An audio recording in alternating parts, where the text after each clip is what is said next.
Boom. What's up, metalheads, freaks, and geeks? What is going on? What is going on? I have to be honest, I'm a little nervous tonight, man. The talent we have gathered together for you guys tonight is just stellar. It's off the hook, it's off the chain. I don't know what I'm going to do. I might just freak out and leave the show and maybe tell Ian or Francis to come in here and do this stuff. You know what I'm saying, man?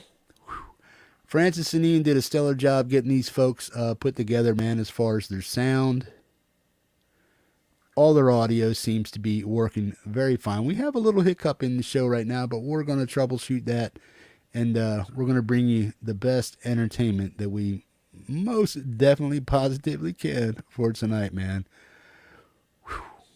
Man, we have Neja on the show tonight, man, all the way from Slovenia. We have Miss Lady Rodaline Strate, Lindz, all the way from the UK. We have PapaTom Caraher tonight, all the way from Connecticut. And we have Mr. Mike Molino. Boom. Check it out. From Salem, New Hampshire. Not Salam. Woo! Hippie's a little goof. A little dyslexic too sometimes, but hey. Woo, I told you I'm nervous, man. This is like, whoa. I'm serious. I don't know why. I'm just like all choked at the minute. You know what I mean? Boom. I want to thank everybody for being here. We had, like I said, we have a great show for you tonight, man.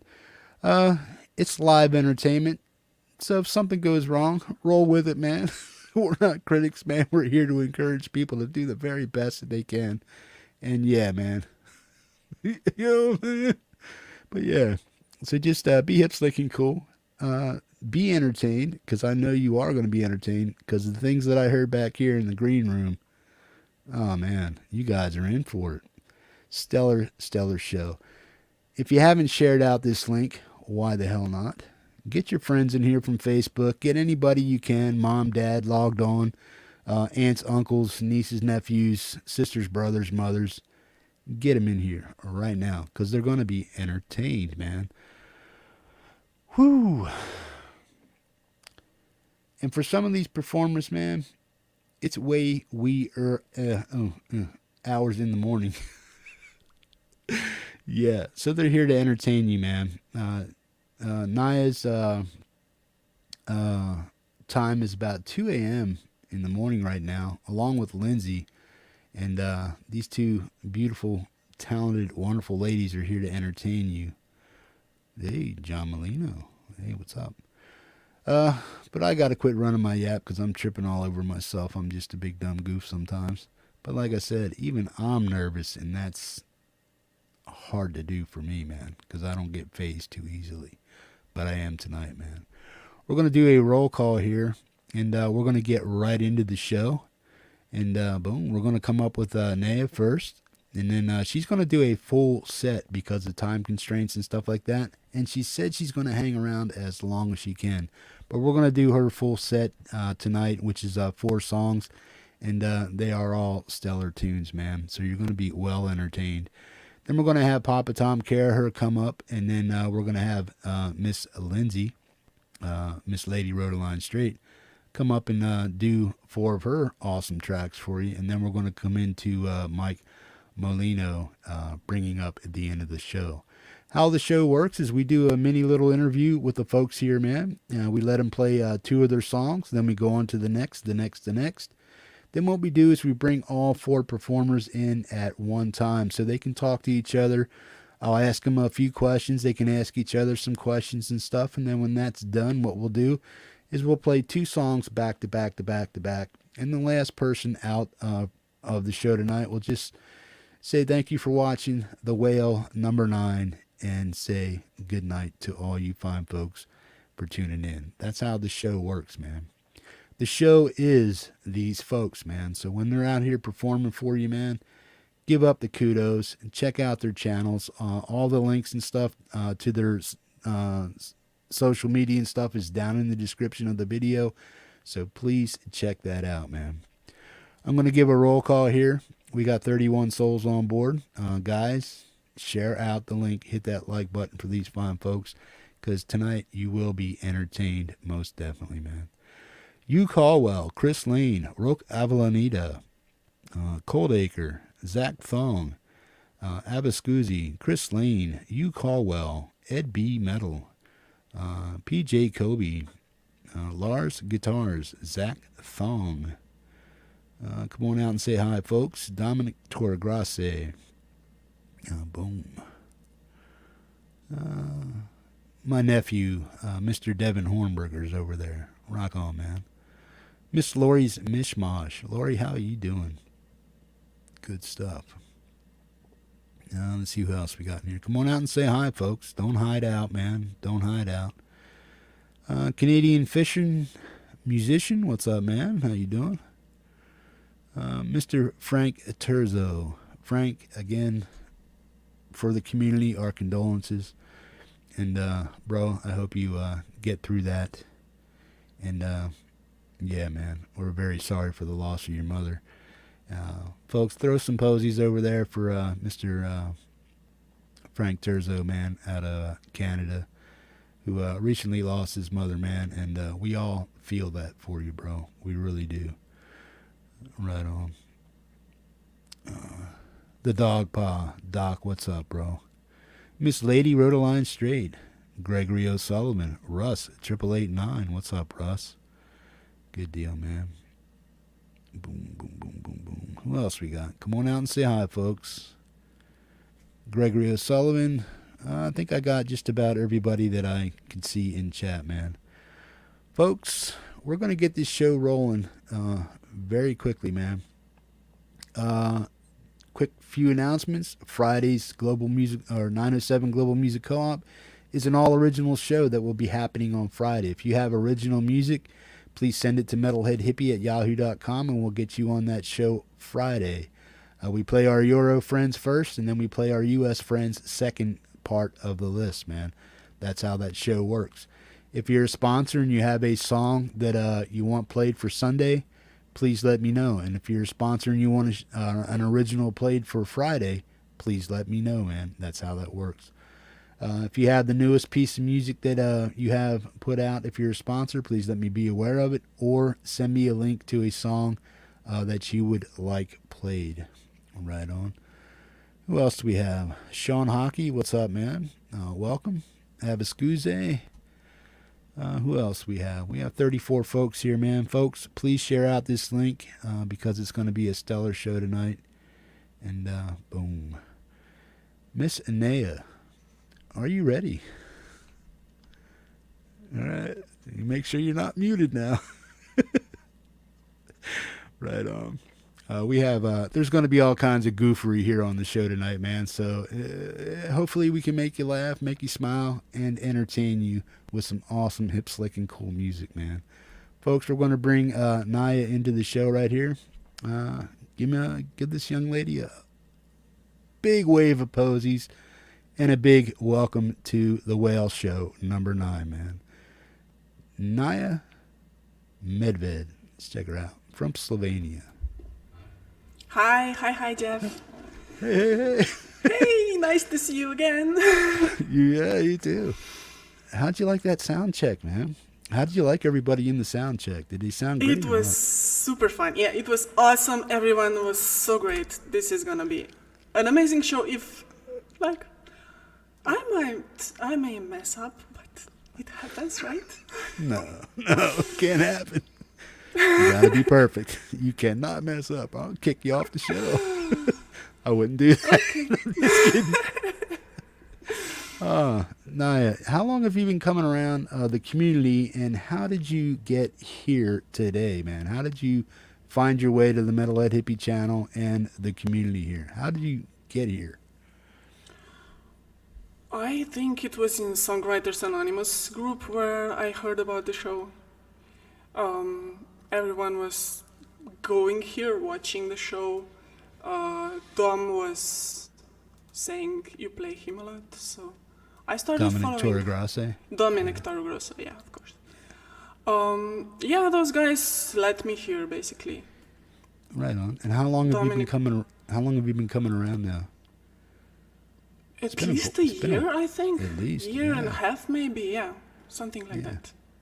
So, let us know a little bit about you, how you got started in music, where that led to. Did you take any breaks, family, life, marriage? Did anything kind of not really get in the way of music, but slow you down a little bit?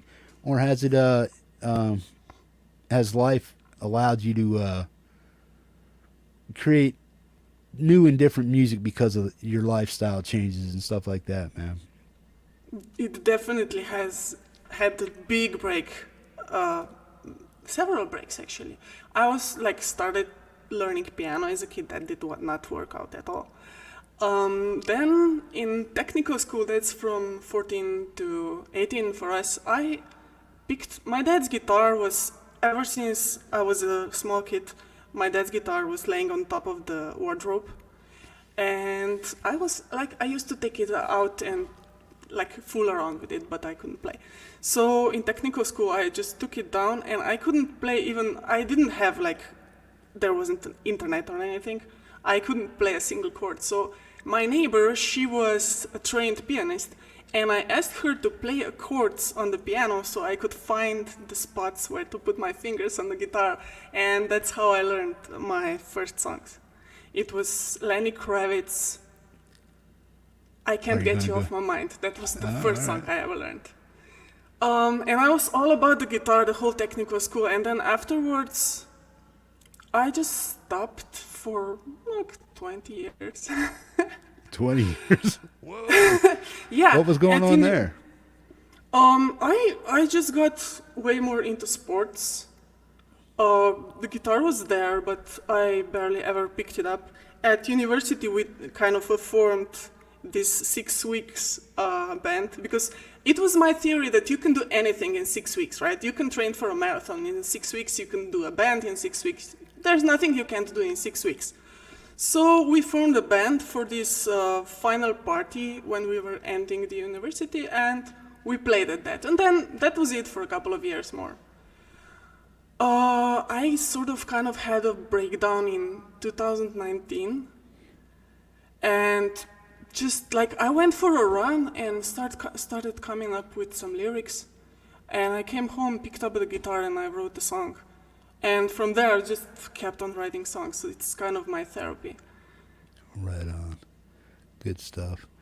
So what was going on within the 20-year break? Was that the family life? Was that the marriage? Was that just, how things worked out, or what?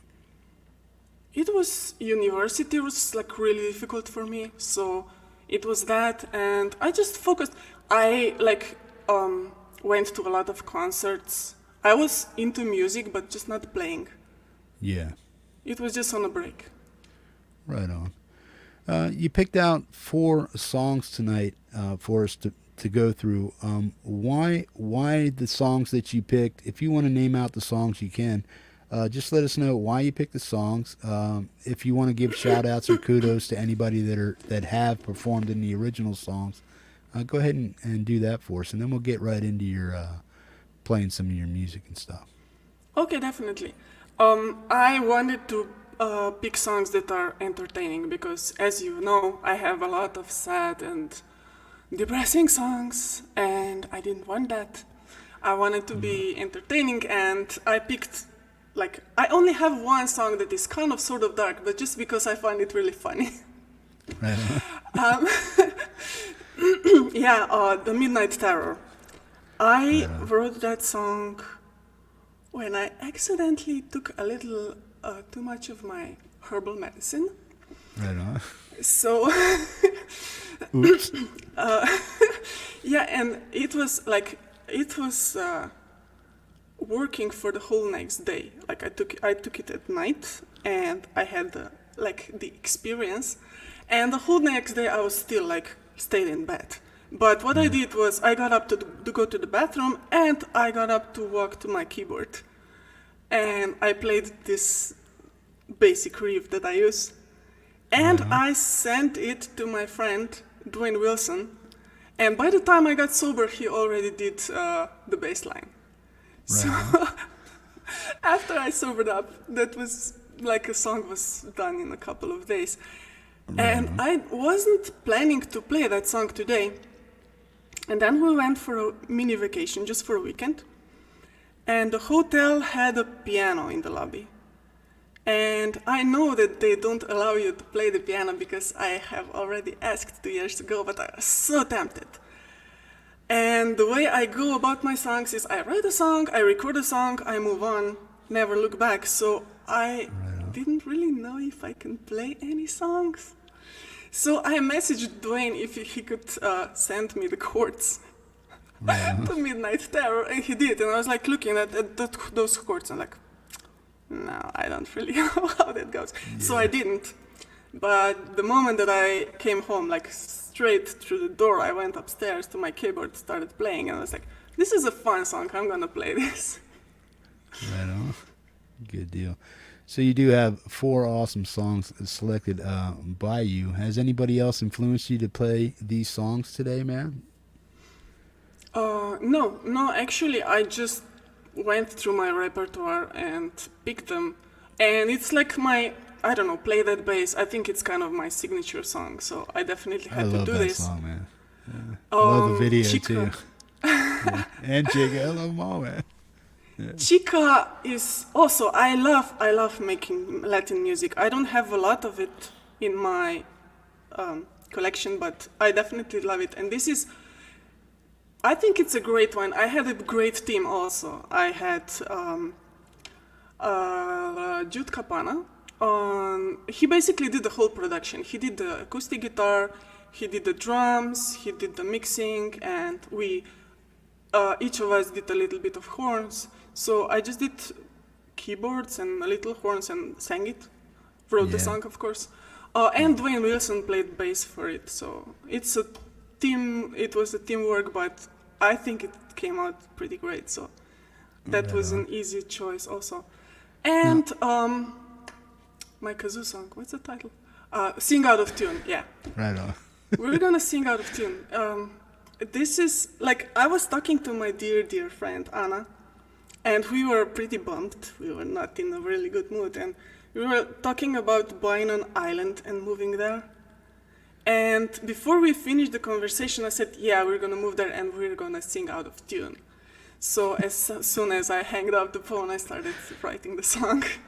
Right on. So you're good friends with PapaTom Caraher, right? Yeah. Well, let's bring him in here quick, and if Tom wants to introduce you, he can do that. Tom, just let me know if you can hear the hippie. Right on. Here we go, folks. We have a friend of Neja's coming in here, and it is PapaTom Caraher. Let's check him out. Hey, Papa, Jeff, can you hear me? Yeah, I hear you just fine. Right on. Now, Okay. where have you been, mister? Seriously. He's been in Like, the audio you room. leave me all alone going to jail, not like, you don't call, you don't write, and then promise me to meet me at midnight, and I've been waiting, you know how many midnights for you? What? So here's the deal, guys. You know, some of us have wives in the real world. I only have wives in the virtual world. Uh-oh. I waited till she took that drink. And so I wind up in prison. And I don't even know what I did to get in prison, but I was in jail and I was just, you know, moaning and wanting to be out of there. And Neja helped me with this song, but she had to marry me first. So so now she thinks that gives her the right to just, like, you know, nag me when I'm out with the boys, and I'm sorry, babe, you know. But I heard your last little thing about the songs, and Neja and I are actually working on another song right now that's like maybe half baked, and we just started doing it the other day, and we're gonna kick into full gear tomorrow. So when this is all over. Right on. So when can we look forward to that? I would say within a couple of weeks. She works fast. So, right on. And so do you. So, yeah, she works very fast. So back to the prison song where I'm in jail. no exaggeration. I sent it off to the Songwriters Anonymous group, and I said, hey guys, it's half-baked, what do you think of it? And she said, you know, I think you should have a verse in there from the wife's perspective, because when the husband's in jail, there's a wife at home. She's in a jail of her own. I wrote some lyrics. Of course, she threw them up and rewrote them and put them right, and then sent them back to me, all within a half hour, and the song was done maybe the next day. Right on. So we do work fast. So Right on. So, and that's That called was so much fun. half-baked. That was no, really no, fun. that's not called half-baked. But Oh, okay. Well, you got me confused now. Big I don't even know goof if we here. have. I don't even know if we have a name for this new song yet, but All right. we'll get there. Oh, you mean you were half-baked while you were doing it? Is that what you mean? No, it's a half-baked song. Oh, I got you. Just because we were seriously preparing for this. I hope it shows because we really practiced. At least I did. Like, I practiced my ass off. But I'm nervous, so I hope I don't mess up too much. Yeah, I don't believe you will. Tom, we're going to duck you back down in the green room. Thanks for showing up. I'm glad we got things sorted out for you, and we'll see you later on in the show. I Be believe good you're to my up. woman. Be good to my woman. I'll treat her very well. Alrighty, bye-bye. Right on, man. Bye, Tom. Well, Miss Neja, are you ready to perform for these fine folks? No, but I'll do it No? anyway. But you will, right? Right on. What are you going to do for us first here, Neja? I'll play that bass first because Right on. well, that's how I decided to do it. You do you. Rock on. Are you ready? Sort of. All right. Well, whenever you're ready, you just have at it. Folks, Jerneja Medved, man, from Slovenia. Play that, baby.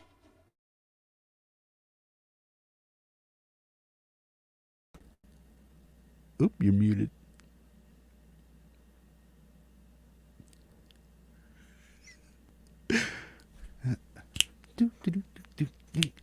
No, you're muted. Ooh. There you are. Okay, now I shouldn't be muted. Woo! Rock and roll. Get him now.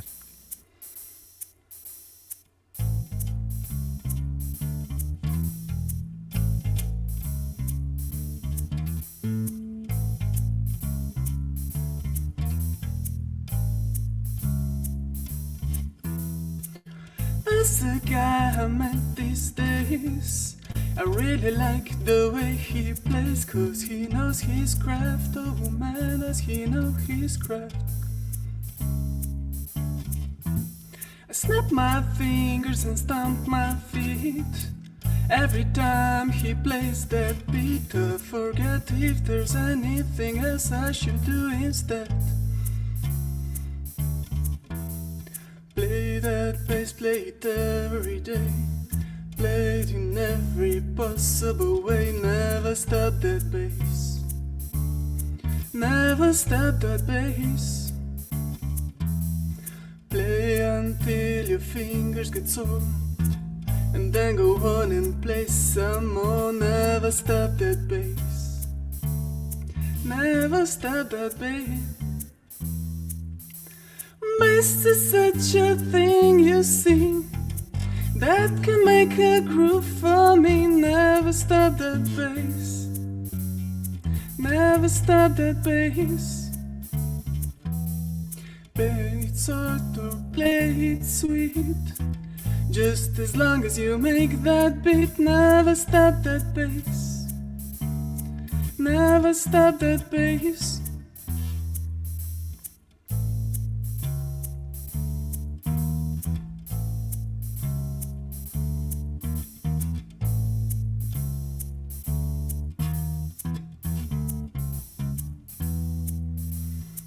I know guys who can rock that bass. They can rock it in 1,000 ways. So sometimes I just wish I could play little bass myself too. Play that bass, play it every day. Play it in every possible way. Never stop that bass. Never stop that bass. Play until your fingers get sore, and then go on and play some more. Never stop that bass. Never stop that bass.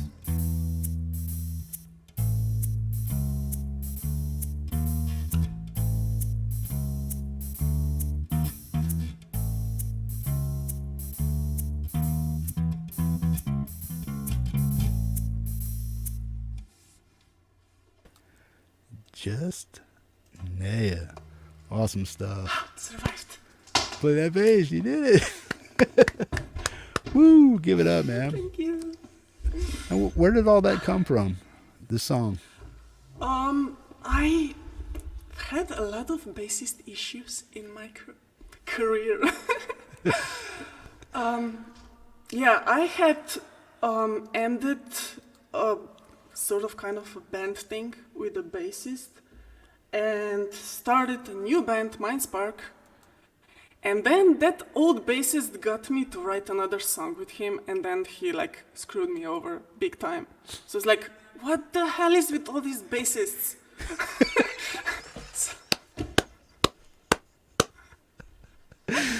Bad bassist. I have Bad. bass issues. Or bassist issues.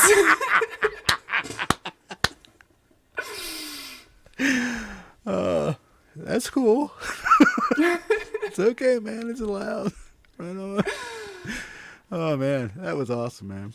Even my So- husband was a bassist. He doesn't play anymore, but he's a bassist. He was the first bassist I ever played with when I married him, so definitely bassist issues. It only takes one, right? You know what I mean? So, that's a good question. Do you think hubby will ever pick up the bass again and you guys may do something together? Maybe even a did a one-off. You know what I mean? We did Just a cover song. together not so long ago.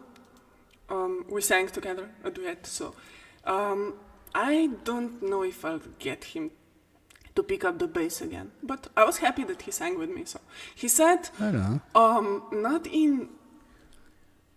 not for a next anniversary, but maybe for like after 10 years he'll do it again. Right on. Good stuff. I noticed in a lot of your videos, when you do stuff, you go outdoors and you do, nature sceneries and stuff like that. You're jumping around in mud puddles and playing in creeks and hanging out on trees and stuff like that. Yeah, Yeah, it's my thing. right on. You I'm are very you an live out outdoor in the person. country, right?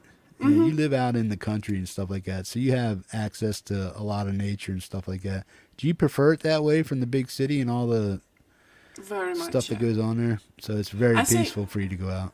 You can always go to the city, right? Yeah, And come back to the nature and the mountains and stuff. And if you live in the city, it's like you can go out for a hike or something, but you come back to the noise and the crowd and everything. I lived in the capital just for studies for like 15 years.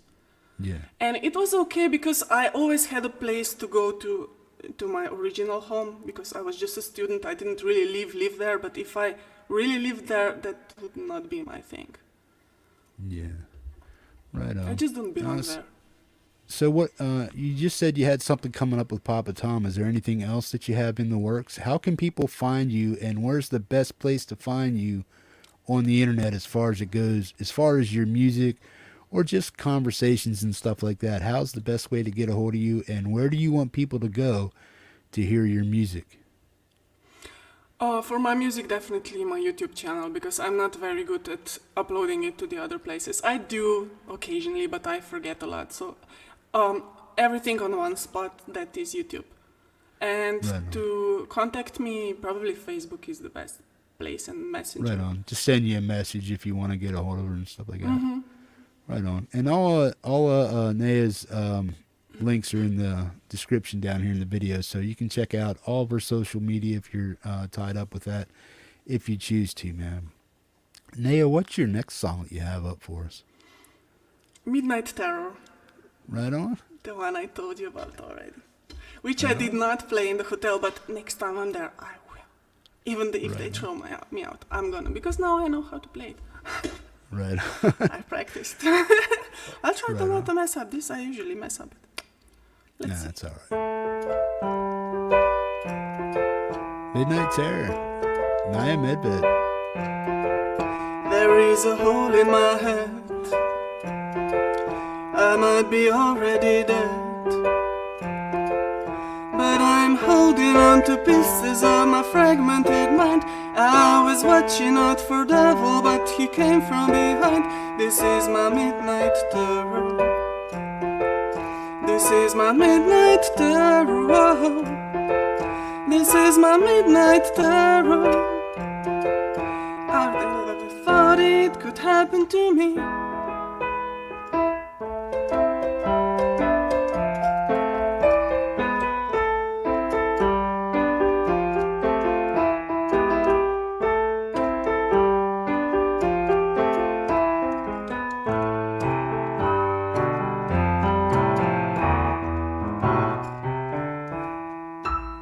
I'm holding on to straws while I'm diving in blues. I'd like to make it till the dawn, not into morning news. This is my midnight terror. This is my midnight terror. This is my midnight terror. I never thought it could happen to me.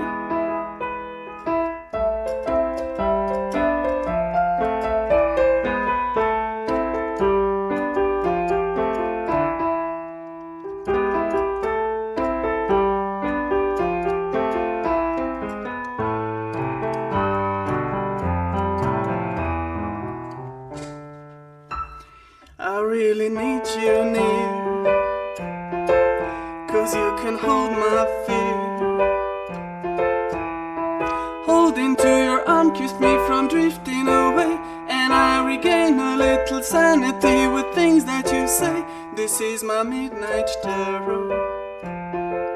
This is my midnight terror. This is my midnight terror. I never thought it could happen to me. I was trying to put my pieces back into place. All I did was win a spot in this night terror race. I know my body's shaking, but I can't feel a thing. Imprisonated in my mind, I search for a link. Clinging with my claws, I'm trying to stick around. Let me know that I'm still here, please make a sound.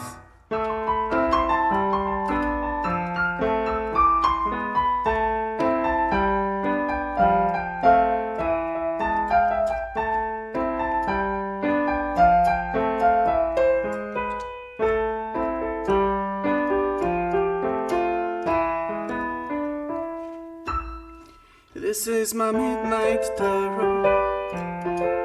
This is my midnight terror. This is my midnight terror. This is my midnight, midnight, midnight terror. Midnight terror. This is my midnight terror.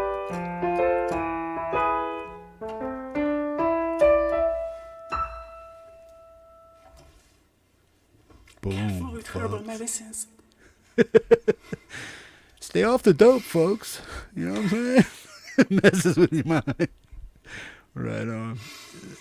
Neja, give us a little insight on the making of the song. The video is spectacular. I mean, it goes well with what you've written down, and I dig what you do in your videos. It's very creative, and it goes right with everything. Can you explain that a little bit? The Midnight Terror song? Okay, I thought I already had. Oh, Okay. I'm a goof. Yeah. Well, Yeah, what else? so Yeah, go ahead. Just, yeah, I basically made this thing pretty much still intoxicated. Yeah. Yeah, it was the worst night ever. You like, okay, I'm gonna tell you a little, but because it's hilarious. Right on. So it started by me laughing like an idiot because I wasn't able to get up, which my husband at that point didn't quite get it. It was so serious. So I managed to eventually get up and ask him to help me upstairs. got into bed and I thought, oh, I'm gonna sleep the whole night, right? Not so much. I woke up after an hour and I had to use my 4-wheel drive to get to the bathroom. Wow. So when I came back, like on all four, like crawled to the bed, my husband was asking me, "Are you okay?" I was like, "Mm-mm." No. And then I got to bed, and he was talking to me. I was like, "Oh my God, I got the deaf. Yeah. I got the deaf. Shut My up. music is over. I will never hear again." Or maybe it's just because of the influences that are on me. And he's talking to me, and I was like, "I can't hear you." And he said, "That's because you have your earplugs in." Right on. So after that, things just got from bad to worse because I was like I couldn't move. I was like paralyzed. I was completely separated from my body, but very much aware of everything. So I was very concerned about taking my kids to school in the morning. Right on. And I like tried really hard to get into my body to tell him that. I told him, I don't think I'm gonna be able to take the kids to school in the morning. So will you be able to do it? And he was like, yeah, you just rest. And I went back to my state. And I was like, oh, holy shit, that couldn't possibly have happened. That was just my imagination. So I did it again. And like the third time I did it, I was like, did I ask you this before? He was like, yeah. Yeah. Yeah, and then I started shaking uncontrollably for like, I don't know how long. Well, I think. So it was, Go ahead. yeah. I knew I was shaking. I couldn't feel it. It was like a cartoon in my mind that I saw myself shaking. I couldn't feel a thing, but I saw it. So. Yeah.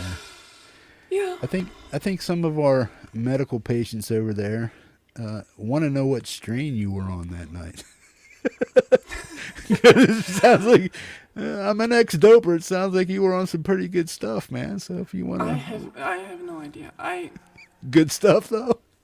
Definitely. I got a new stuff, and it was different from my old stuff. So I was like, oh, this is so liquid. My old stuff were really thick and sticky, and this was like just flew out.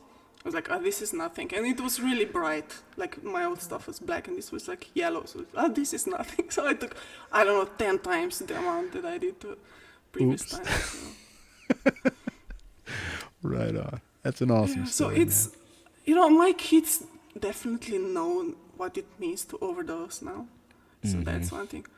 And they also know I never did it actually before I got diagnosed. So it's more of a medical thing, and it actually helps me a lot. Like, I can remember so much more stuff. Before I started taking it, I couldn't remember the things that I did the same day or even less the previous day, and it like really helps. So.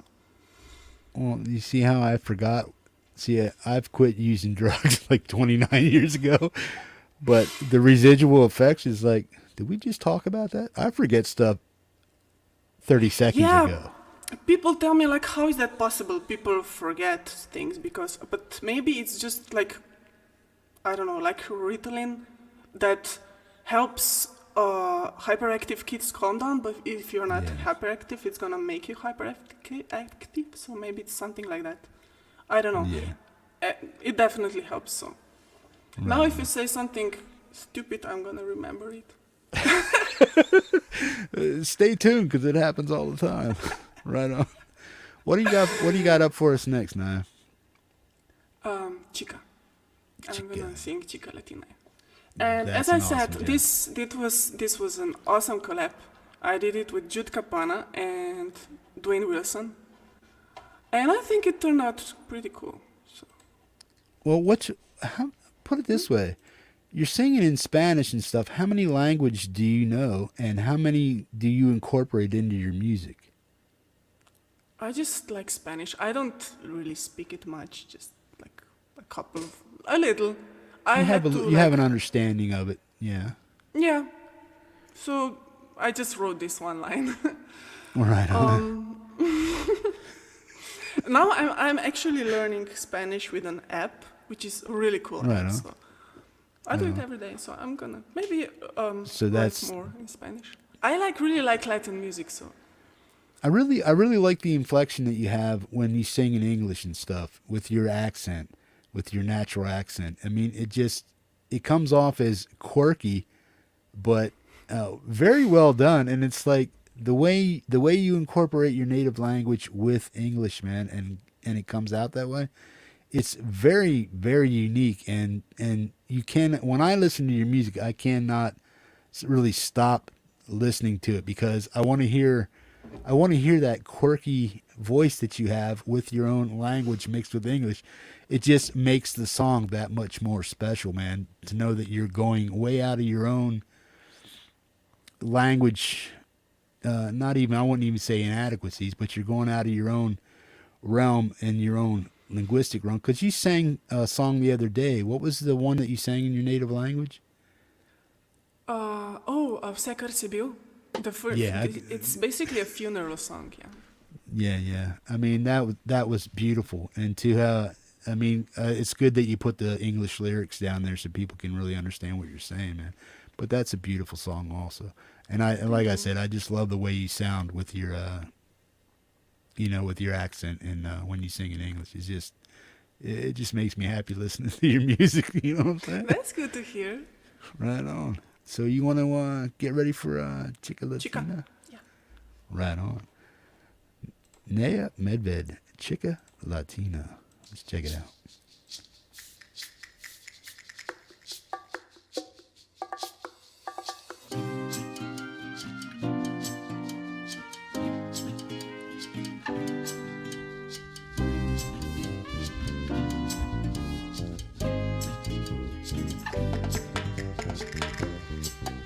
She walks like a cat, she smells like a summer breeze. With her eyes of a deer, she'll have you on your knees. You try to look away, you try to play it cool,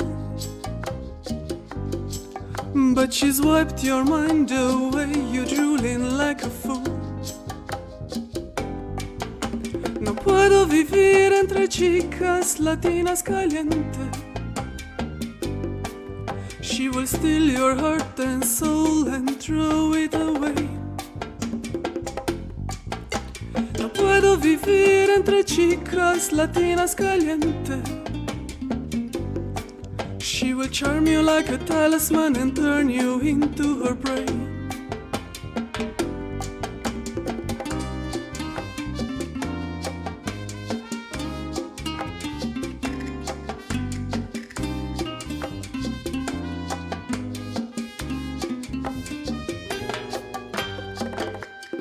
She has a face of a goddess and a voice from paradise. You beware of her look, 'cause her eyes can paralyze. She walks in like a thunder, she will steep you like a rain. Every woman in the room grinds her teeth in a jealous pain. No puedo vivir entre chicas latinas caliente. She puts a shadow over you and shines like the only sun. No puedo vivir entre chicas latinas caliente. You will forget the rest of the world and think she's the one.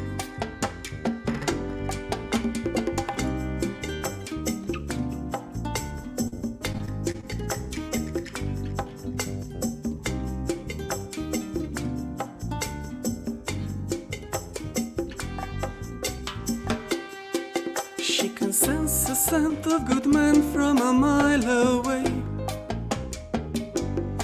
She can rip you out of woman's arms any given day. She will flip her hair as she turns and she will walk away, while you're gasping for air with nothing left to say.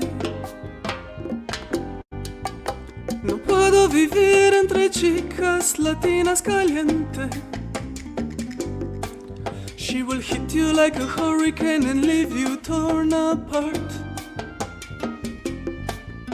No puedo vivir entre chicas latinas caliente. I can't compete to a girl who makes seduction an art.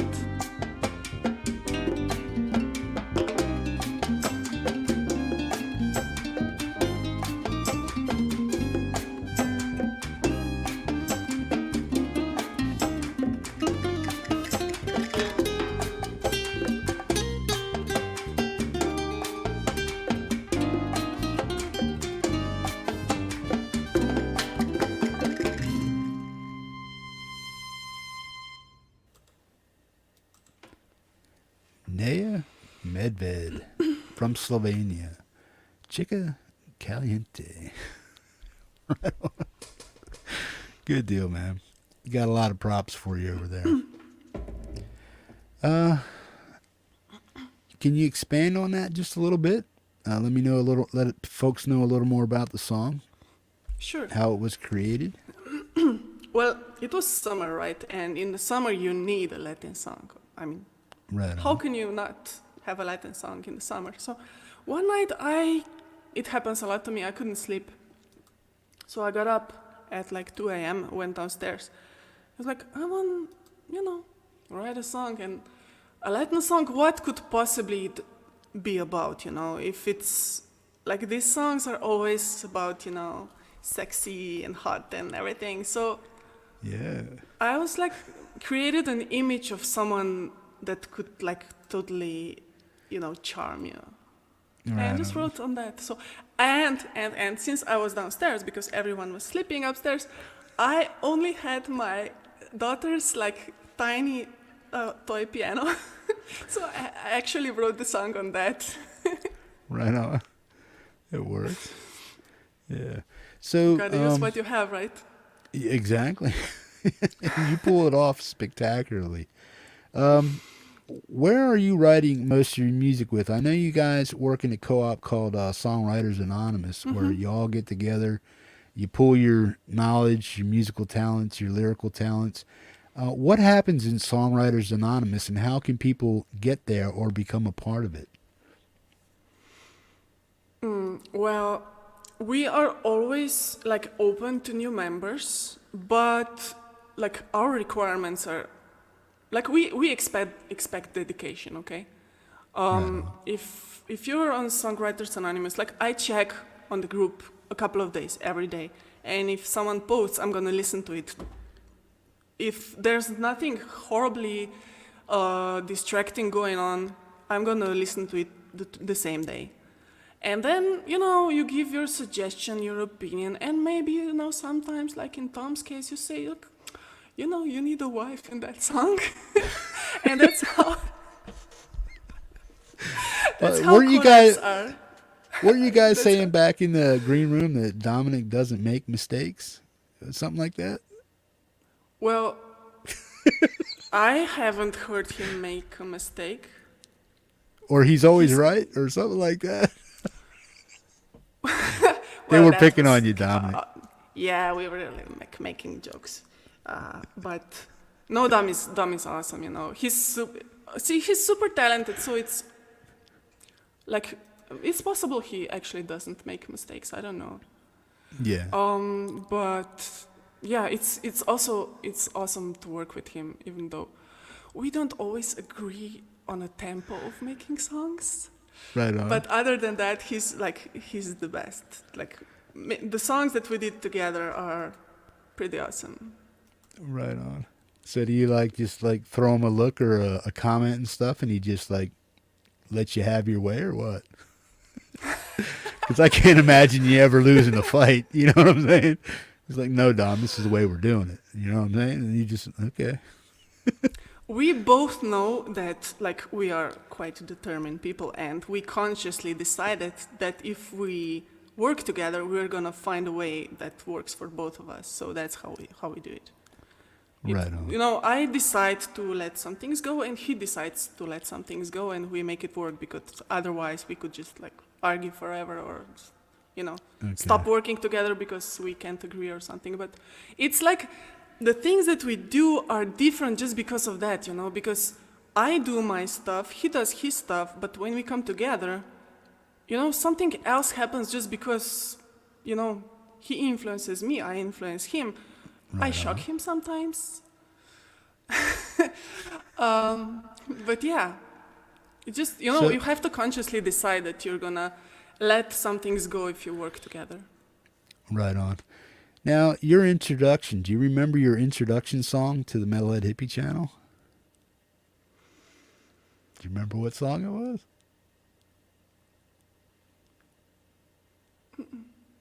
1,000 Cookies. Yeah, of course. Yeah. Yeah, that was cool.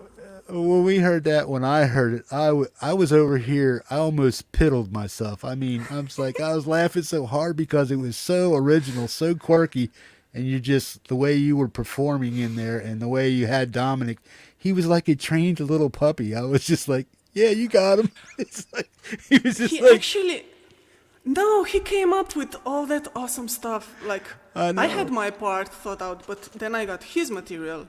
Like, whoa, this is like another level cool, The story upgraded so much after I got his material.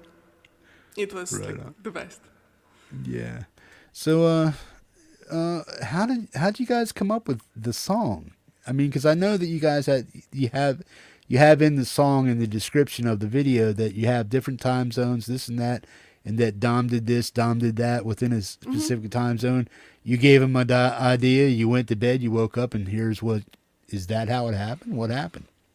Yeah, I wrote the song and I just sort of kind of felt that it needed, an influence. So I asked him, if he would just work with me on it. And yeah, that was like this fast.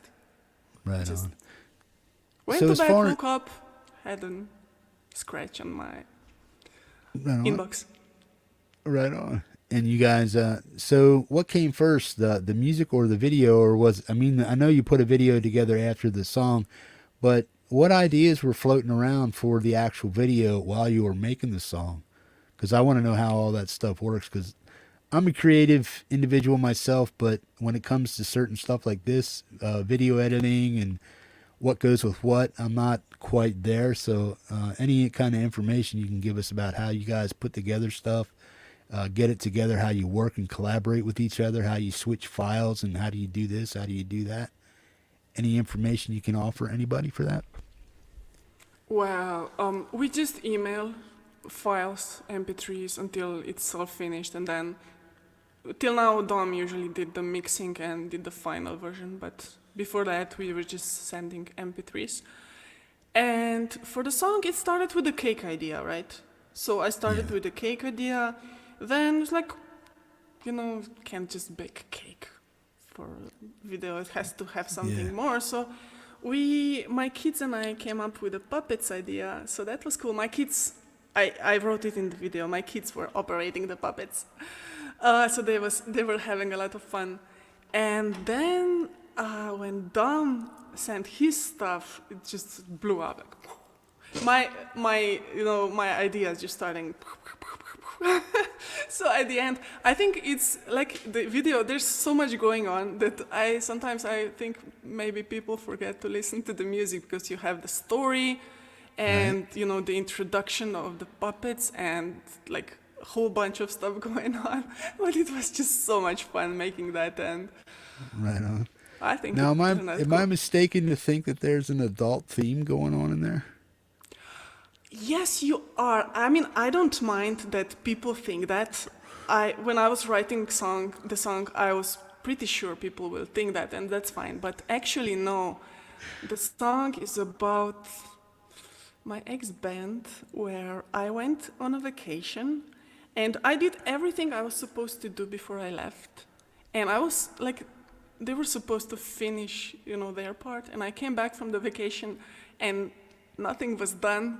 So I wrote this song, I'm not gonna wait for you anymore and stuff. So that's what the song was actually about. But yeah, you can definitely interpret it. It's definitely into suggestive. Yeah, definitely. I knew it.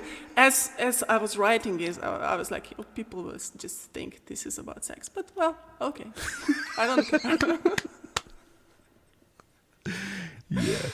Well, I'm sure it had some different overtones to it, but when you really, if you really listen to it and how you're doing things, and Yeah, I'm 'cause sure. you do get a little saucy in there. You get sensual and stuff like that. And it's like, yeah, because you're all dolled up, and one minute you're like cooking in the kitchen, like a wife or whatever, and the next thing you know, you're all sultry and sexy, all dressed up, and it's like it's kind of Yeah, suggestive. I don't mind it. I don't mind it.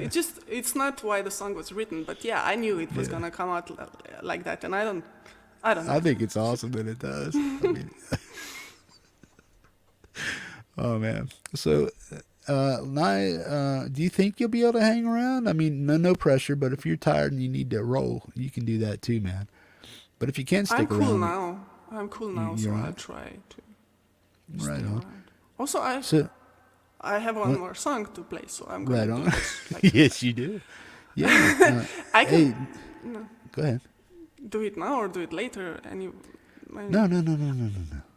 We're gonna get you. We're gonna get all your music in there, and if you want to come back, is there an extra tune we may be able to get out of you if we I decide to have a do a backup if fiver? it's necessary. Ooh, right on. Well, if you can stick around, we'll try I to get that. even though it's gonna be an all-nighter, but I'm having fun and it's a one-time opportunity, so I think I'm gonna Right on. try to stick around. Oh, you're just gonna hit me once and leave me alone? You're never gonna ask to be on the WALE show again? Oh, I'll be happy to come up again if you want All me to. right. Well, you said a once opportunity. I was like, no. Well, come yeah, back. I'm like that, I always think like in this moment. I have this now. Who knows what's gonna happen tomorrow? But I have this now, so I'm gonna take it. So Right on. when I commented on Dom's WALE, and you wrote when you're gonna be on my show, I was like, Yeah. because I had said before, to Dom and I have talked about it, and I said, I'm never going to play live because I can't remember my stuff, I have issues and stuff. Yeah. And then when you wrote, when you're going to be on my show, I was like, hell yeah. I went straight to practice. Yeah. See, I was- that's what I mean. There's so much talent to pull from in this community. What did it... I don't even know what the hell to say. I'm so screwed up. But no, like you said, when are you going to come on my show? I'm looking ahead at people wondering who can and who can't. You said you were like a little, you forget your stuff and stuff like that. So that may have held you back from wanting to do it right away. So what basically changed your mind about being on the show, knowing that you may have a few hiccups here or there, or that you don't do something very well? How easy of a transition from your fear to being backstage, working with Francis, me and Ian, to get your stuff up here? How would you classify this experience right here, doing what you're doing right now? Your comment came at the perfect, couldn't have come at a better time. Because today, that's yesterday now, but yesterday I had my neurologist appointment, and I was waiting for this for 4 months, and I was freaking out. Like, I was in the darkest possible place. I was like going through each day one day at a time, like just get through today and not think ahead. So I was like, really, when you said that, I was just like, you know what? There's more to life. I still have things to do. There's still new things I can do.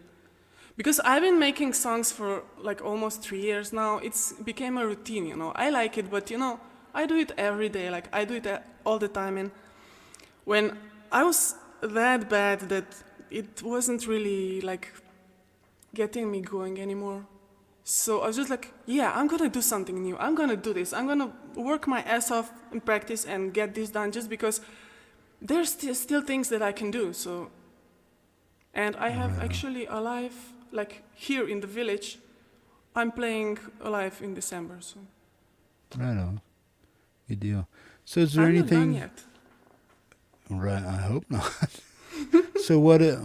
what was the big scare or the worry with getting things checked out with the doctor as far as your neurological stuff? What's going on there? I mean, do you care to reveal any of that or not? If not, it's fine. No, it's cool. They took me off meds in June because my blood work was horrible, and because I was off meds, I was getting worse and worse and worse. Like seriously, like hard to walk and stuff. And obviously, I was freaking out. So, and if I wasn't doing this tonight, it was, oh my God, it was saving me so much, because for the last couple of days, I was just practicing. I was not thinking about it, because thinking about it doesn't help. It just, drains you. Yeah. So I was just like, I'm just gonna practice. And I did. And today when I was done, just, I have something to look forward to, not Right today on. because it's after midnight, but, Yeah. in the very near future. So Right on. it was a really good thing for me. Right on. I'm glad that I am so glad that you're here and you decided to do this, man. I mean, the talent that's on this show tonight, it's spectacular, and you fit in, and I'm glad to have you right here at the top of the show and have you on here. Folks, give it up for Neja Medved.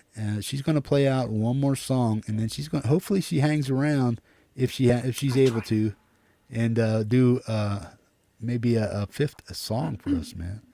Neja, what do you have up for us next? A fun tune. Sing out of tune.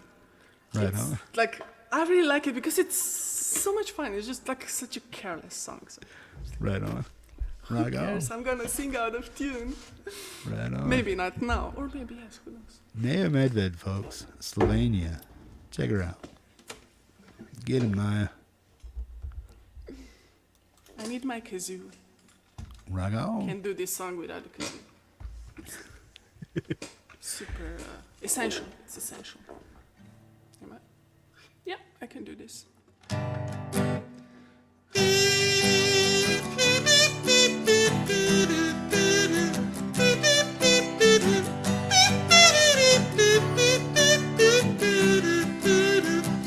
I have a stain on my shirt. No, I won't change. I'm not afraid of the dirt. I'd rather go outside and watch the squirrels play. There's a hole in my shoe that ain't enough to make me blue.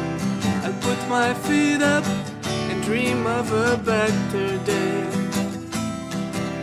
But I will sing out of tune and I'll be dancing with the moon. I'll send a letter to a cloud and play primroses way too loud. Yeah, I will sing out of tune. I will sing out of tune. I will sing out of tune. Yeah, I will sing out of tune. I will sing out of tune. I will sing out of tune.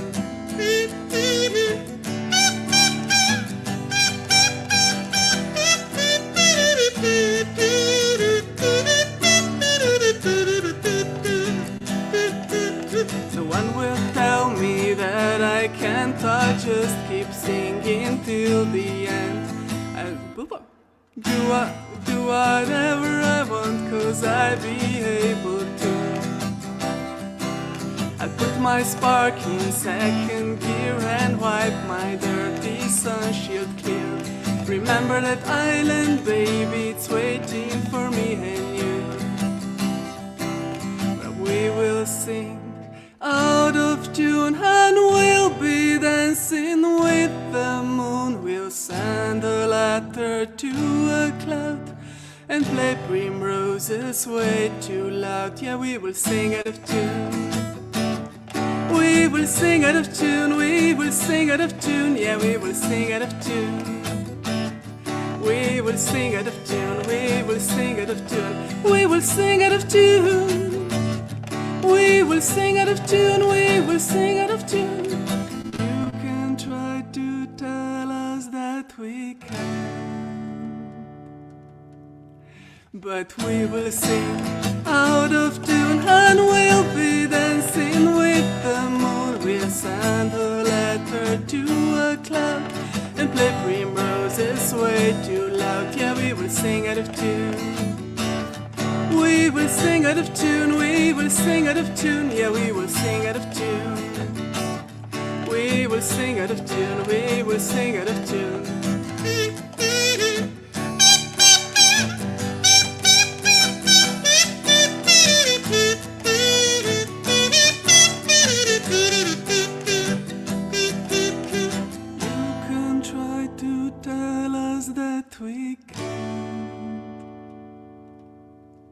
We'll do it anyway.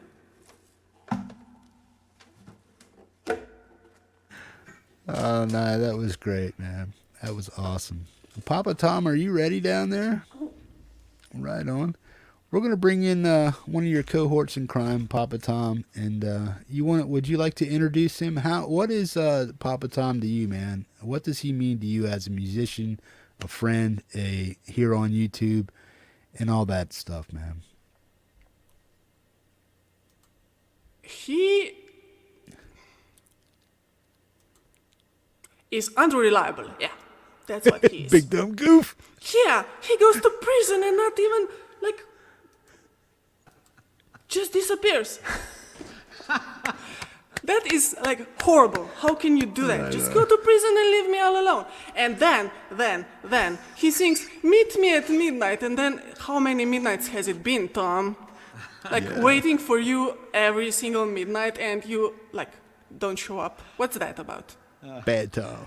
You know, I was sitting listening to that last song, and I had every intention, Hippie, when you brought me on, I was just going to go, nice job, Neja. Now what? Right on, man. Yeah. You guys are spectacular. Tom, what are you doing when you're part of Songwriters Anonymous too, right?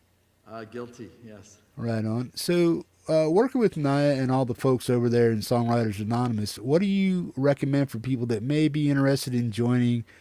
What should people look for when they come over there, and what should they be able to do as far as contributing to what you guys do over there? Sure. Because the people over there, to me, seem like they really have their stuff together. They're stellar musicians. They know how to get things done. What kind of people are you looking for to join Songwriters Anonymous? That's a great question. First thing, and I'm trying to pick up on things that Neja said and maybe add to some things that maybe she didn't say, but we are small by design. So, you know, unlike some of the open groups, you know, garage band users or, you know, create, release, all that,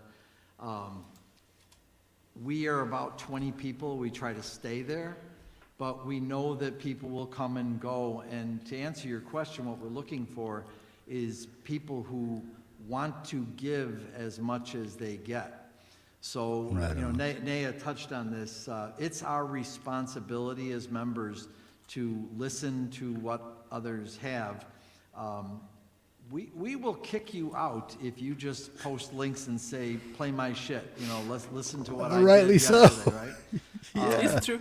So one of the things that I don't think was mentioned was that we post ideas, you know, lyrics, we post, you know, riffs, little things like that very early. And there was one person that came into the group, and it was a very short-lived membership because the person didn't want to share things that were not prime time yet, not ready, and said, oh, I really would be nervous to share things when they're in that early stage. And that's what we do. We help each other with ideas. Everybody in that group has a different background. Chris Lane Sr. is a mixing genius, and he will hear things because, you know, I'm in love with myself, and I will play a song, and by the time I get it recorded, I've played it 100 times, and in my head, it's perfect, right? And Chris will hear it one time, and he'll say, you know, you're off, your drums are off, something's not right. And he taught me a little trick about putting the metronome way up high and just soloing out different tracks and visually watching where they are. So we help each other with nuts and bolts. You know, Neja is a great lyricist, comes up with you know, she and I are working on a song right now, and we're doing this through Lander, so we're live on each other's computers. I'm playing my piano. This is mostly going to be a piano song, I think, and I'm playing my piano. She's hearing it live, and she's coming in and saying, well, no, not that. Do this and add this. And, you know, if you've ever had a relationship. Bossing you around, right? No, not at all.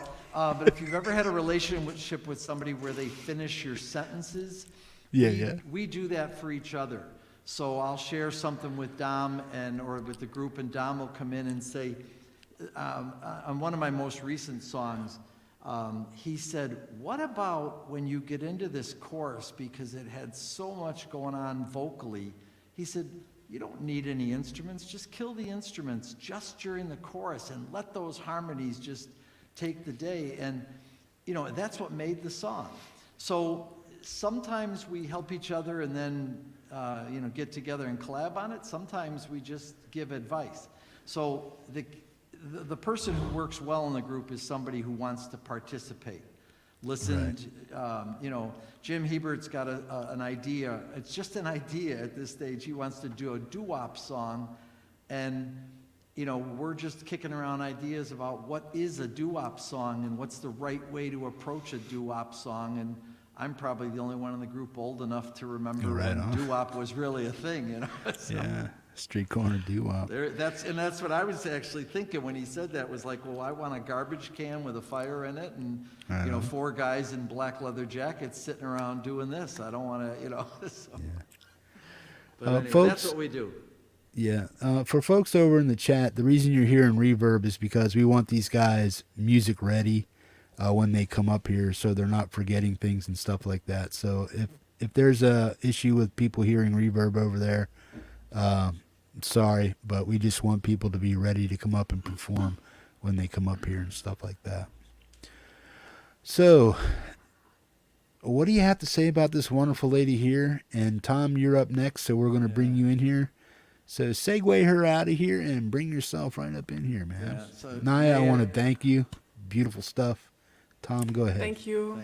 Thank you. And yeah, I said some stuff about Tom, but he's actually super cool. That you know, I was kidding, but still, he's like an awesome person to work with, because his musical knowledge is like mind blowing, and he's fast, he's reliable, so he's like one of the best people to work with. But of course, you know, all the people like definitely Dominic. And one day I'm gonna work with Chris Lane Sr. also. I don't know when, but it's gonna happen sometime. Right on. Good deal. Neja, thank you. Yeah, go ahead, Tom. No, just to say thank you, Neja. You're doing just wonderful tonight, and we had a lot of fun practicing together too. Right on. Kick ass, Tom. Right on. I know you will. Folks, give it up for Neja Medved out of Slovenia, man. She performed admirably. I love the songs, man. Love the music. Keep doing what you're doing, and you have an open invitation to come back here anytime you would like to. Right Thank on. you. Give it up for Neja, folks. Right on. You want to introduce Tom Caraher for us? Yeah, of course. Like, I guarantee you will enjoy his performance. Like, he's insanely good singer, multi-instrumentalist, and an awesome songwriter. So this is gonna be a treat, definitely. Right on. Neja, thank you. See Spectacular job. Peace. Boom. All right, so I killed my reverb, so remind me to put it back on. Right on. Yeah, some people, they may be listening to on desktop speakers, so it may kind of wash out for them a little bit, but it's no biggie. Right on. Good deal. Well, thank you for having me on. I was just super excited for My this pleasure, opportunity. man. It's our pleasure, believe me. So how you doing? And who in the hell is PapaTom, man? How did you get affectionately known as PapaTom? Is it just because you're an old geezer or what? No, so the nickname is real. So it's not just this. It's not even a stage name, but I guess it's become one. But it's really twofold. When Facebook first came out, my daughter was trying to get me onto Facebook, and my motivation was so I could see pictures of the kids. And I was saying, "You're not emailing me pictures anymore." And she said, "Dad, they're all on Facebook." And at the time, I was working in corporate life, and I wasn't real sure that I wanted to be, out in front of the world and just have my whole life on display. And so she said, "Well, why don't you use just a nickname?" And so then back to the real part of my nickname.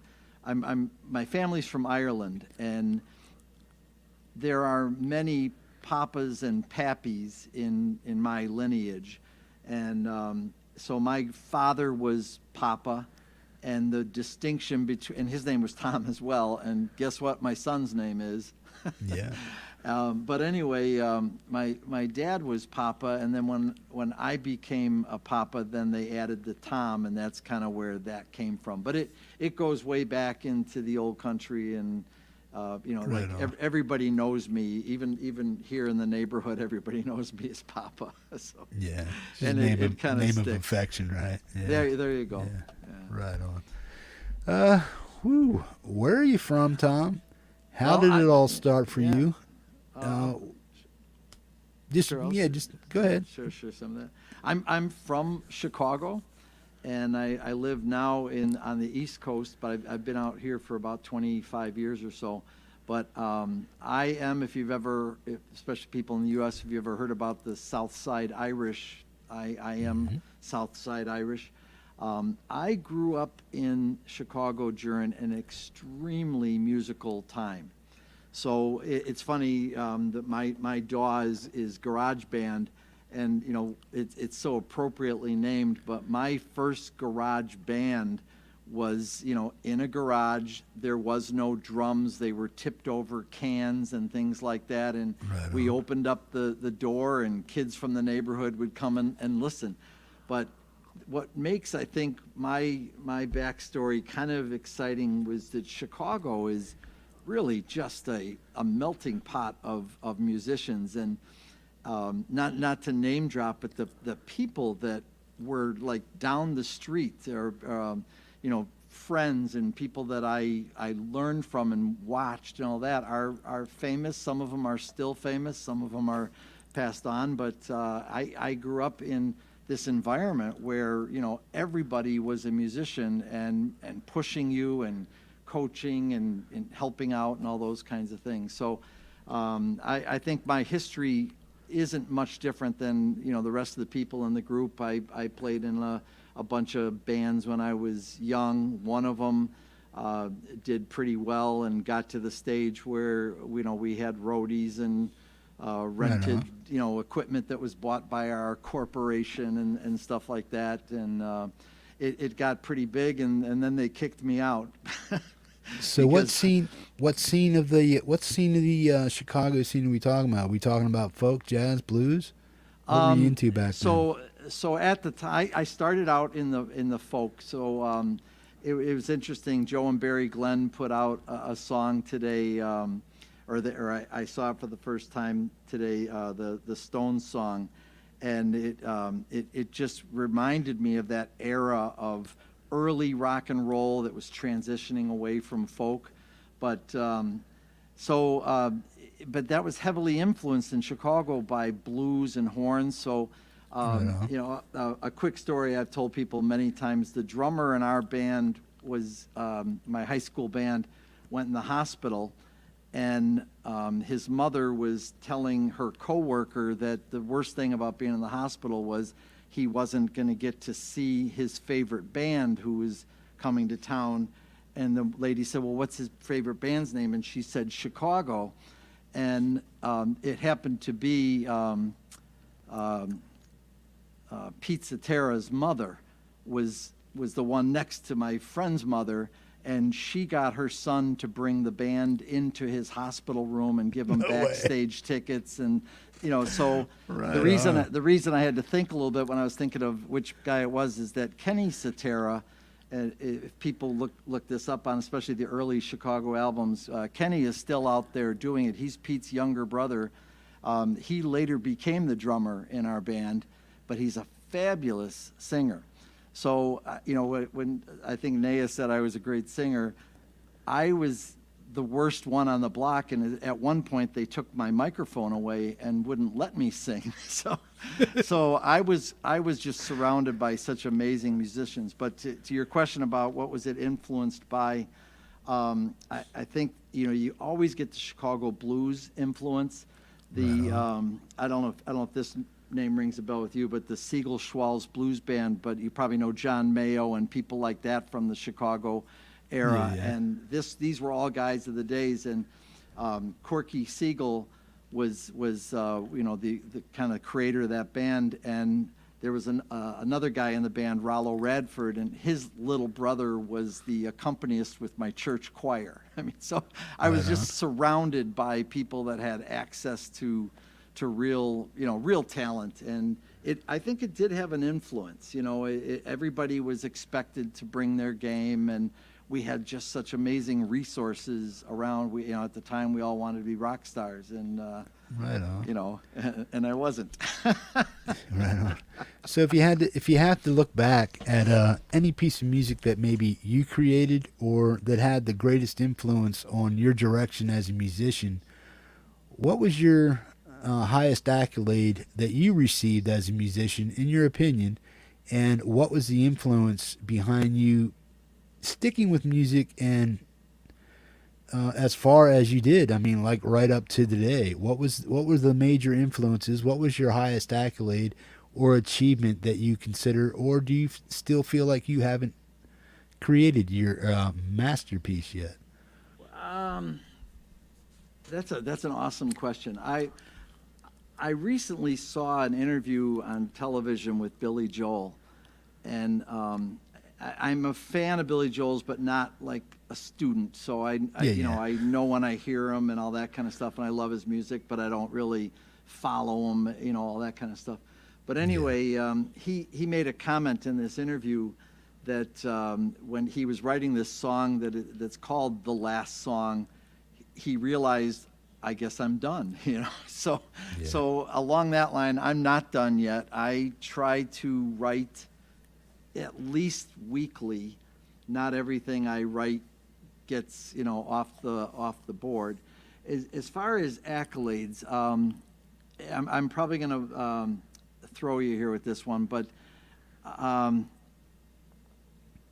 had a couple of unique experiences. One was playing with a band in college that really was doing well, and we were on a show with a bunch of really big name bands, and I got up there on the stage and went up to the microphone and just put my hands together, and 20,000 people put their hands together, and you could literally feel the power of the audience come back, and that was a pretty cool moment. But right. But I really look at some of the simpler things, playing with family, playing with my kids. I started probably like many people in church. And so to me, some of the best music I've ever made has been in big old churches with ceilings that are, 10 stories high, and you just belt out a high note, and it's like, holy cow, I just did that, So I don't know, those kind of things. But I'm still trying to I'll fake it till I make it kind of thing, right? Right on.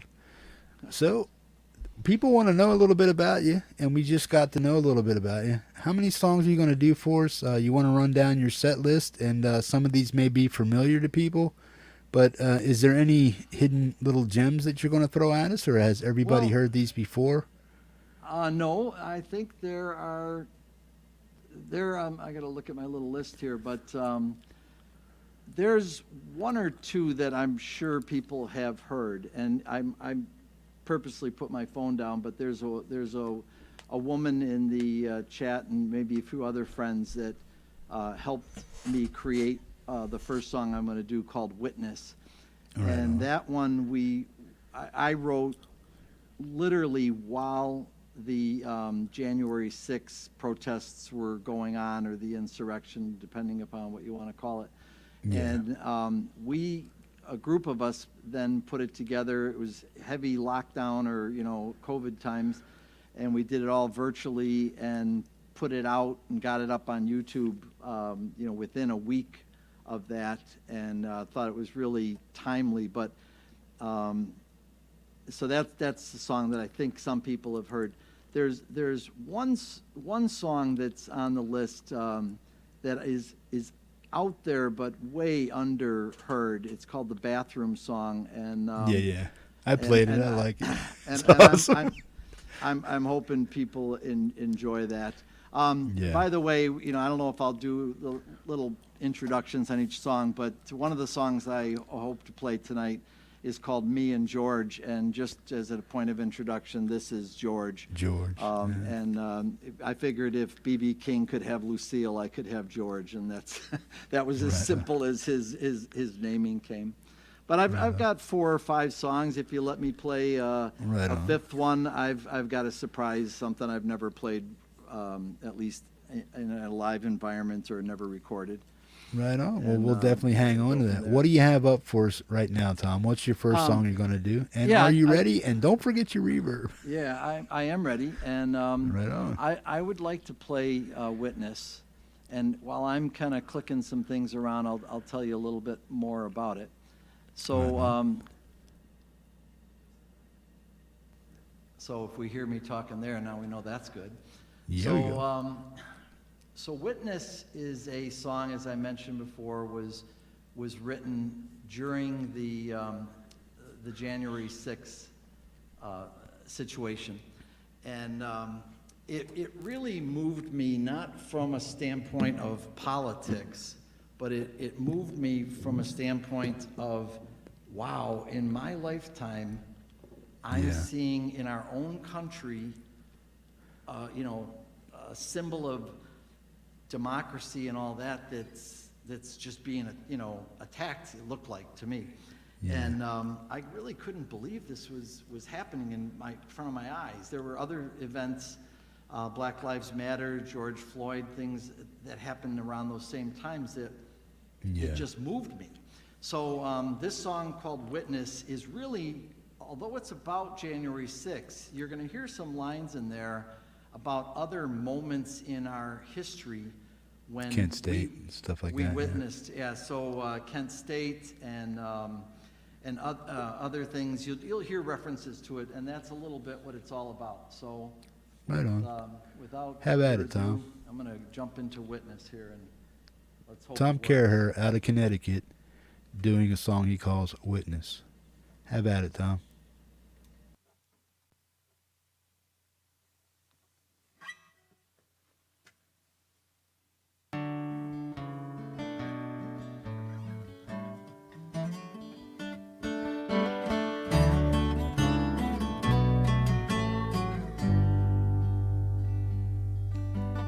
Today we watched Miss Liberty, she cried. Siege on the people's house, sedition based on lies. We've seen this all before, doomed to play again once more. Remember 93, the summer of 68, and when the towers fell. You saw your brothers die, and you heard them tell their lies. You can't change or deny your witness. You saw your brothers die, and you heard their mothers cry. You can't change or deny your witness. You're a witness to it all. Watching as liberty takes a fall. I'm a witness, I can see so clearly now. Sheltered in the people's house, terror climbed the walls. Defenses were denied, overwhelmed, we saw it all. On the television, he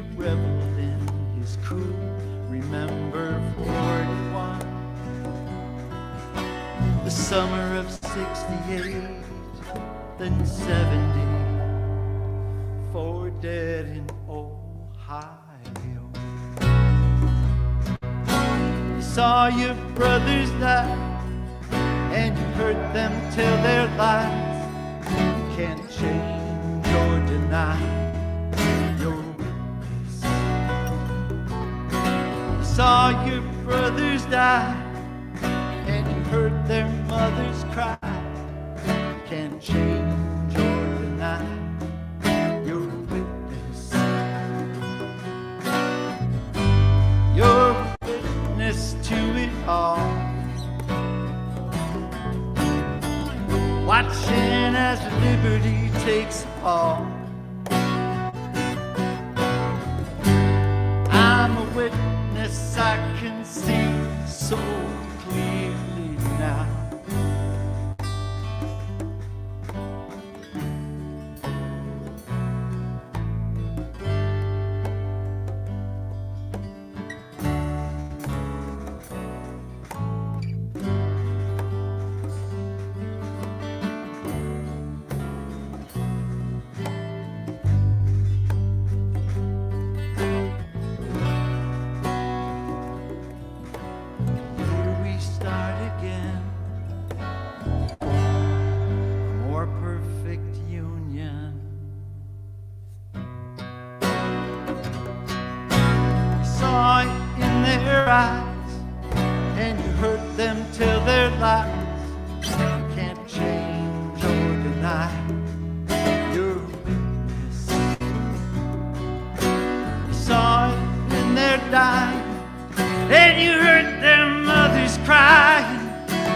Change or deny your witness.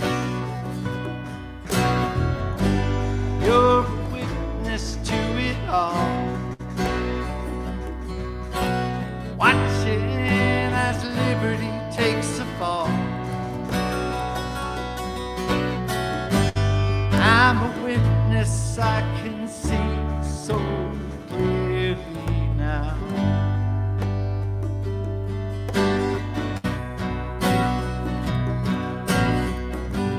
You're a witness to it all, watching as liberty takes a fall.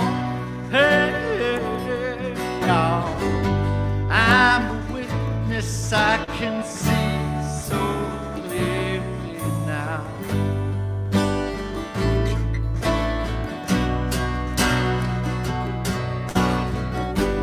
You're a witness to it all, watching as liberty takes a fall. Hey, yeah, yeah, yeah, I'm a witness to it all.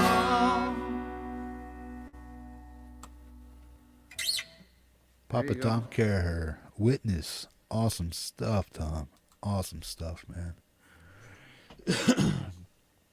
Thank you. Right on. We got a big introduction. What about the guitar? I know you were talking about, it's a very special instrument to you. Can you just give us a brief little thing about the guitar, how it was built, what you did, and then segue yourself into your next song for us? I will. So the guitar was a pretty interesting story. I was in high school. So George and I have been together for well over 50 years at least. And I am the only and original owner of this guitar. It's close to Willie Nelson's guitar that's held together with Band-Aids and things like that. It's polished up kind of nice for tonight, but it's got some scars. And the way that I acquired George was I was riding the bus back and forth to high school, and there was this guitar shop.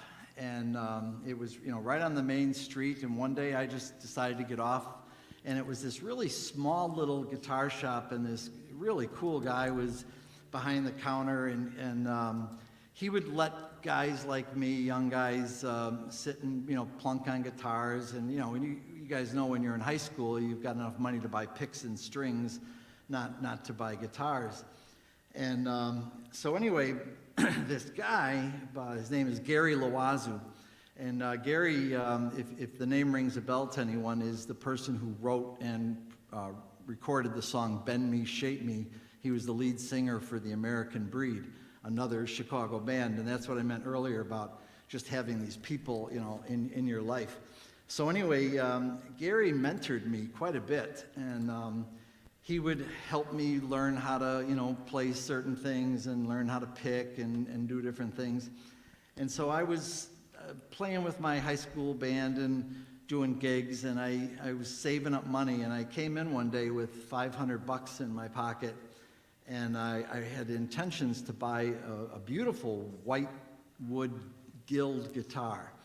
And Gary looked at me and he said, you know, Tommy, a Guild is a good guitar, but you are a great guitar player and you deserve a great guitar. I just got this Martin in today, and I'd love you to have it.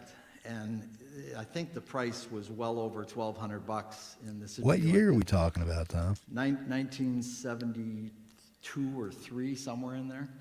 Right. And so $1,200 was a lot of money back then. Yeah. And I said, well, I don't have that kind of money. And you know, some of you guys that are older in the chat would know that back those days, somebody would just pull out a little pad of paper and say, well, we'll put you on a plan, you know. And the plan that I had was every time I played out, I was supposed to give him half my gig money. And then I was also supposed to refer him to people. And I see, you can't make stories like this up. I was working at Burger King at the time, and my boss had a country western band, and I brought him in to refer him, and he was going to buy some PA equipment and stuff like that, and he wound up buying, you know, thousands of dollars worth of stuff. And so when I was leaving, Gary looked at me and he said, Tommy, paid in full. So I got this guitar for next to nothing, maybe made 1 or 2 payments on it, and he just said, you're all paid up. Right on. Gary went on, this is a good segue into the next song. Gary went on to, the American Breed was a one-hit wonder type of band. He went on to open a recording studio, and he was an amazing, actually Grammy-nominated 2 times recording engineer, and went on to produce bands Earth, Wind and Fire. She did some work for Chicago, Definitely Styx and REO Speedwagon, all bands from the area. And so he also recorded this song that I affectionately refer to as the bathroom song. Right on. And let me just jump a few things around here. You ready to do the bathroom song? I am. I'm going to do the bathroom song. But little quick story while I'm pulling some things up on the bathroom song. I hope you can still hear me. Yep. Okay. But the bathroom song was on an album that I did with, I'm getting a funny message, so hold on just for a second. Okay, now that's a good message. All right, so you should be able to hear me here. Right. So the bathroom song was put on an album, and this is another great story, and I just have to share it. You were asking earlier about accolades, and you know, accolades aren't always what happens to you musically or on stage or something like that. It can just be the kindness of others, right? So this song was recorded in about 1976. And it's with a guy by the name of Dave Rudolph. So this is the funny part. Also Grammy nominated 2 or 3 times. Tom Caraher has no Grammys, never been nominated. I don't even know how you get into that. But anyway, but Gary Loazu produced this song, and I know Roque Aveneda is in the group tonight. I saw him earlier, and one of the other songs from this album. He commented, he's another guy in the area here that's just got a fabulous ear, and he goes, wow, what an amazing mellotron you put on this song. Now, there's no mellotron on this song, but it was another song on the album where Gary Loazu said, wow, you guys are really good. Let me get some serious musicians in here to help you. So in the actual album of what this song is on, we've got pedal steels, people we never met before, you know, we never saw them again. They were just studio musicians brought in. But the bathroom song is something I hope everyone will enjoy. I know I did. Tom Caraher from Connecticut, man, the bathroom song. Check it out.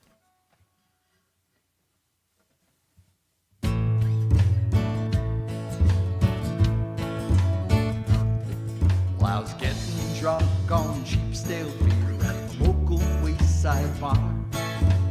Weaving on my swivel stool, wondering who's gonna drive my car. When my bladder issued a warning and said it was time to go. So I staggered to the bathroom. Oh, how was I to know? That scratch right there above the urinal, right next to the dirty words. Call Mary Lou for a real good time, 9368101. Oh, I never knew that the girl of my dreams would be found on the bathroom wall. And now I write love letters on my toilet roll, and I don't sleep at home.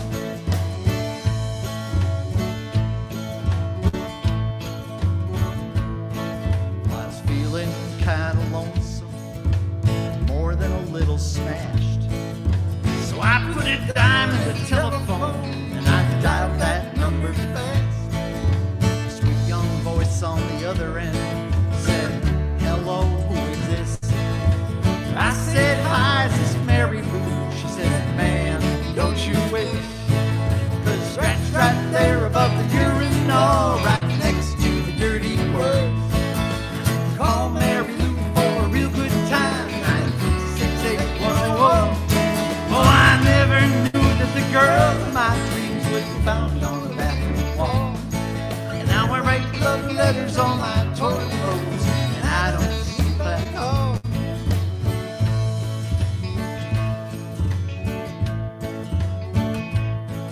She explained it was a prank of her brother's, who liked to write on walls, and then sit beside the telephone, waiting for some sap to call. Her real name turned up Carrie Ann. She felt sorry 'cause I was blue. So we started talking about the things we liked, and found out we liked to screw. And scratched right there above the toilet seat, right next to the dirty words. Call Mary Lou for a real good time, 9368101. Oh, I never knew that the girl of my dreams would be found on the bathroom wall. And now I write love letters on my toilet rolls, and I don't sleep at all.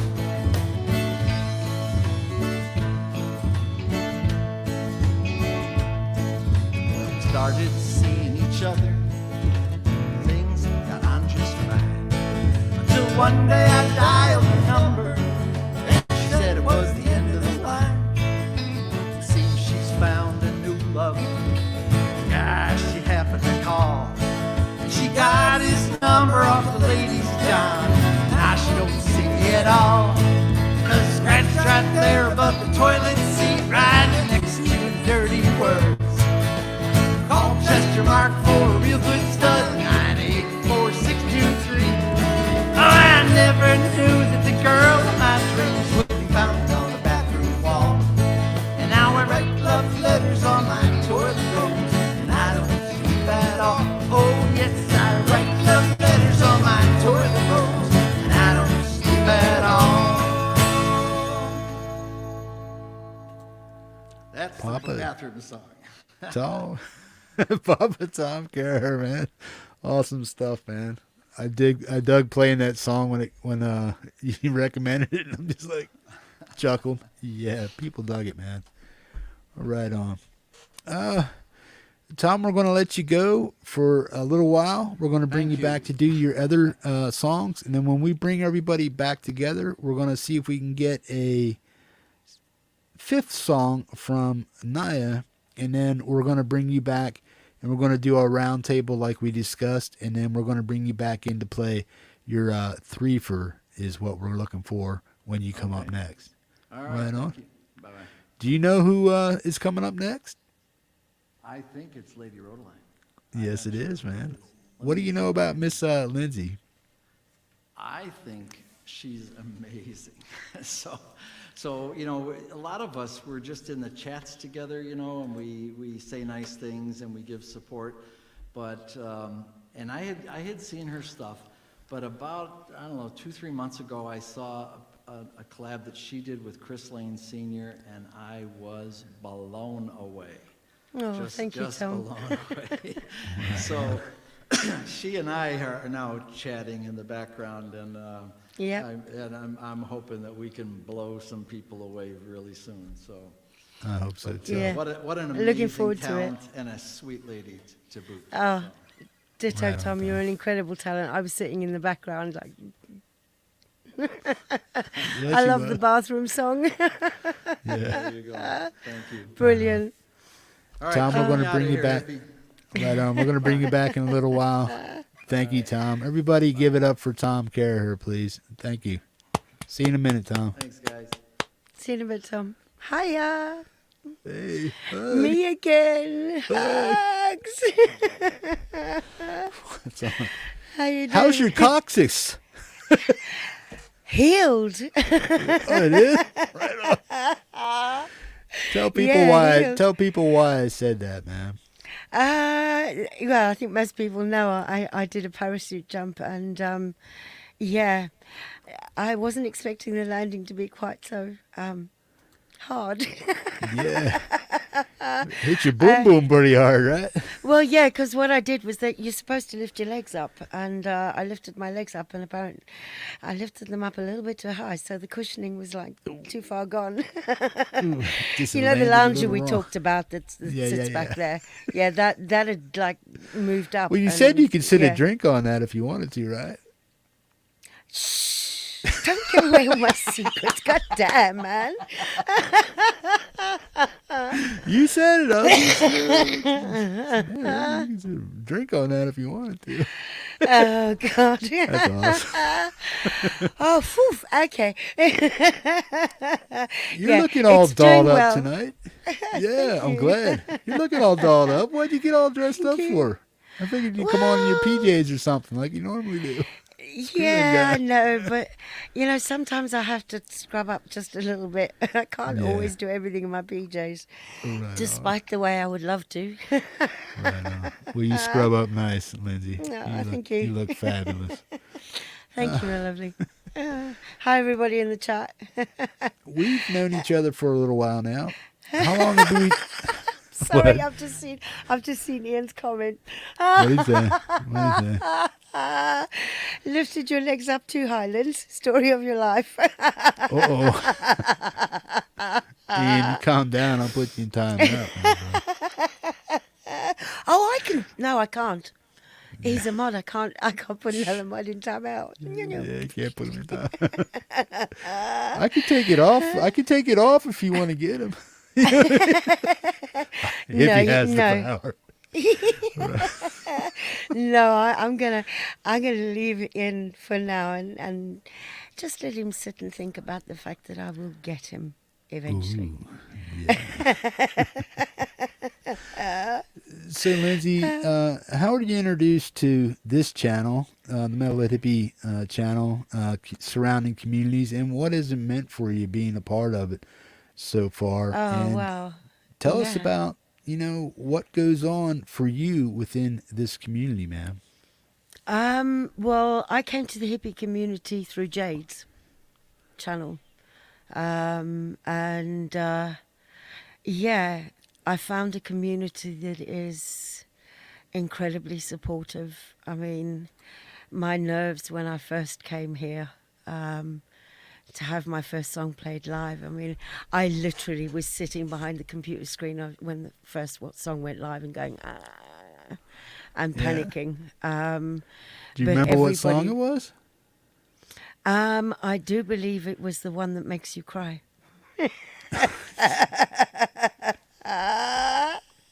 Well, you asked.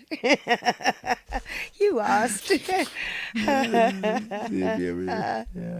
Yeah, I Right on. believe it was the one that makes you cry. But yeah, and everybody was just so incredibly welcoming, and you know, I've built a family, I've built friendships, I've built some incredible relationships with people that I've never even met, and who mean more to me than I can possibly say. You know, Right on. and yeah, it's just the coolest community out there. It really Right on. is. You know, Right on. so yeah, that's how I came to hippies, and I believe we're coming up to 2 years in February that I will have been with your channel. Right on. I think it's February that it's 2 years Good that I'll deal. have been with you. Yeah, There are things that happen for you and to you in this community as far as original music, something you never really delved into before, to my knowledge, but especially here on YouTube. What's that like, having hung out enough to build up the confidence to, maybe I can do this, but Ian, I believe, helped you with your very first original song. yeah, Like yeah, he's helped a lot of other people also, and we call him the infiltrator and stuff. But what yeah, was it like for you to do your first original here for the community and in the community, and ask somebody that you obviously admire very much and yeah, like what he has to offer as far as musicianship, yeah. lyrically, friendship, and all that stuff? Just a musical, monster that he is. Um, to answer the question about writing my first song in the community, one of the things that this community gave me was a feeling, a space to feel safe in terms of what I wanted to express, what I wanted to say. And for that, I will be ever grateful, because if it wasn't for that, I would never have written my first song, given, you know, the content of the song. It was a very hard song to write. I mean, it's about my mother, you know. Right on. And about my childhood and the issues that I brought through into adulthood. So yeah, that was a pretty hard song to write, and to have Ian. I mean, Ian was just amazing, because he let me. My experience of writing a first song was, you want everything in it. Yeah. You want all the bells and all the whistles and all the... And Ian was like, yeah, we can do that. Yeah, we can do that. Yeah, we can do that. And then about halfway through the process, he said to me, but less is more, my dear. Or something to that effect. And it wasn't until He was sort leading you on, is what he was yeah. saying. Well, no, he yeah. was letting me express myself and get all this, wow, I'm writing my first song out, Right so that on. I got to sort of calm a level and was able to step back and look at it and go, actually, yeah. And with his help, with his guidance, and with his incredible guitar playing, I've asked myself, came into being. Yeah. And yeah, I can never have enough good things to say about Ian, about Francis, about a lot of the people in this community. Most of the people in this community are just amazing. And I say most because there are newcomers that come in all the time and we don't know them. So, I'm not excluding anybody. I'm just saying we don't know you yet, Yeah. But this community is incredibly welcoming and, open, and yeah, you need some help. Well, hell, there's 30 of us in a line, pick one. Yeah, right on. No, bless you, I love you, Ian. Yeah. So, you love yeah. me too, man. Yeah, and I've done some incredible collabs. I've sung some incredible songs. But I think I'm singing the songs I am today because of the support and the confidence that this community has given me. Yeah. Very much so. Yeah. As far as just musically and stuff like, and plus technically, how was it like working to get ready? Because a lot of people think, oh, well, just get up here and start singing and stuff like that. It's really not that easy. It's a big learning curve. Some people understand how to get live and be live online with the equipment they have, but the average person just doesn't realize, what has to happen to make it happen. How was that experience for you? It's amazing to sit and listen to Ian and Francis because, what the one doesn't know, the other one does, and the two of them work in tandem. Yeah, but the two of them work in tandem, Right on. and when Kermit the Frog is not in the equation, it works well. Gotcha.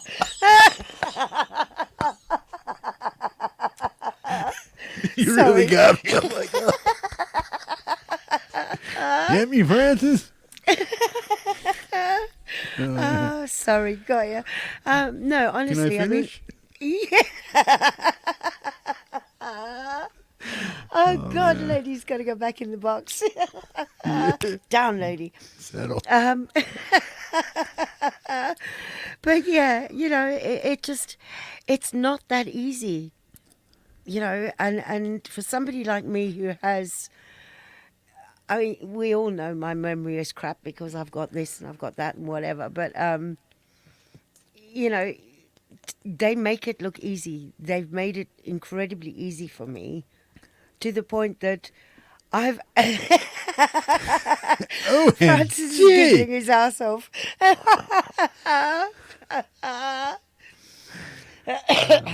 Oh, God, yeah.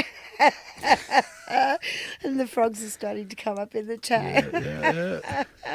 Yeah. But, yeah, I've completely lost my train of thought. Oh, dear.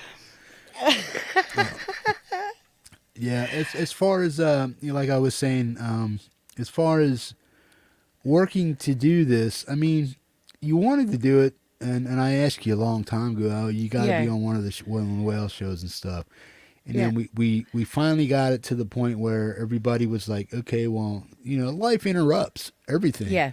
So it's like you do a little piece here this week, a little piece another day, a little piece another day, until the point where we get you ready to almost roll, and it's like, bam. Yeah. What was that experience, building up and getting up and ready for the show? Because a lot of people are asking, well, how do I get on the WALE show? What do I got to do? What equipment do we use? All this other stuff. Well, everything varies and it's different. Yeah. But we don't have to get into all the equipment. But it's not as complicated in terms of equipment. It's not as complicated as I thought it would be. Literally your door, your interface, if you've got a mixer, and a microphone.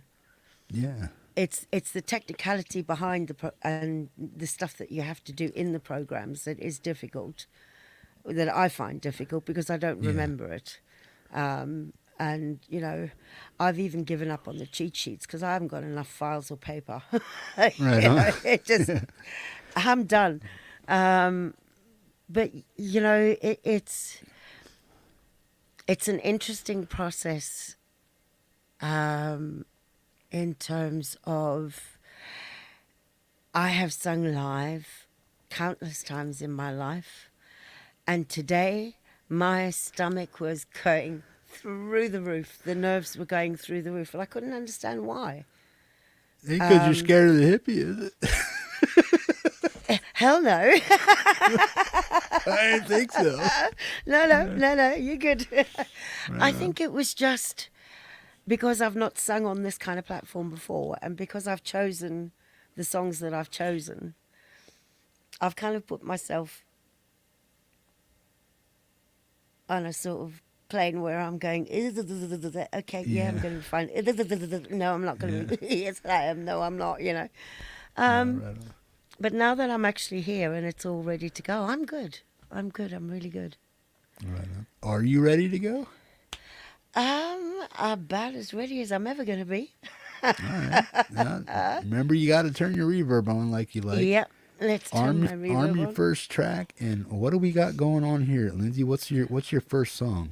Okay. Well, oh, Smudge. Excuse me. I have to get rid of the mascot because she just gets in the way. Come on. No. She loves you.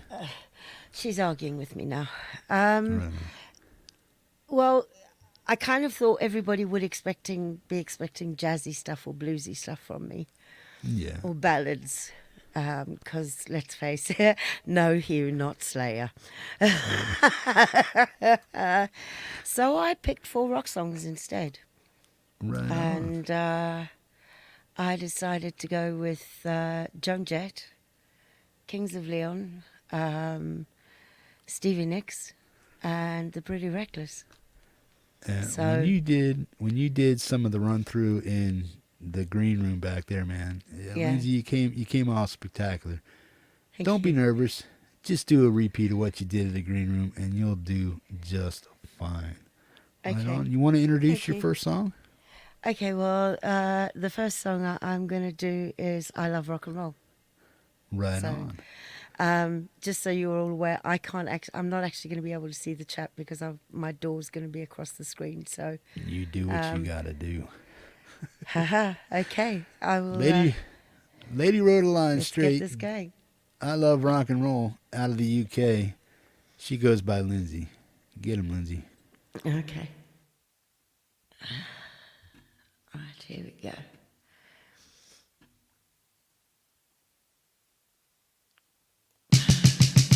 Sorry. Here we go.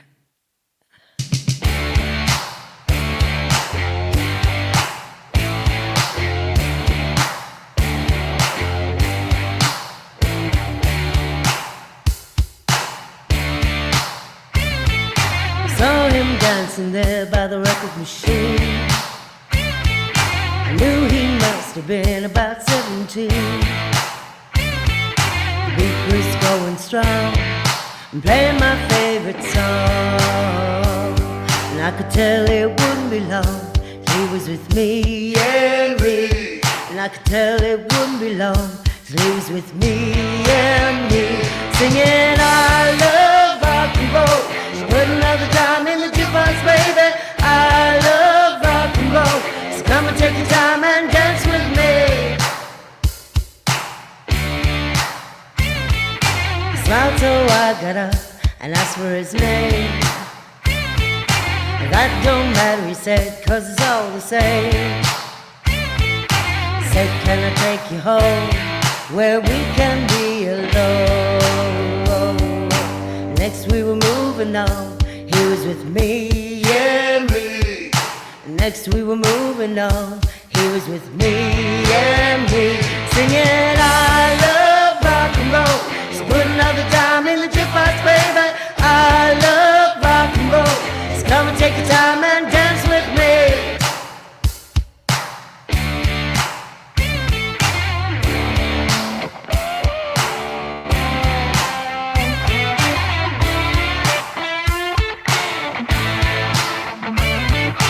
Said, can I take you home where we can be alone?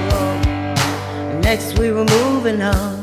He was with me and me. And we were moving on and singing that same old song. Yeah, with me. Singing I love rock and roll. So put another dime in the jukebox, baby. I love rock and roll.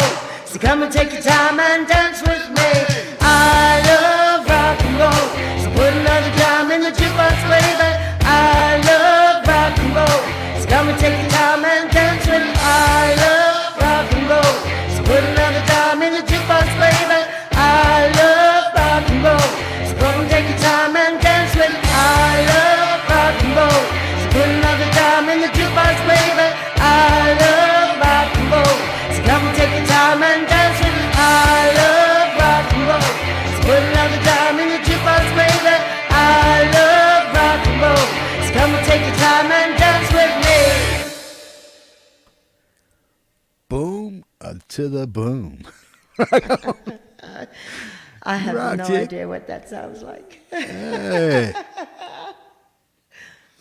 I'm the only one that really matters. And you sounded great. Oh, bless you. No, you're right, man. No, they loved you over there, Lindz. They all loved Thank you, you. man. Thank Rock you. on. So, Lindsay, let's just get right into the meat of everything, man. Yeah. When did it start? What happened in the middle to where you are right now in music? Whatever you want to put out there as far as information about how you got started in music, where and why you left off if you did, or what was happening in the middle Yeah. to right now, man. How did you get to this spot right here? But where did it start from first? Oh God. I suppose you'd have to go right back to Sunday school and the Sunday school choir. Right on. And from there I moved on to the school choir, where I was, after a couple of years, very politely asked to leave because I was disruptive. You bad girl. Bad girl. I was a bad girl. You're just too sassy. I was Too getting sassy. sassy, yeah. And then I didn't really, I used to have those moments in the lounge. My mum, I used to break into her cupboard with her record player and do the hairbrush moments as a teenager, you know. Yeah. All the Barbara Streisand and the Shirley Bassey and all that sort of stuff. I didn't really start singing until I moved to the UK. And then I met a guy who had a music studio, and I was doing the backing tracks, vocals, and working in the studio, and we went out and started singing in the pubs and things like that. But I left music for a long time. I had a bit of a not so nice experience in a car park one night, and my children were young, and I just thought, no, I'm not doing this. So I left music, and I didn't come back to it until my middle son was on tour, and I was always going, well, I'm so proud of you. You've done so well. This is brilliant. You know, I'm so... Because he's gone much further than I ever had. I mean, he's just done Bloodstock, you know. Well, hey, do us all a favor, because Yeah. this young man is very talented. Let him know Yeah. who you're talking about, your son's name, the band, and what he's actually doing, and the genre and all that stuff. Okay. So give your boy an awesome shout out, man. Okay, cool. Yay. My son's name is Moose, and he is part of a band called Creek. And they do rock, metal. He also does some work with a band called Blood Youth and a couple of other bands that he's been on tour with in America. He was on tour in America in, what are we now? 6 weeks ago, 8 weeks ago? He came back from America after having done Bloodstock. So, Right on. yeah, he's... I get to see him maybe 4 times a year. Because he's just never home. He's always on tour, and he's relentless. I mean, he's self-taught on all his instruments, and Right on. you know, he's just. I'm gonna do something I don't normally do, but I'm gonna big him up, and I'm gonna show a photo of him if I can, Right on. if I may, Sure you can. if I can find it. Does he still have his antlers, or what? Does he still have his? His antlers. Oh man, probably. So juvenile, right? Hippie. There he is. That's Bring him him up on here. stage at Bloodstock. I don't know if you can. I know you can't see that because Turn it to the side a little bit. There you go. That's him at Bloodstock. Right on, man. He's a bass player, right? Oh, he plays bass. He plays drums. He plays lead guitar. Right on, man. He's just, and he's self-taught on all of them. You know. Awesome, And man. yeah, he just. At the age of 15, he said to me, I'm going to go to college and I'm going to get some sort of a degree behind me so that if music fails, I've got something to fall back on. And I was like, okay, yeah, you carry on. Mother's not going to get involved. Because at 15, if you're making a decision like that, don't mess with it, people. Right on.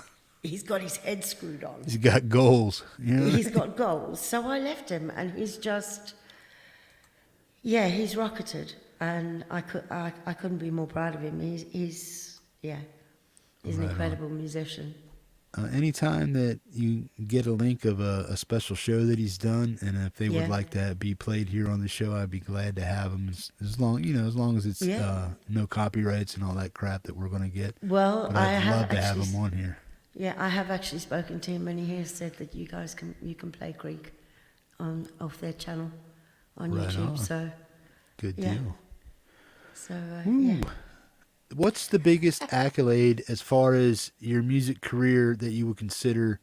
It doesn't have to be an award or anything like that, but something that was the most meaningful for you as a singer, songwriter, musician, or even a mom. What's the biggest achievement that you consider of yours? Musically or anything to do with the family, kids, whatever, man. I think my biggest achievement so far has got to be now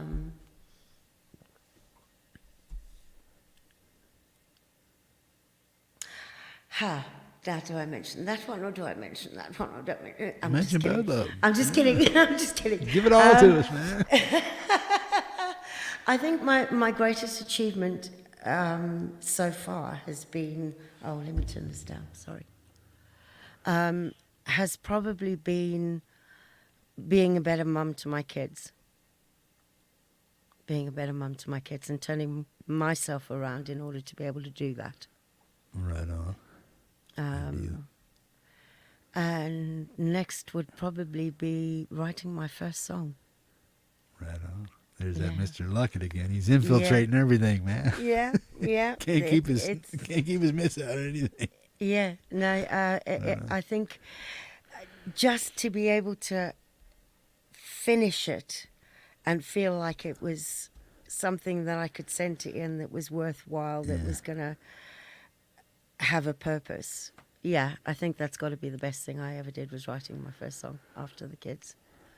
So, in my opinion, it was something that was bottled up inside you, with the relationship of parents and mother and stuff like that. Yeah. Not to get too deep into it or anything like that, but that there was a lot of things. Your mom has recently passed, and a lot of people don't know that. And through not being able to say things to her while she was here, because of the relationship or something like that, but you had all this stuff inside you, whether it would be things you wished you could have said, some of the turmoil, some of the things that you really didn't want to say but you wished you could have said but you didn't, so it came out in a song. Can you expand on that just a little bit, or did I just get too deep on it? No, look, I mean, as I've said before, now that my parents are gone, I spent my entire life having to hide stuff. So now that my parents are gone, I'm not going to hide anymore, which is how and why I started writing. She hadn't passed at the time that I'd written the song. Right. But she was never going to be on YouTube. She was never going to find her way onto YouTube. So that was pretty safe. But yeah, I grew up in an abusive home with two parents who the booze was more important. Yeah. And they had children because society dictated that was what should happen. So I found after 52 years or 51 years, I suddenly found myself in a position where I was changing, and I suddenly had a voice with her. And I was able to start communicating things to her. But unfortunately, by that time, she had, with the dementia and everything, it never sunk in. So while it was there to be said, it was never there to be acknowledged.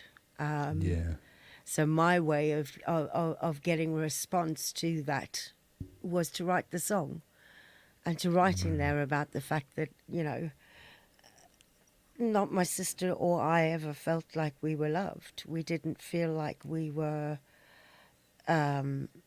people that our parents particularly liked or wanted to spend time with, whether we were children or adults. But by the same token, you know, it's... I've gained so much more in my adult life. So, you know, I'm here. I've got this place. I've got this family. I've got. So I can hardly go, well, I haven't got. Yeah. 'Cause I Alcohol have and so ignorance. Yeah. Yeah. Alcohol and ignorance go hand in hand, and you know, it's alcohol, drug addiction. It's all the big destroyer of everything. There's nothing, absolutely nothing good that comes from addiction either way. And the kids are the ones that pay the price. And I have a lot of that. As you know, I got a lot of that stuff in my past too, man. But, oh, man, how do you reconcile that with yourself? I mean, I know when you said you went on, you know, the community gathered around you. And Lindsay had a wish to jump out of a plane, and the community rallied around you. And we helped you with your bucket list thing, which was jumping out of a plane. Man. Yeah. But there's something you said at the end of your video that resonated with a lot of folks. Do you want to let them know what that means? Yeah. I said that when I climbed into the plane, when I jumped out of the plane, I had 53 years of baggage with me. And when I landed, I had none. And you want to explain that for people? As you understand it, what does that mean for you as an individual? All my past, all my history, all the negativity, all the, you know, the stuff that we hang on to that we're just a little bit reluctant to get rid of, because it's a piece of us that's been with us for 50 odd years, you know. I took all of that, and in jumping out of the plane, I just said, I'm done. I don't want it anymore. I'm not taking it anymore. When I hit the ground, if I hit the ground, you know. The right way. Yeah.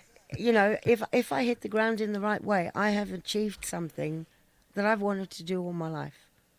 Right on. And I can take that good thing and build on it, or I can take all the bad stuff and carry that with me.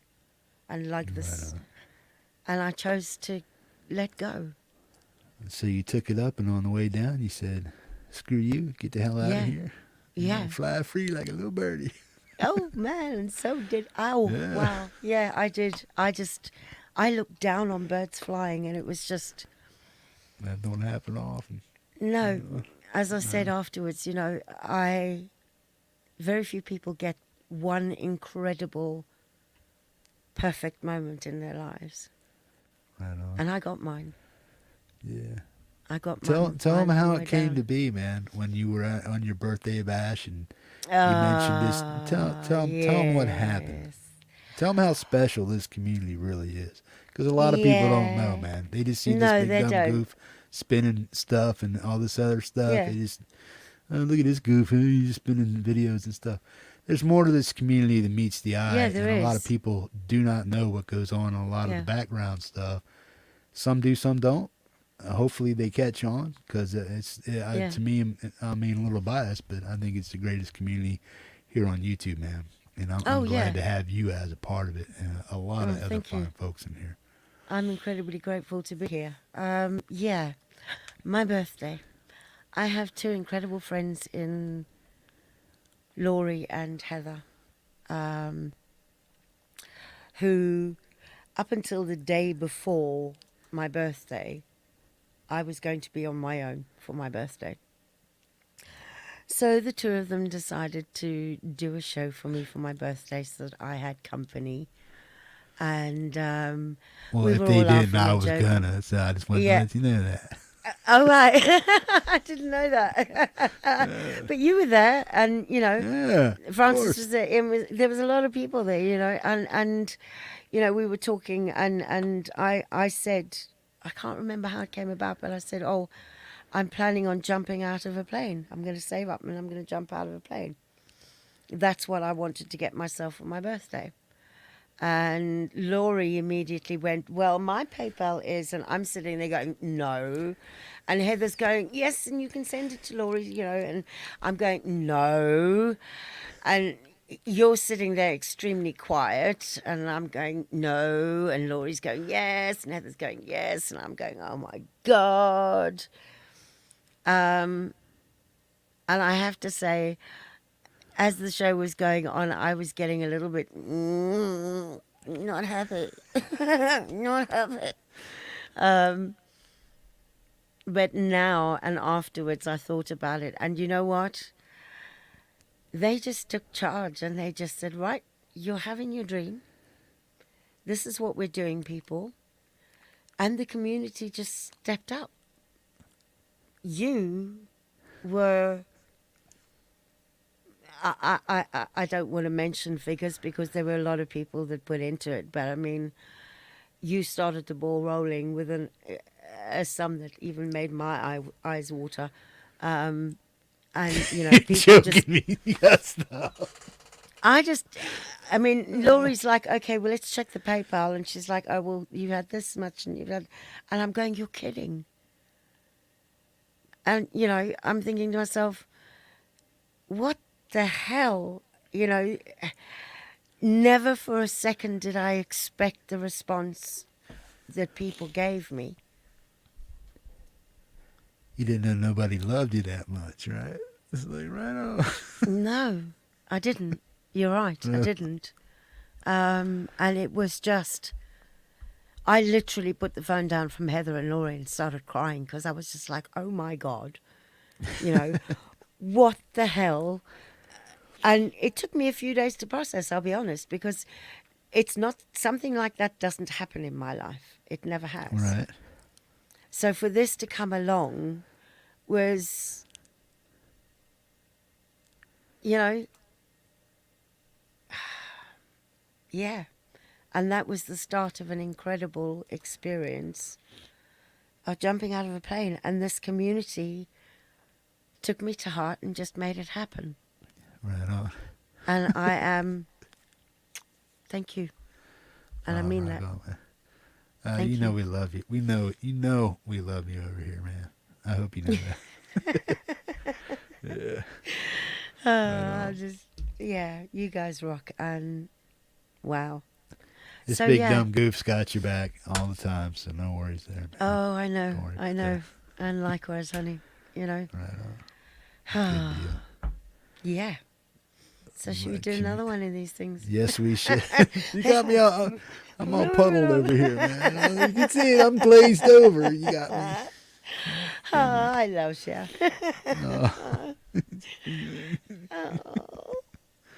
So what, Yeah. so what have we He got up shits next, himself man? when he realizes I might actually get on a plane and do that one day. Uh-oh.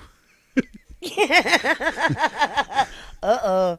I hope we stay on Manager good alert. terms, man. 'Cause I don't want you coming over here. I don't want you coming across the pond mad at the hippie. You know what I mean? No, I'm not mad at you. I just wanted to come along and give you a hug. But I just keep thinking, man, hippie's running a mile. It's What was that thing you were hilarious. talking about, chopping limbs off the other day? And you were like, Oh, gosh. Don't do that to me. Oh, don't do that it was to me. hilarious, man. Oh, man. Did I forget how- stick my foot in it? Yeah. Yeah, just chop his legs off and tell him to walk. And I am still dying from that comment. Yeah, me too. I think it's hilarious. Francis and Ian were like, that was funny, man. Right. What are you? Let's he sing a song for us. And there it goes, totally sideways. Right. Right. Woo. Lindsay, this lady Rodaline Strate. What's your next song, hon? What do you got going on? The next one is Kings of Leon. If I can keep a straight face. Don't piddle yourself. Stop it. Gucci, Gucci, goo. What is it with you and... Yeah, okay, no. Rock on. Kings of Leon, Miss Lindsay. Lady Rodaline Strate out of the UK, folks. Oh, my eyes are streaming. Oh, my God. I'm going to mute my mic for a second. Right Because on. I need to cough.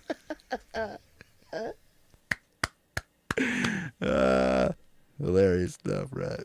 Oh, man, you crack me up. Okay, Oh, man. right. Get him. Okay, straight face now. Come on. Okay. You got to do one. What the kids doing? They're going, I think my son's actually watching this. One of my Hey, sons is what's up, actually watching dude? this. Mama. Right, here we go. Okay. Rock on.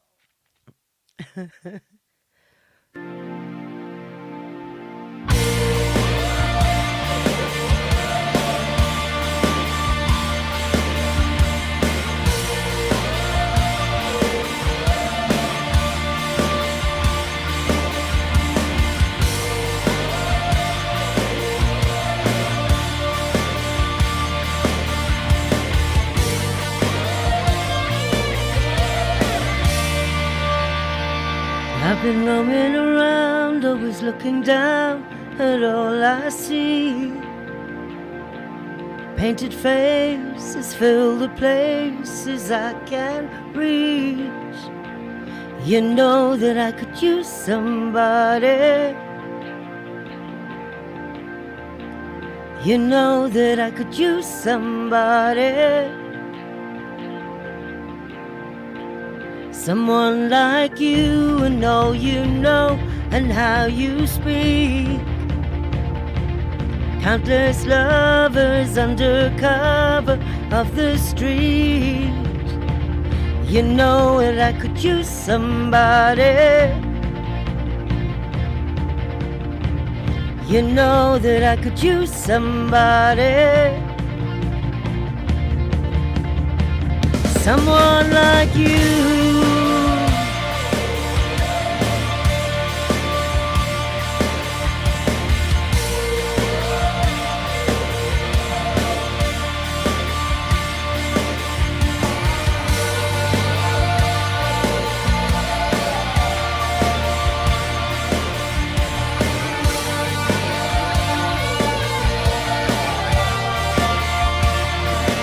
Off in the night while you live it up, I'm off to sleep.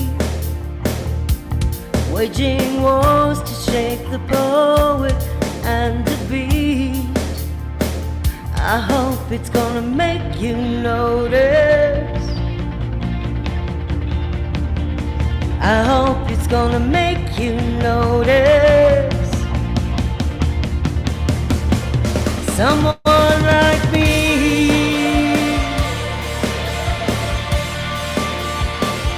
Someone like me.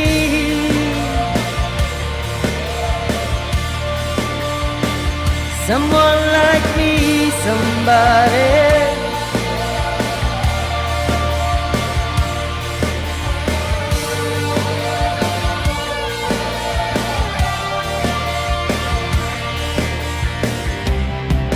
I'm ready now, I'm ready now, I'm ready now, I'm ready now.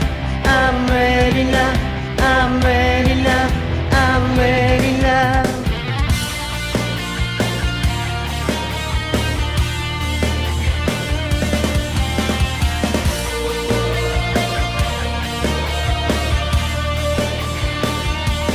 I'm like you, somebody.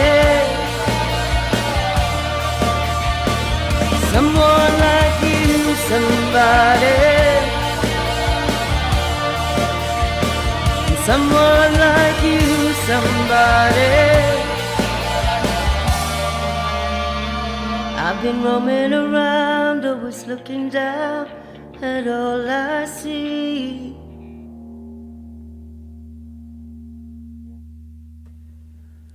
Boom. Miss Lady Rodaline Strate out of the UK. Lindsay, awesome stuff. I forgot the reverb. Hey, don't matter. You came off spectacularly. That Thank was you. awesome, Lindsay. Awesome stuff, man. Thank Right you. We got Oh, some. wow. You want to welcome our new friend here? Hi. Ava Potterfield and friends. Hi there. Rock on. That's what we do here, man. I try to make Excellent. everybody feel welcome and appreciated. Awesome stuff, man. Oh, bless you. You didn't need it. It sounded wonderful. Right on. Right on, Get man. it next time, people. Yeah, yeah. And there will be a next time. You ain't getting away with one performance, man. Right on. Oh, wow. So Thank what's you, it? everybody. How do you feel about this experience right here? I mean, what would you say to other people that would want to do it or try to do it or had any kind of a, yeah, I'm too scared.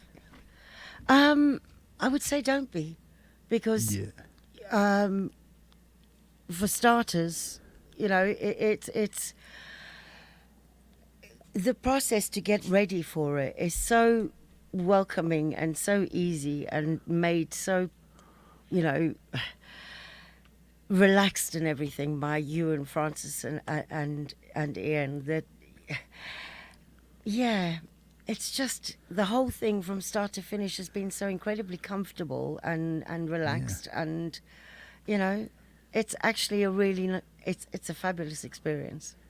right on. It really is. It's Yeah. good. It's good. Good night. Yeah, and I mean, do you think most people just think that? Oh, hey, I'll just go up on the hippie show and do my thing and just trottle off. Have you learned that it's more? I mean, I know you've been involved with music for a while, but as far Yeah. as going live and stuff like that, It's and a you lot said more it. technical than it's a Yeah. lot more technical and if I had to do this myself for a show for myself and go live, the answer is hell no. Just not capable. I wouldn't know where to start. I'd give up before I even started. Right on. Because So that's how's not it a feel- side of the music that I'm used to. Yeah, how's it feel to be a part of a community where you can just look over there in that chat and ask a question, boom, you're done. Oh, it's amazing. Right on. Yeah, I mean, it's amazing because collectively this community has so much knowledge and so much that they're willing to give that, Yeah. Everybody knows something about something. yeah. Everybody, even the little guy, has something to offer Yeah. somebody out here, man.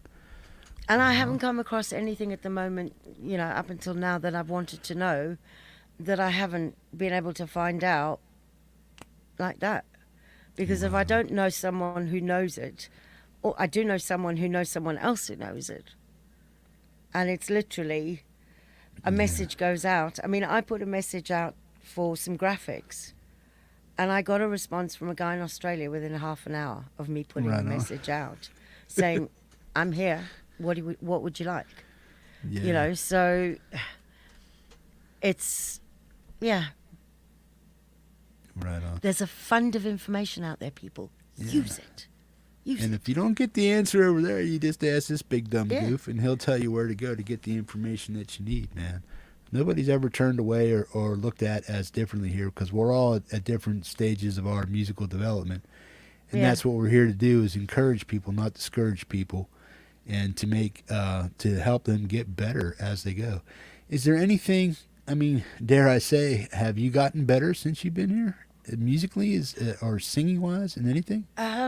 I've gotten better musically. I've gotten better vocally. I've gotten better with my confidence. Yeah. I mean, I can't think of a way that I haven't improved by being Right here. on. Yeah. And it's wow. I mean, if I think where I was when I first started on YouTube, and I mean, I started my channel to chart the progress of my voice coming back in and all this sort of Right thing. on. And I listened to the first few songs that I put up, and I think, oh my God, what were you thinking? You know? But hey, we all do that, you know? Right on. And I think it's important that we put it out there for other people to understand that it's okay to do that. It's okay to, you know, chart your progress, you know. Even if you're not happy with your voice, you know, Right on. you will be eventually. And for you to see the journey that you've traveled is amazing, Right on. you know. Well, that's what I'm liking about Lori. I keep saying, well, Lori, when are you going to come on here and stuff? And we were egging her on the other day in the green room. It's like, come Yeah. on, well, you need this, you need that. This is all you need now. What are you going to do? You know what I mean? Yeah. That she's actually starting to sing in some of her tunes and stuff like that. And I was picking on her the other day. It's like, little songbird. It's like she's coming out in her own stuff. Don't you pick on my friend. And I want to get her on here, but she's scared. Yeah. She did too scared. No, I mean, I've got to say I'm incredibly proud of Laurie, because when I first met Laurie, I love you, Laurie, and I'm sorry, but Laurie was just like, oh yeah, I just play the piano and I joke around, you know, Yada, yada. yada yada. And look at her now. I mean, she's singing. Oh, man. She's singing and she's pulling off Blondie songs quite spectacularly. Well, weren't you the first person she actually brought her voice out with? I was the one who told her that she should do something with her voice because she could sing. And Jack, what Jack did with training her was just amazing. Right on. And yeah, I'm so proud of her. She's amazing. She's a goof too, right? Pull the other one, Laurie. Pull the other one. You know, and it's just, yeah, she's amazing. Right You know, on. and I'm still waiting for Wonder Woman. And she knows what I mean by that. Little inside thing there you guys got going on. Yeah, I've been waiting for, what is it now, Laurie? 9 months? I'd have had a baby faster, honey.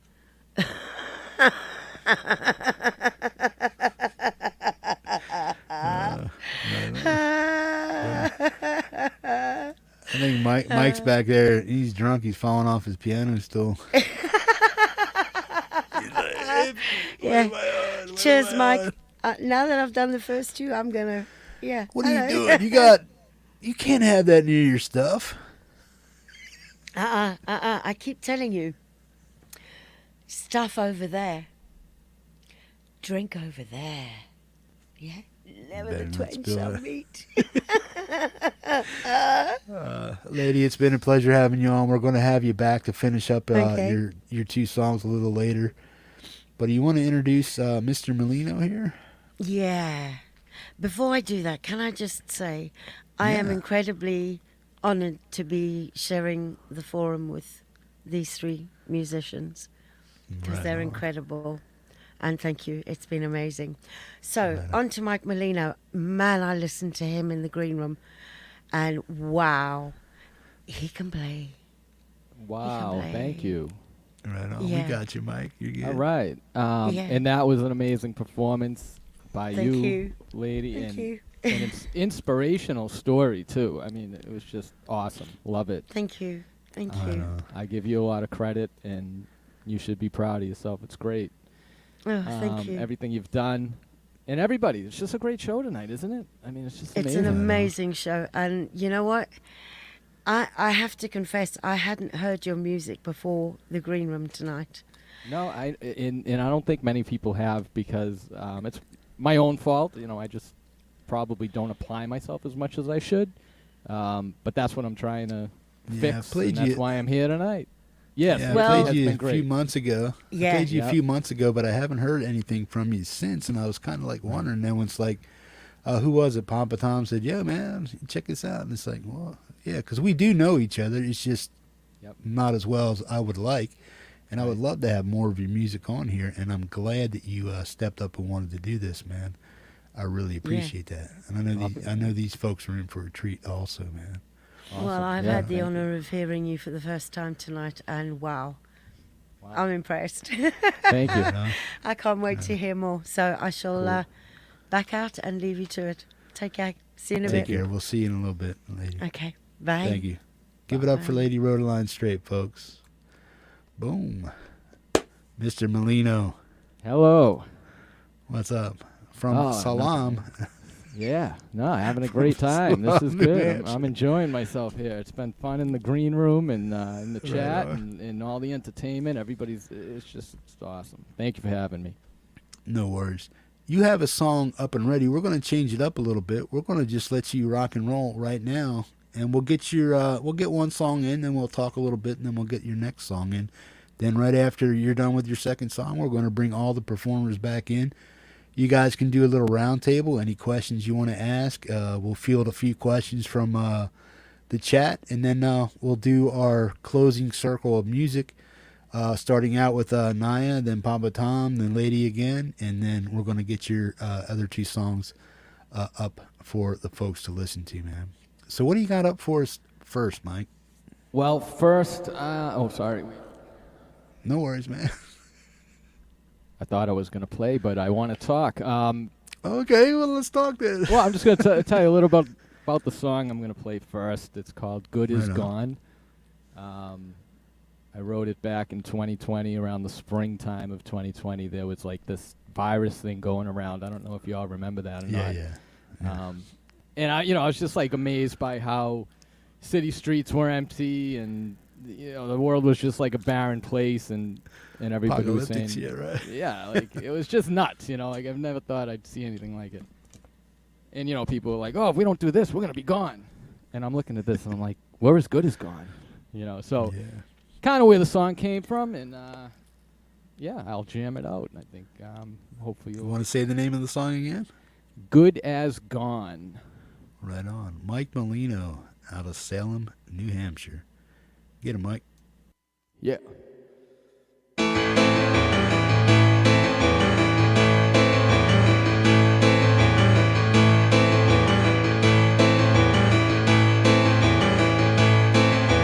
Tired feet scuffing all I see.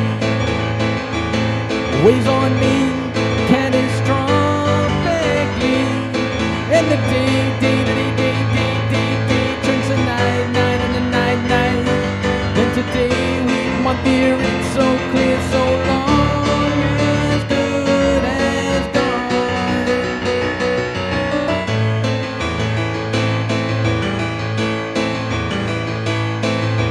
Crowded streets down in history.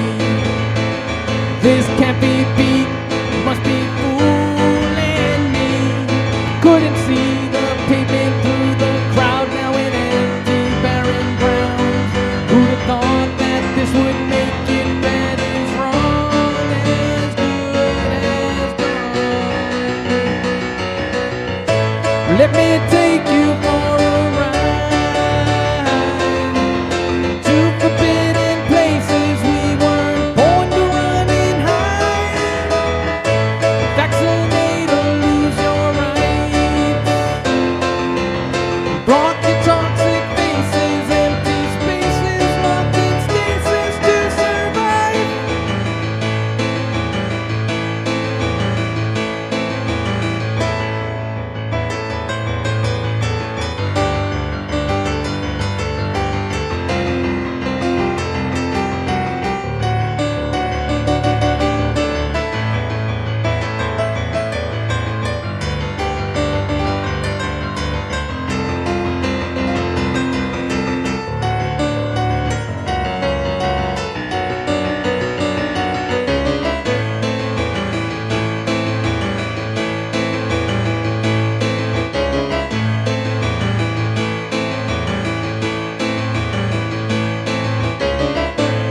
Weighs on me catastrophically. And the day turns to night, and the night. Then today, week, month, year, it's so clear we are as good as gone. Couldn't see the pavement through the crowd, now in empty, barren grounds. Who'd have thought that this would last forever? It's wrong. As good as gone, as good as gone, as good as gone, as good as gone, as good as gone.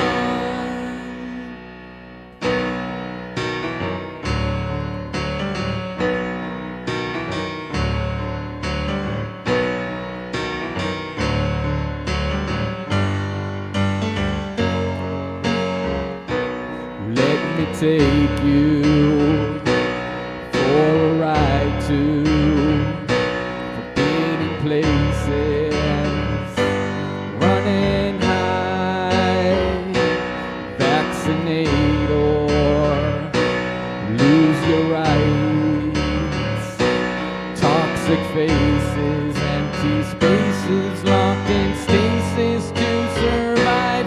Let me take you for a ride to forbidden places. We weren't born to run and hide, vaccinate or lose your rights, break your stasis. We weren't born to run and hide.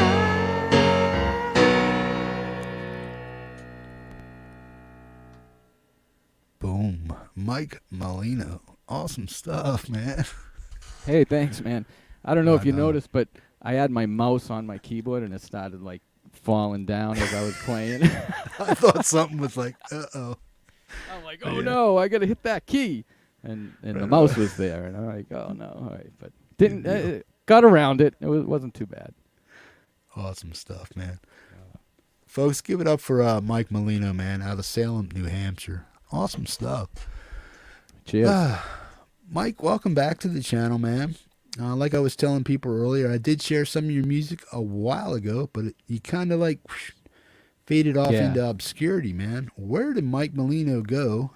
Is he going to stick around? Do we expect more stuff from you? And where can people learn and know about your music? But first off, let's find out where it all started from and just build up on that, and then we'll get to right to this point. So who Yeah, is Mike definitely. Molino? So, you know, I just at an early age, probably around 12 years old, I started playing. But even before that, I had a love for music. Growing up in my house, my dad was a huge Beatles fan, Rolling Stones fan, and you know, my earliest memories are hearing that type of music, and it just had like a magic to it. Maybe because of my age at the time, but even whenever I hear some of those types of songs, like Beatles songs, things like that, just has a special feeling to me, and that feeling just kind of stuck with me. And around the age of 12, I started playing keyboards, and I don't know why, because I love guitar and I love guitar music. So why I play this, I don't know. It's just what came naturally to me. So I stuck with it, and then up through high school, there were a million drummers, there were a million guitar players. I was the only keyboard player, so I always had a gig, something to do. I was always in demand, just because I was kind of one of a kind. Right on. And I stuck with it, and I did it, you know, through my 20s, and I started writing songs probably around 16, and it was kind of just a way to express whatever I wanted to, you know, whatever I was feeling. And Yeah, what were you singing about back in those days? Like teenage angst, fear, loneliness, no girlfriend, no this, no that, whatever, you know, nobody loves me, likes me, or whatever. yeah, And I then mean, how did it all yeah, mature for you? I always wrote about things that were like depressing and dark, and you know, I could never write from a happy place for some reason. I think it's how I express that side of me.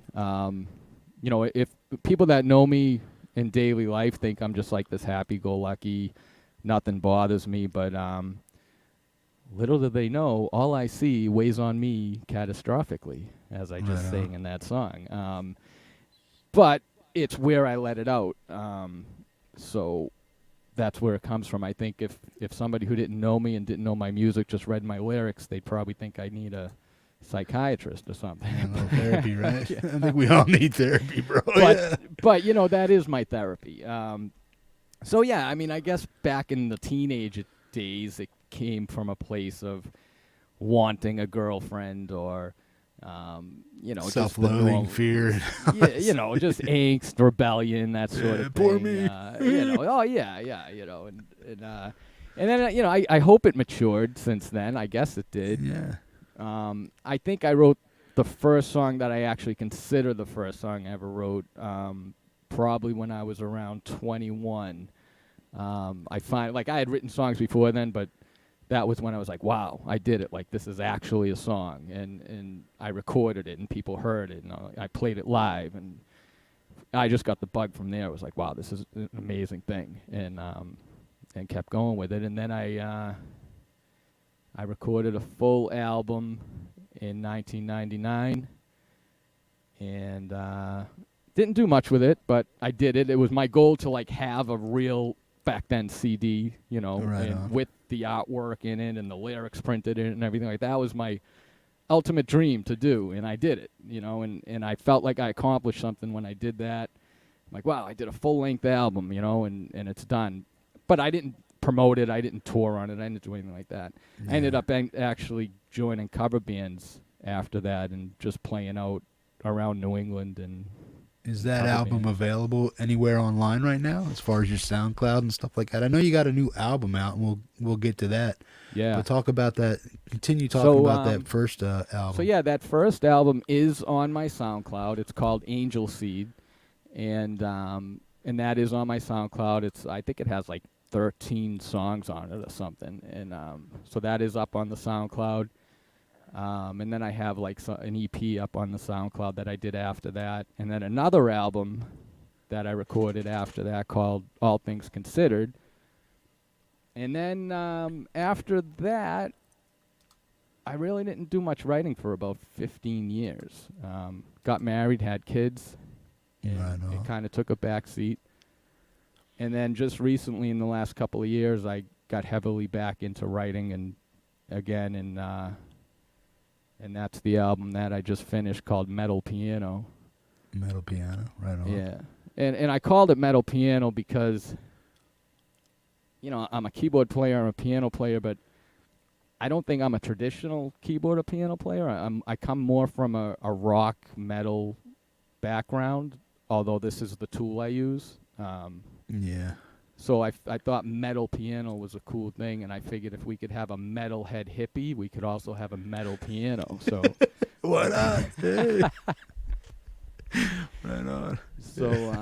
so yeah, and that's where that came from. And I actually have, I think, 8 songs on it right now. It's up on SoundCloud, but I have one more song that I'd like to finish and get it on there to make it 9, and then I think I'm done, because I could just feel that writing phase is over, and I'm not going to stop writing, but what I'm doing right now is done. Like, I've finished that group, and I'm ready to move on to the next. So I think this last song that I'm doing, I'm going to finish it, put it on there, and be done with that, and then move on to the next thing. Right on. So you know that this community here is big on collaborations and stuff like that. Is that something that you see yourself wanting to try out? And do you feel like, you know, hey, if anybody has some piano work that they need done on their track, that people can reach out to you, and maybe that's something you want to do? Or do you try to stay more focused on your own stuff, Songwriters Anonymous, and just stay right there but not try to mix too much? Or is that something that really interests you, is trying to see the full benefits of this community, that what we do over here as far as making music? Because Lori's got well over 100 collaborations. JDL is new on the storm. Ian Luckett has performed well over 120 collaborations, and I could go on and on and on with people here in the community that do that. Is that anything that interests you, and would you be open to that? Or are you still more into the I wouldn't say isolationist kind of music making, but just being, your own creator, trying to figure out yourself? Or is there something that you feel you can offer somebody as far as a collaboration, or are you willing to? Yeah, that's a great question, and I would say it's a little of both. What I don't have is the luxury of time. So the little bit of time that I do have for music, I want to work on my music, and that's just, I guess, a natural instinct. But in terms of collaborating with people, I love to collaborate with people. I actually did collaborate with a few folks recently. Chris Lane Sr. asked me to play a piano track on one of his songs last year, and I did that, and that was a great experience. Right on. And I thank him for that. Killer tune, and we rocked it, and that was fun, and that was great. It was just a really enjoyable thing to do. Good, camaraderie there, and just, it is enjoyable to mix it up with other people, and that was fun. Dom played a guitar track on one of my tracks on metal piano called Happy Song. That's up on SoundCloud, and that was a great thing too, because to have somebody come in and play a part on one of my songs, especially guitar, which is I can't do, just nailed it, and that was a great thing. So yeah, I am part of the Songwriters Anonymous group, although they'll probably tell you I'm not as active as they would like me to be in it, and I do apologize for that. I'm not a big Facebook guy. I try to go on as much as I can, but again, when it comes down to time, my kids are still young. I got 3 kids. They're into all the sports and activities, and I work full time, and once all of that stuff is done and I get like an hour or 2 at the end of the day, I go down and work on my writing and recording my stuff. But yeah, I mean, I love helping other people out more than anything. Like if somebody comes to me and says, hey, I got this song and I hear piano in it, I'd love you to try to do something, I'm all for it. I love to do that stuff. So, reach out to me, anybody who needs something like that. Right on, some piano work. Now, are you a multi-instrumentalist, or, is there something else you do, or is it primarily piano? Primarily piano, drums somewhat. I could hold a beat, I'm not a drummer by any means, but I could hold my own if I had to lay a beat down or something like that behind the kit. Right. Guitar, I've actually just started picking up and learning some chords, and I like that a lot. I think I'm going to continue with it and try to get a little better on guitar. Acoustic. Yeah, right now acoustic. But eventually, it's just always been my dream to play electric, just because right on. I think it's an amazing instrument. It's the music I'm influenced by is electric guitar driven, and there's just so much you can do with that instrument. It's incredible. Right on. Yeah. What's Mike Molino's biggest accolade, man? What are you most proud of musically? It can be an award, a time period of when it's like, wow, I got this. I like music. I just want to go here. I want to stay here and do this stuff, because I don't know if you know any of my backstory, but always wanted to play guitar, always learn it, but I'm 58 now. I picked it up at 52. I'm nowhere near where I want to be, but I enjoy just being able to listen to a Black Sabbath riff, maybe read some tabs, and if I can nail that riff and make it sound Sabbathy or as grungy filthy as I possibly can, because I'm a big Doom kind of player, and that's where that went for me. But where does all that stuff for guitar come in to you as, and what are some of the accolades that you did? But even though now I'm losing my own brain, man, don't do drugs, kids. But what's the biggest accolade that you have? Because mine was just to be able to pick up guitar and get a chord down and do that stuff on electric guitar. And so I'm fine with that, but I still have a way more to learn. What is the thing that kept you wanting to make music, and what is your biggest accolade in music so far?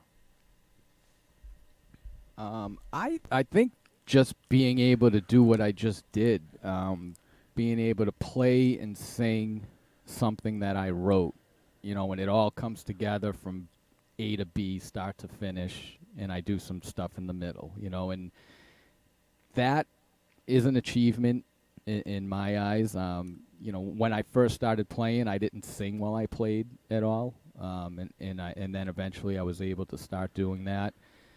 So yeah, that I would say that's an achievement in terms of an accolade. I mean, there's a lot of moments that I can think of that I consider Any accolades. special performances that stick Yeah. out, or have you ever performed live anywhere and you just like, wow, I'm glad these people appreciate what I did, or I nailed it and people appreciate what I'm doing?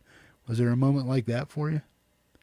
Yeah, I would say back in probably the early 2000s, I was pretty active in music at that time. I had just finished my first album that I was telling you about, and I was also playing in a cover/original band called Six Shot Brody at the time, and we were playing a gig in the Boston area, and we were doing originals because we were coming out with a new album in that band.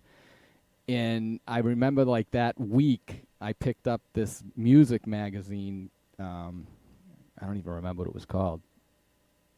On Stage or something like that. And there was a write-up about our performance that past weekend where we did the originals in Six Shot Brody.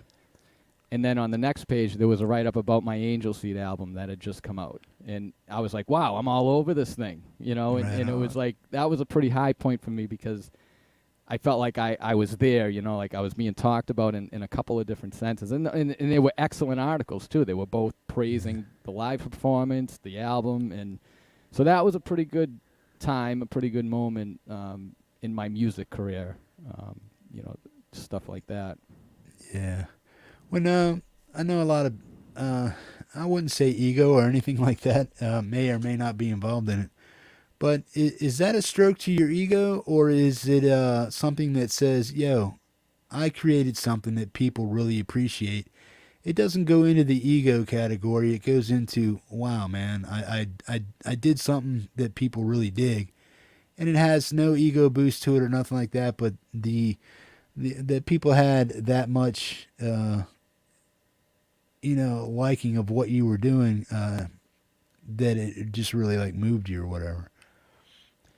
Yeah, definitely that. I mean, in terms of an ego, I think I'm more insecure than having an ego by any means. Even tonight, I'm nervous as heck. Getting up and doing these songs, it's not easy. But to me, the greatest achievement feeling when it comes to writing music is when somebody can relate to a song I write, or say that, oh, I like that song because I can understand what you're saying and I can relate to it. And that, to me, is gratifying. I like to connect with people. I like if somebody connects with a song that I wrote, or it helps them, or it makes them feel a certain way, or it makes them realize, wow, I'm not the only one who felt that way. That there's nothing better in the world, and that's why I do it. I think, that's I love that, and that's why I like having the opportunity to be on YouTube and SoundCloud, because you can reach these audiences that you otherwise wouldn't reach. And when somebody comments and says, like, wow, I really love this lyric here, I can relate to that. It's like, wow, man, that's incredible. That right on. Now, I didn't notice if you had a Bandcamp page. Do you have a Bandcamp? I don't. I only have SoundCloud and YouTube, and I actually just started SoundCloud about a year ago, maybe just over a year ago. Try Bandcamp, man. I mean, it might give you a little bit. I think there's more people actually hanging out on Bandcamp than most places and stuff. I mean, there's other distribution ways to get your music out there and stuff like that. But as a personal page for your own music and whatever endeavor you got going on musically, Bandcamp is a good source of community, basically, because I tell people, go follow me. I'm not a musician, but everybody that I follow is a member of this community, and I've either purchased their music, and it's a way for people to get a hold of a lot of people in the community. By people that follow me on Bandcamp, you get to see who else is out there in the community doing music and making music and stuff like that. Because most of the people that are on my Bandcamp are music that I've purchased from people in the community. So I'd encourage you to explore Bandcamp just a little bit and maybe try to upload some stuff there. Cause yeah, and follow the hippie, Metalhead Hippie on Bandcamp. Yeah, definitely. I'll check that out for sure. So are you ready for your next song, Mike? Yeah, sure, I'm ready. What do you got for us, man? The next song I'm going to play is a song called Savior. Right on. And it's kind of about what I think it's about, and it can be about whatever you want it to be about. It's a young man trying to find love and, having that encouragement and giving it a shot and taking those chances. And, we'll see what it is. Check it out. All right, you ready? Mike Molino, folks. Get it, Mike.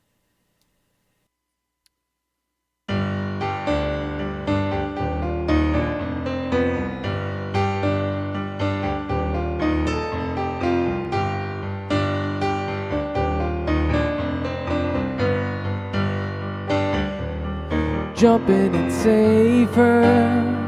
She's the one you've been searching for. Every time you fell asleep wanting more, will feast your eyes on the door.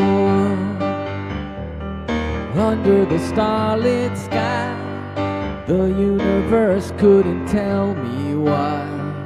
Every time I call and you pass me by, my love spills all over the floor.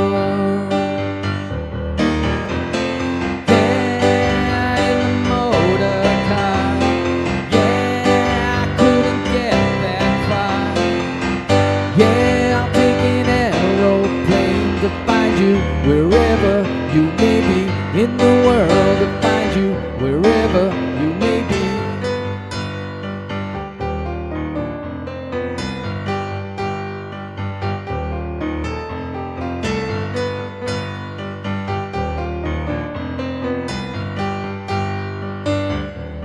So jump in and save her. She's losing her breath in the drowning pool. Even if I were there, would you know what to do?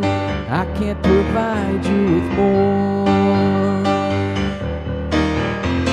It only takes a moment just to throw it away. After a lifetime all your searching goes to waste, 'cause you think you've been hurt before. Well, feast your eyes on the door.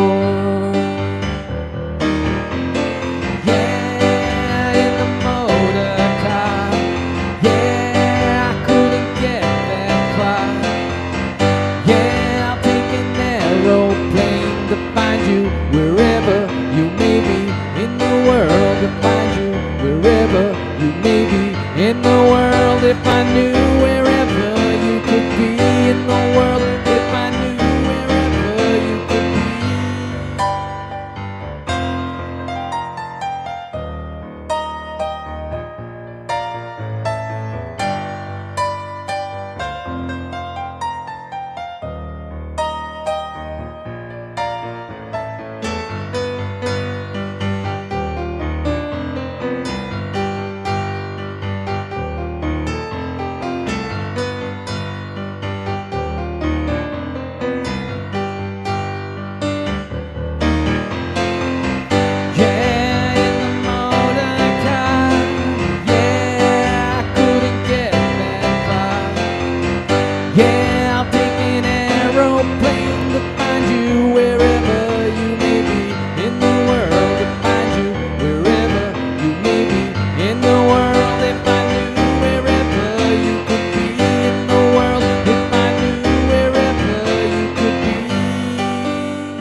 Mike Molino, Salem, New Hampshire, man. Awesome stuff, man. Thanks, Right man. on. Thank you. Get it up there for Mike Molino, folks. Cheers, Right on. folks.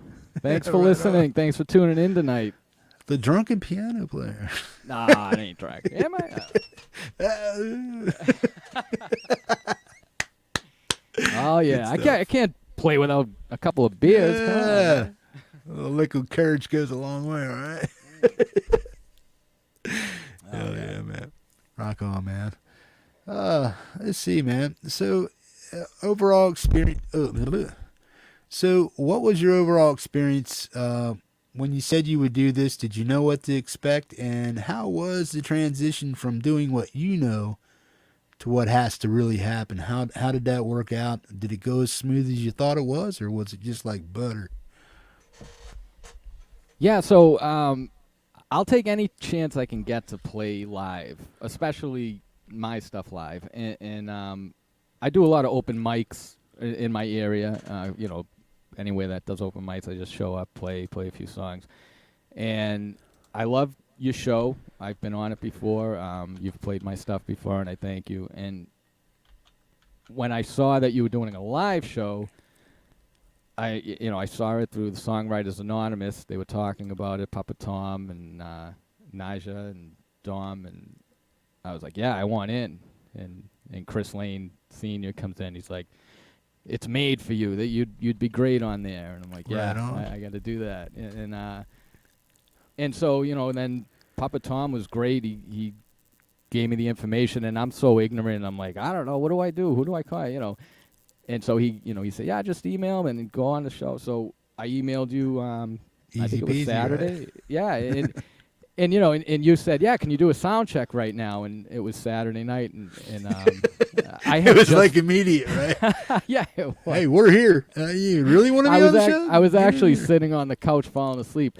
I went to Nashville, Tennessee last week for a few days, and I had just flown back, and yeah, I was just kind of dozing off, and then I see your email. Can you sound check right now? I'm like, hell yeah, let's do it. Yeah, because we were in the green room just waiting for people. Yeah. So if you remember, I logged on with my phone, and I said, yeah, I'm Yeah. gonna play through my speakers with my phone, no, and you you ain't. guys were like, no, I know, So I'm like, all right, and then Ian was like, well, what kind of what do you what got? kind Yeah. what What's kind system you on? of equipment you got? I can't do it. I'm sorry, I just can't do it. I'm not gonna insult him. I love him, Professor he's great. Ian. Yeah, you got to And watch so out Ian for was him. awesome. He walked me through everything. I told him what I had, and he told me how to make it work. And next thing I know, I was coming direct and going through, and everything was great. So he was a genius and walked me through. Now, and got me up to has that speed. been an idea of yours? Have you been able to figure out how to do that since? But now you know. Is it a new trick for you or what? It is a new trick for me. In fact, when I knew I was going to come on your show, I was thinking to myself, geez, how's this going to work? Like, it's going to sound like shit if it's just coming through my speakers and onto my phone. And I'm like, I wish there was a way I could just, because when I plug in direct onto GarageBand, I'm recording direct into GarageBand into my computer. Mhm. So I'm like, I wish there was a way I could do that live, and then right. Ian's like, you can. And I'm like, really? Yeah. Right. So Imagine yeah, it that. was definitely a learning experience for me. And now I know, and I appreciate that. I mean, you learn as you go, and Ian's all bashful. He's like, oh, you did well, Ian. You did well. right on, bro. So Good deal. yeah, it was definitely a great learning experience for me, and now I know how to do it. I think I'll be doing it a lot more. So yeah, Right on. thank you for that. You've been Good great. I mean, deal. you guys are just so encouraging. 2 years ago, I would have never imagined doing something like this, or even going out and playing open mics. I just wasn't there. I wouldn't have done it. And since I've met people on SoundCloud, and then the Songwriters Anonymous, and then the Hippie Show, and there's just so much encouragement that I never had before. I never had that encouragement before. Like, I got friends that I jam with and I play with and everything, but everybody does their own thing, and but in terms of like actually like boosting people and encouraging people, it really drove me to where I am now to be able to do this type of stuff. Not only did it give me the courage and the confidence, but it drives me to do more because I have a reason to do it. You know, I'm not just playing in my basement and writing songs and storing them on my hard drive where nobody hears them. You know, you lose, that takes the wind right out of my sails. I'm like, why am I even wasting my time doing this?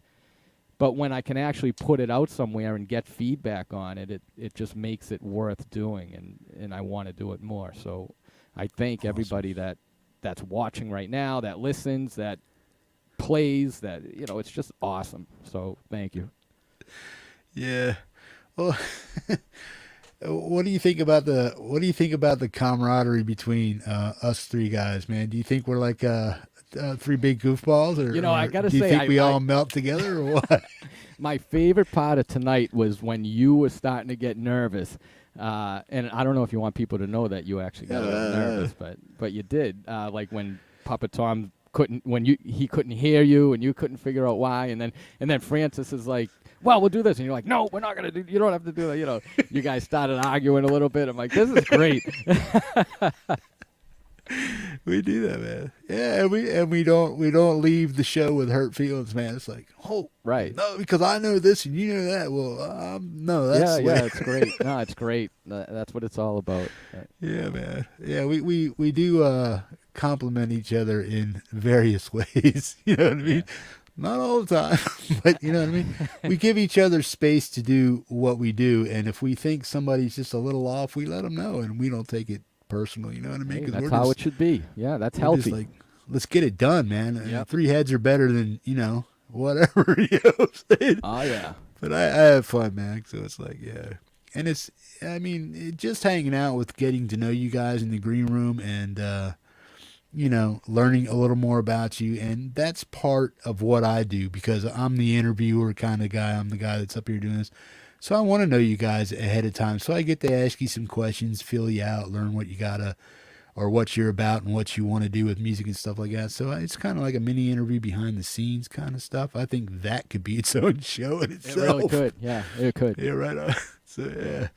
But we got... You know, oh, go ahead. Oh, I just wanted to touch again back to when you were talking about collaborating versus working alone. One thing I didn't mention, I think my ultimate goal and dream, which I don't know will ever happen, is to actually have a band, an original band.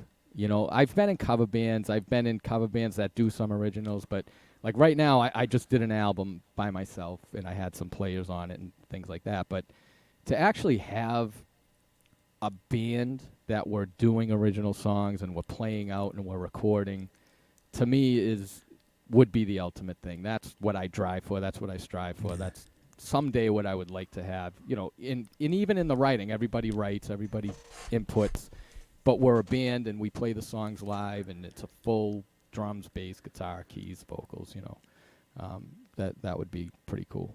Well, you know, Hippie's got a house band. Yeah. I don't think we have a piano player. I mean, I know Andy Dion tickles the ivories and stuff, but if there's ever a chance that the Hippies House Band makes a song that requires piano, I'm opening the door for you by letting these guys know that, hey, if you guys need a piano player, and if Mike, if you're up for it, maybe sit in on one of the Hippies House Band songs. Yeah, hit me up. That would be great. That'd be fun. Well, do you want to bring in all your comrades here, man, from tonight's show and get to meet and greet each other, man?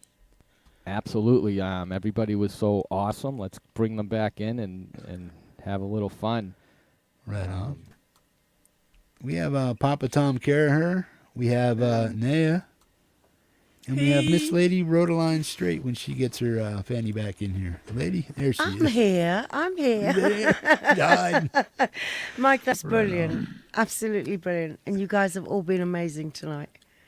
Right on. So, yeah, all of you. Everybody was great. It was a great show. Really entertaining, and I love the stories, too. The stories are probably my favorite part. You know, I love hearing everybody sing and play, but hearing the backstories and things like that, to me, is priceless. I love that stuff. Right on. Good deal. Cheers. So is there anybody here on the panel that has a question for anybody else on the panel that I may have neglected not to get to, or it just didn't come up? Is there anything anybody Mike, do you have a question for anybody? I'm interested to know how many hours you guys practice in a week. Do you? I mean, because I've got all day to myself. I can do what I want, so I can sing all the time. But you guys, you know, I mean, for the most part, you know, Neja, you've got a family. Do you find a lot of time to do music? Well, yeah, because I don't work, so Right. I like take kids to school, come home, I play, I sing. Yeah. Then I pick them up, make lunch, then I play and sing. Okay, so I'm not the only one who's doing this all day then. That's awesome. Right. on. Yeah, you guys So, are incredible. I guess, Do you have like, I any was- Do you have? Oh, go ahead, Mike. Sorry. Oh, I'm sorry. I was just going to say, you know, like I was saying earlier, I don't have a lot of time. I work full time. I probably work 50, 60 hours a week. And then lots of times I don't even come straight home from work because I'm off to like a kid's sporting event or something like that. I don't get home till 9, 10 o'clock at night. So I practice as much as I can, but it probably isn't every day, and it's probably just maybe on average like about 10 hours a week because that's about all I can squeeze in. But Wow. I expect that to increase as time goes on. Like, because Yeah. before I had kids, before I was married, I was probably playing like 4 hours a day. And then I stopped for about 15 years almost completely. Yeah. And I've just gotten back in the last 2-3 years. Yeah, it's funny how many of us have taken long breaks from it. I mean, I was gone for 20 odd years. And there seems to be quite a few of us that have had long breaks away from Yeah. music and have just recently sort of come back to it for whatever reasons. Yeah, that'd be true for me. I took a very long break while I was, raising a family and Yeah. working in the corporate world. The difference, just the same question about how long I play. You know the expression, be careful what you wish for. As you guys would probably notice, I'm very visual. I like videos. I put backgrounds up that reflect something about the song because for me, I always feel that it's not just music, it's an experience and it's visual and it's audio and all that kind of stuff. So I've really gotten into making the videos, and then I get challenges from myself of what can I do to make it really look Hollywood or whatever, And so now I'm backed up and I'm doing videos for myself and for other people, and I'm losing the time to sit and just play or write or that because I'm so busy with that. So, but I try to play every day. Right on. Yeah. Boom. Nice. I think, lady, that was your question, right? Yeah, that was mine. All right. Naya, do you have a Neja? I'm always going to butcher Thank you. people's names. Yeah. Neja? Yeah. Do you have a question for each individual of the panel here, man? Something you want to know about Lindz, Mike, or thing, or do you just have a general question for everybody to answer? Well, I could relate to Lindsay's story so much. I feel we're kind of alike in a way. So I just don't think I have the guts to jump out of airplane, but other than that, I was like... Beautiful, charming, and talented? Yeah. I feel for you, honey, because it's, yeah.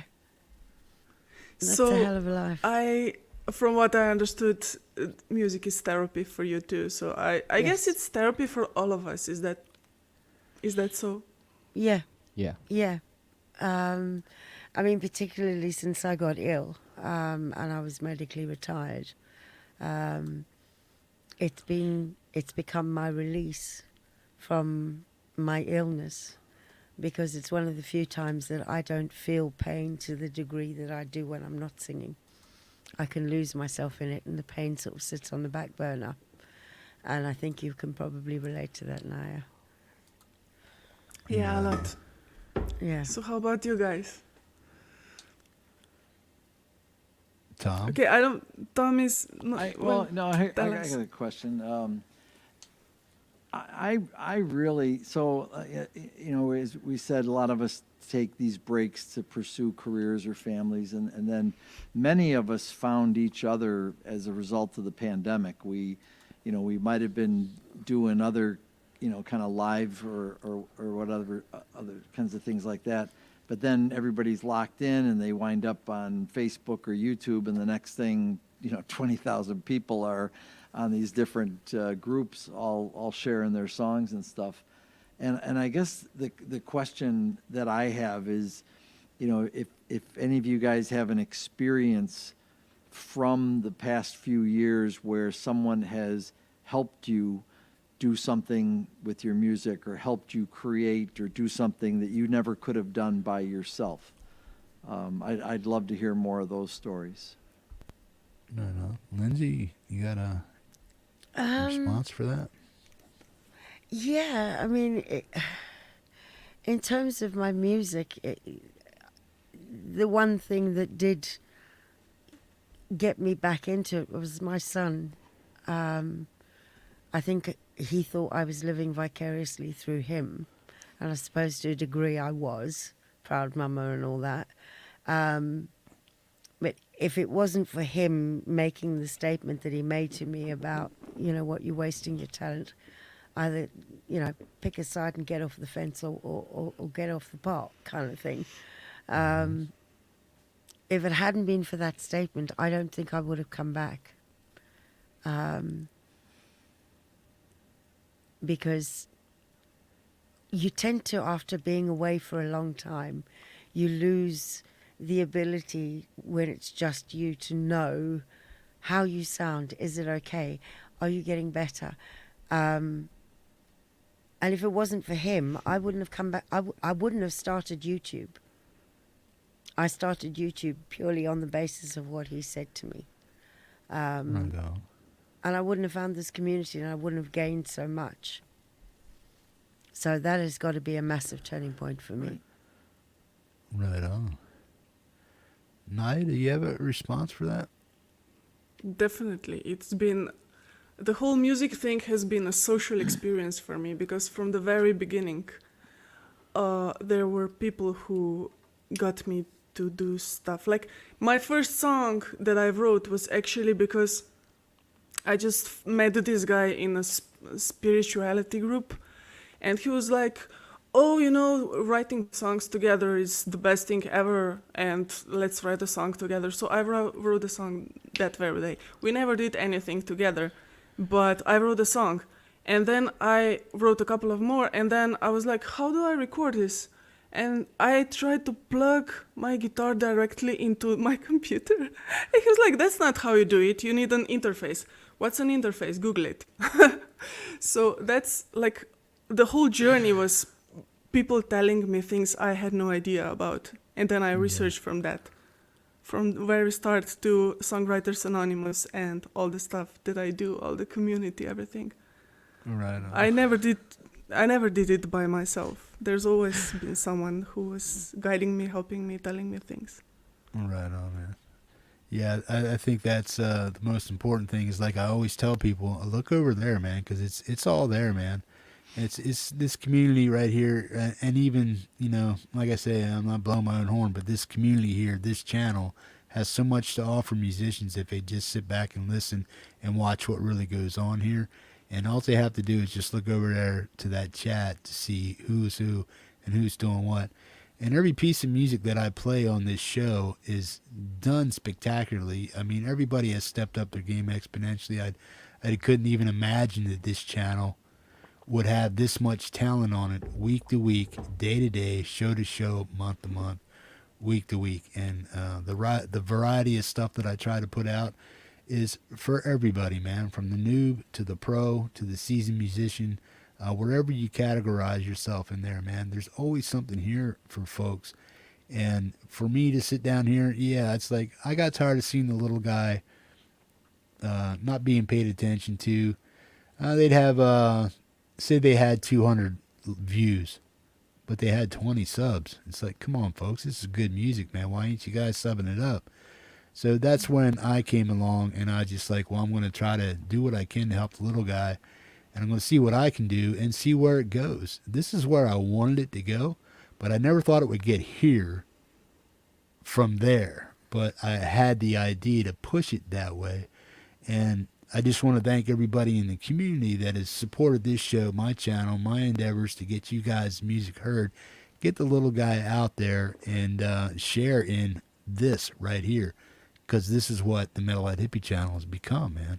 And it's continuing to grow. And you guys, as musicians and friends in the chat, in the community, people's music I share on a weekly, daily basis, I appreciate each and every one of you for helping this channel grow the way that it has, bringing this level of musicianship and talent to the show, man. And so for the panel, I'd just like to thank you guys for that.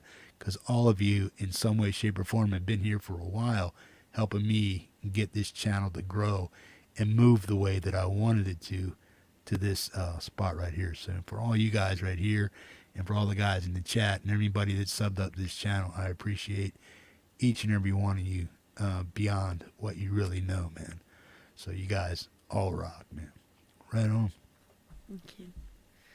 But I think it's got to be it's got to be fair to be said though that without you, this community wouldn't be here.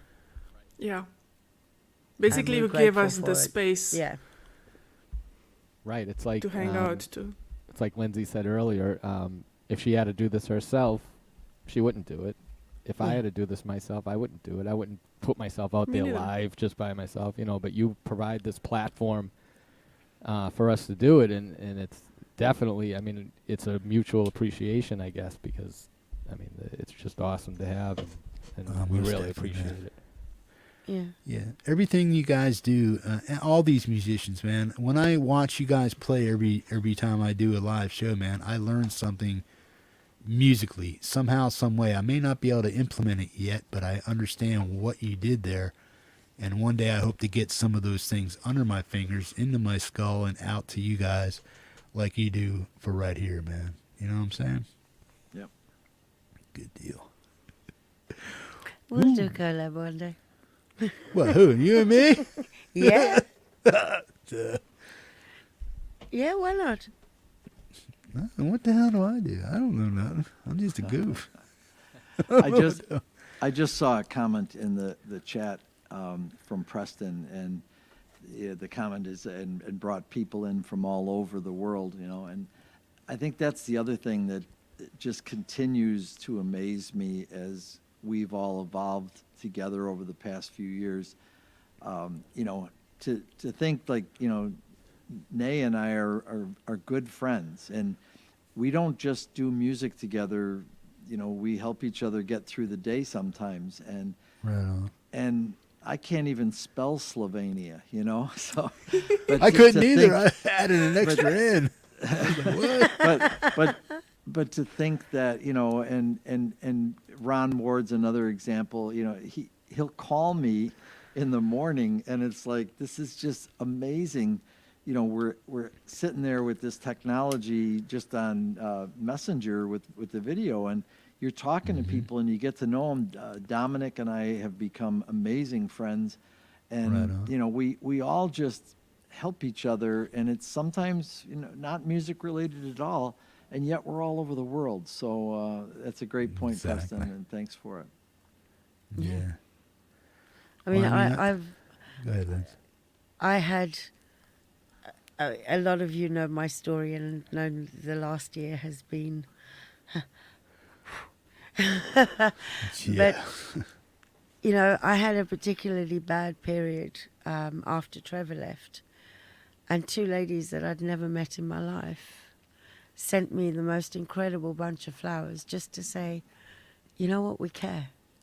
Right on. And I've never met them. Unless, I've, yeah, Just beautiful. yeah, and to know that people that I've never met care that much, and they know I care for them just as much, but it's just so hard to believe I've never met these women. I've never met any of you. And yet, But it's so important, isn't it? Like, yeah, I have a hard day. I post about it on Facebook. People from like my real life don't know what it's about. People from our community know what it's about. yeah, Right. yeah. Right on. Oh, Oh, and can just I tickle just pink. say, Yes, you can. sorry, massive, massive thank you. I have been sent an invite to join Songwriters Anonymous group. Woo! Thank you Yay! so much. I am absolutely chuffed to bits and so completely honoured. Thank you. Right on. And I've already joined. As soon as I saw the email, I was like, yep, okay, join. Yes. I will welcome you right here. Welcome to Songwriters Anonymous. Thank you, my lovely. Oh, thank you. Right on. I hope to see a collab with all you guys very soon, man. Very Oh, yeah, soon. definitely. Yes. Right. Definitely. I can Wow. put you on a cherry picker. Just keep that in mind. Okay. Up Is- and away. Is there anybody that I missed? Neja, did you ask a question of anybody yet? Well, Is there yeah, I asked the therapy question, but only Lindsay answered, actually. Okay, you want to restate that and see if Tom and Mike Well, can I give think you one? okay, yeah, so we agreed that Lindsay and I use music as a therapy. So I guess, is it similar for you guys also? I think Um, it's similar. I definitely would say writing songs is a therapy to me, because it's where I express. I feel like I express, like I write about things that are bigger than me, that I don't have any control over, and when I put words to chords and rhythm to rhyme, I feel like I might have a little bit of control over it, and I'm able to express it, and it makes me feel better. So in that respect, yeah, I guess it is a little bit of a therapy. Yeah, Right on. absolutely That's for, cool. for me Yeah. as well. So as I introduced everybody to George earlier, we have been working through issues, personal issues, social issues. And I remember when I was on Jade's show about 6 months ago, I made this comment that when I'm happy, I sing about it. When I'm sad, I sing about it. When I'm lonely, I sing about it. And it's just, it makes me whole. It's music is the air that I breathe, and it always has been since I'm, like in fourth grade. And, it's what makes me tick. And I often feel for people that don't have that kind of an outlet. And, Right on. then maybe they do something destructive because they can't let their expression, But, I think it's very therapeutic, and it keeps me grounded. Right on. Good deal, man. We're going to field one or two questions out of the chat. If anybody sees a question from anybody in the chat, if you're watching over here in the panel, let us know. If anybody has a question for any individual here or a collective question, please put it in the chat now. And then after we filled a few questions, we're going to go right back to our rotation. We're going to play all three of your songs, and then we're going to wish Neja good night, and then we're going to play Tom, and then we're going to go to Lindsay, and then we're going to go out with Mike. I know Neja said she may want to do an extra song, and Tom may want to do an extra song. So we're looking for a threefer, a twofer, and a twofer. And Lindsay, if you have another one lined up, if not, you can throw that one in there too.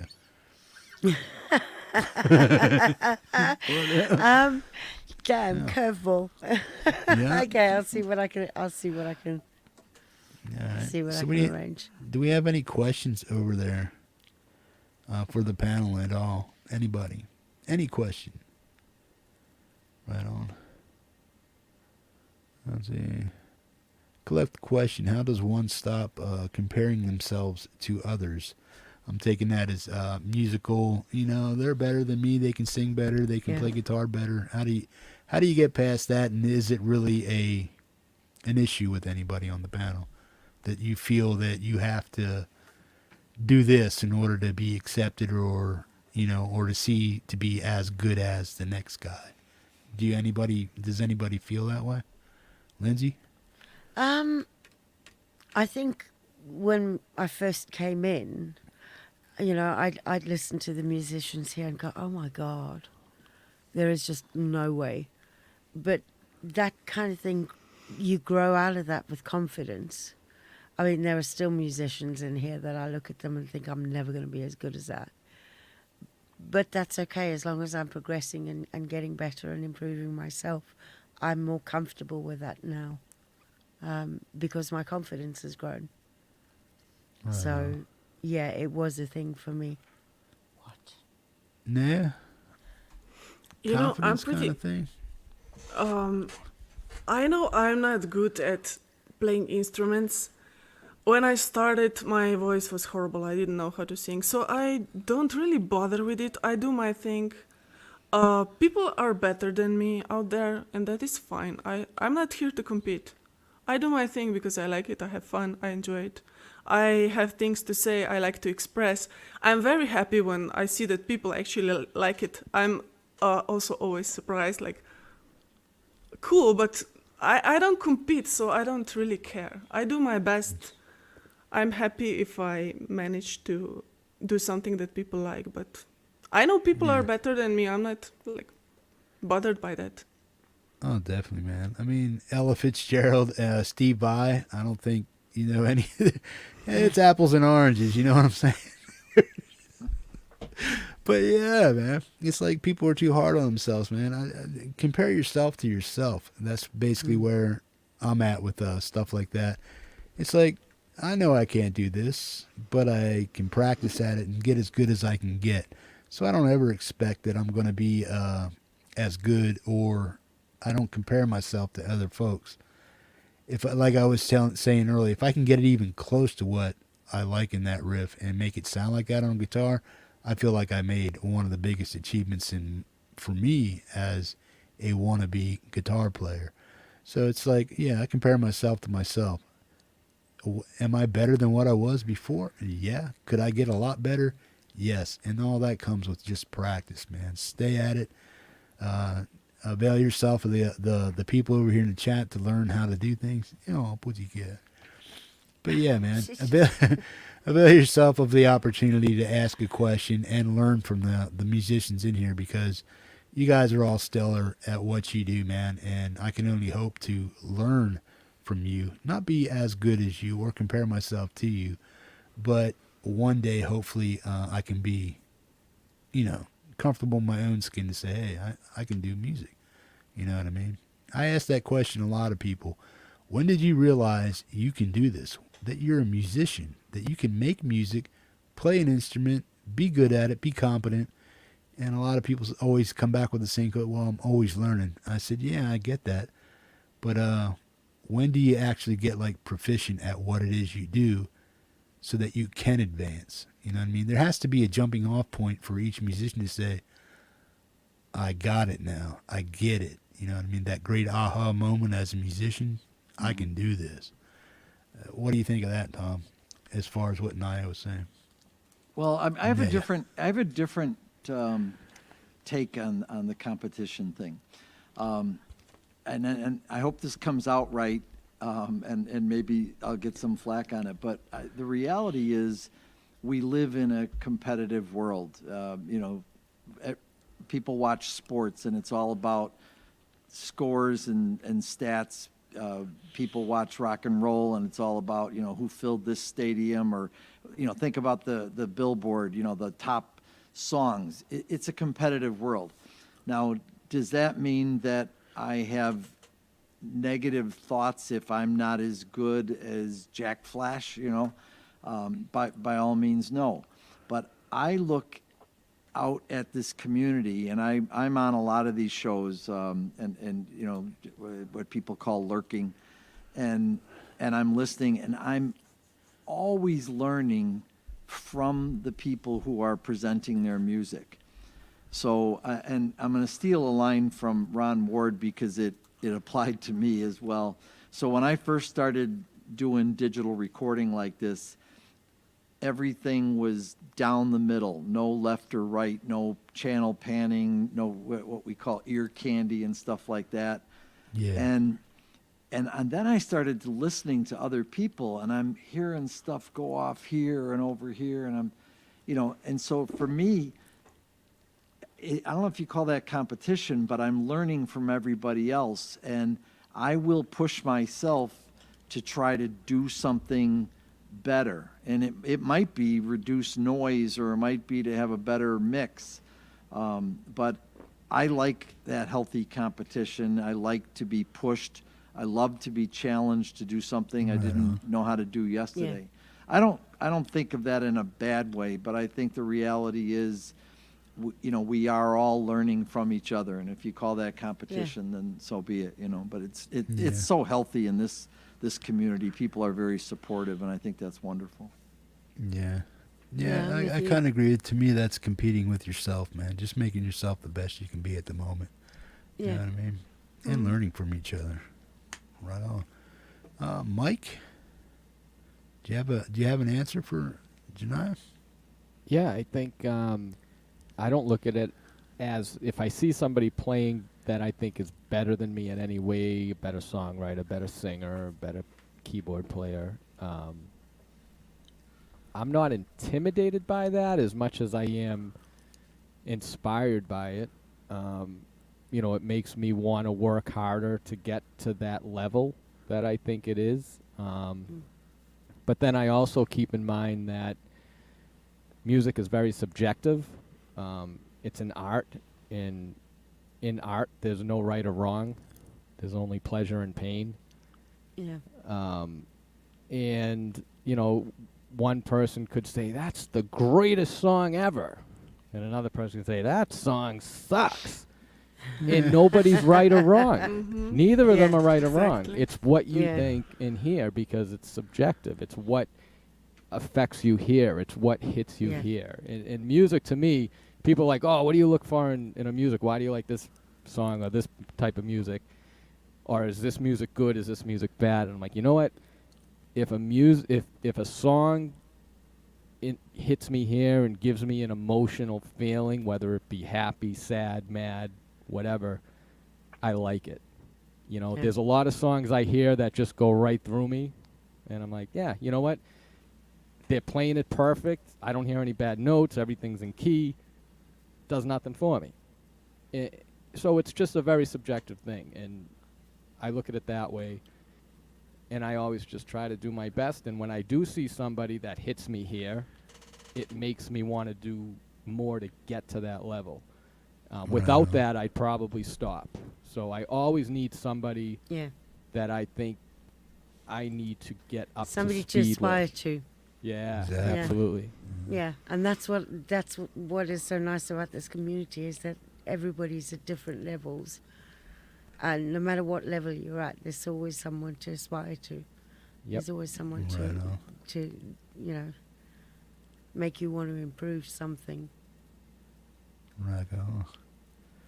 So are you guys ready to really rock these people? Because for those who don't know about the show and they say, the good part comes at the end, man, where you guys just rock us out right after one another. Boom, boom, boom, boom, boom. So if you guys don't stick around to the end of the WALE show, you're missing out, because that's the best part of it. Because Neja's going to do 3 songs for us. Tom's going to do... one. I only have one extra. Yeah, that's they've right. done 4 already.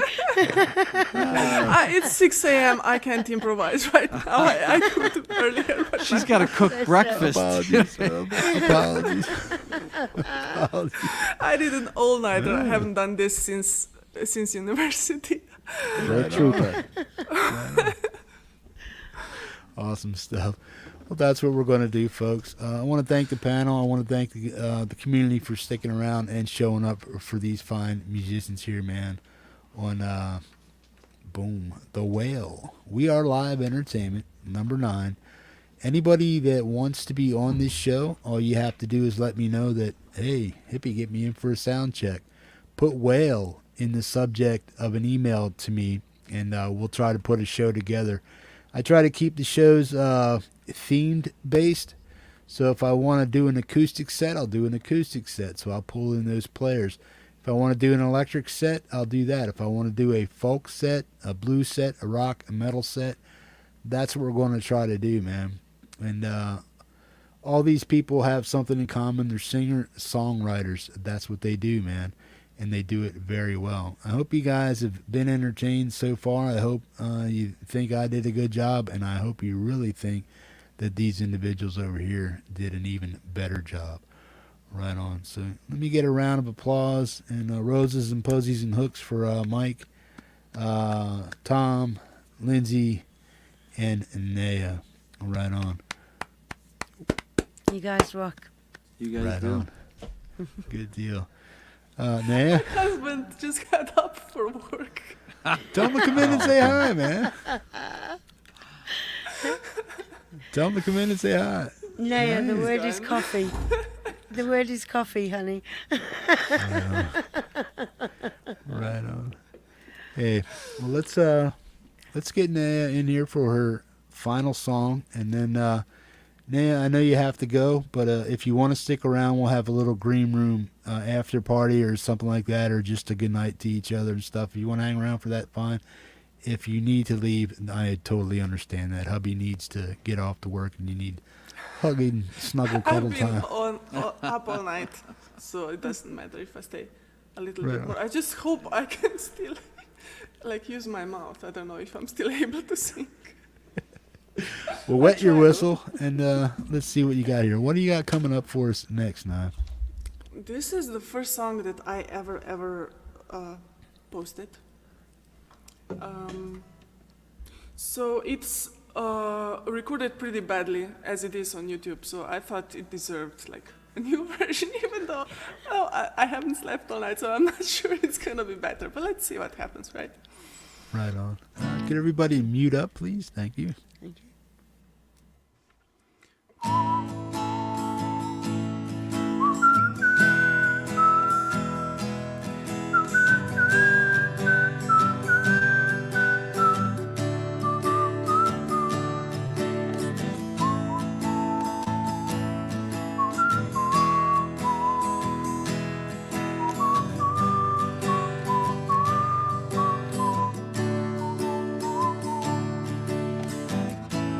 Walking down a valley where the streets are made of clay. All the good ones turn their backs on me, and the villains know my name. I'm not sure what really went so wrong. How have I become this thorn? But I've been feeling like a misfit since the very day when I was born. So I fought, I hid, I cried, I ran. I tried to change so hard that I forgot who I am. Burning bridges, hiding scars, packing bags to go to Mars. Nothing that I wouldn't do to get away from being true. I'm a raging monster, I'm a bleeding slave. I'm a screaming punk, I'm a savage in a cave. I'm a running prey, I'm a desert in the sun. I'm a spill on a tray, and I'm a loaded gun.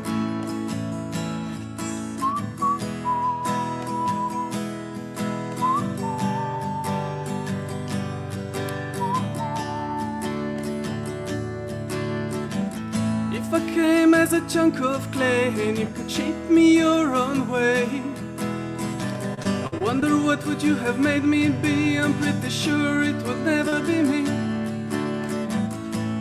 If I were a fancy jar, perfect but with a nasty scar, would you chip that part away from me and leave me leaking like a bleeding tree? It's hard to be strong when you're always told you're wrong. It's hard to be free when you're not supposed to see. It's hard not to be mad when you cannot meet your set. It's hard not to be mean when you know you can be seen.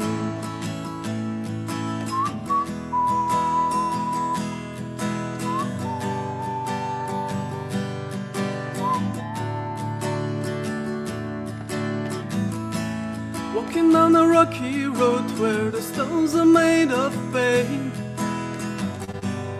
looking for the ways I pray for, but they scare me just the same. I fear so much to be exposed and bare. I fear that everyone will stare. But I think what scares me most of all is what I'll miss if I don't dare.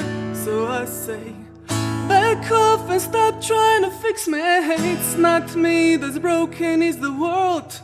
You did your best while trying to convince me to live my life the way that I've been taught. Back off and stop trying to fix me. I cannot find the way that I was born. So you can give up trying to restrict me, 'cause I'm not wrong or bad, I am just torn. Back off, back off, back off, back off, back off, back off, back off, back off, back off, back off, back off, back off.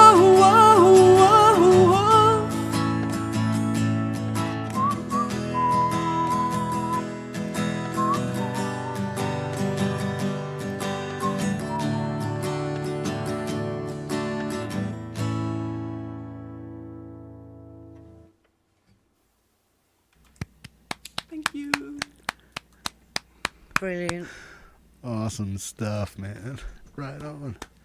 Boom. Neja, folks. Neja. Neja, yes. Neja! I'm sorry. I'm just so sorry.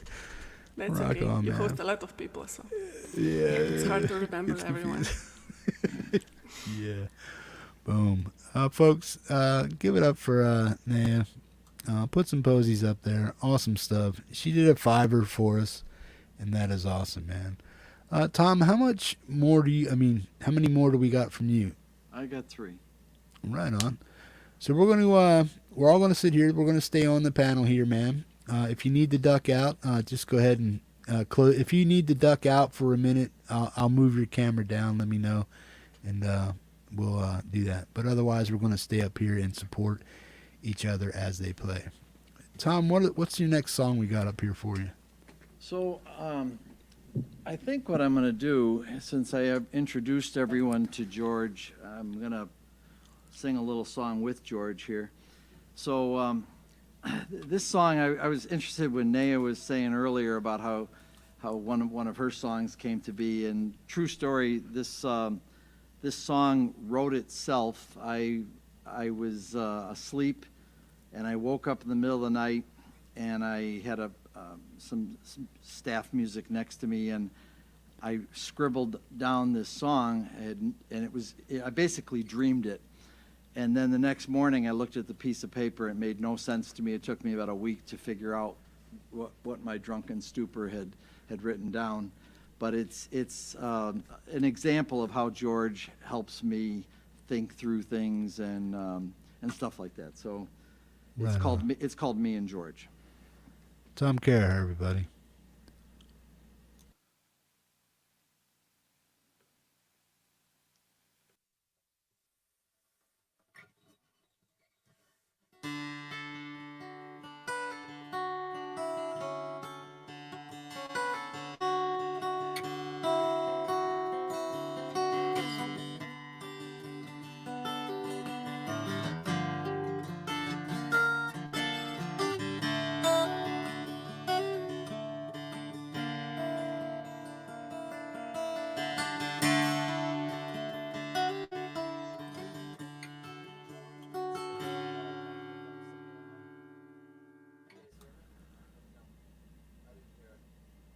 Lost the vocals a little bit, Tom. Hey, and that's a great reason because We got you back. You're good. I also realized that I was out of tune. Niall's got a song like that. I'll skip the I'll skip the intro part because you got that. Me Right and on. George, we'd sit by the river and we'd sing to you. La-di-dum-di-dum. Sit and stare just a bit by the river, it sounds so true. It sounds so true. On a cold December day, sometimes I feel this way. sitting here just thinking only of you, only of you. Keeping it all inside while I hide, running away from everything I knew, keeping it straight the way life should be, and I'm holding my arms out to you.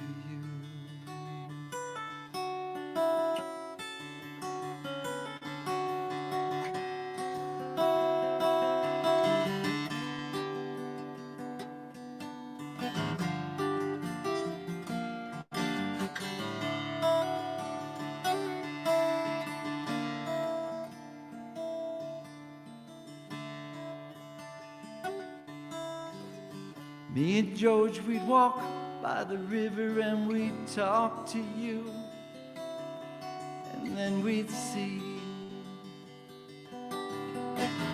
how beautiful the world would be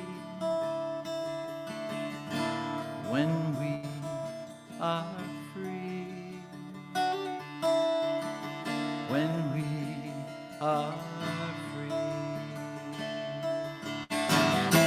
keeping it all inside while I hide, running away from everything I knew,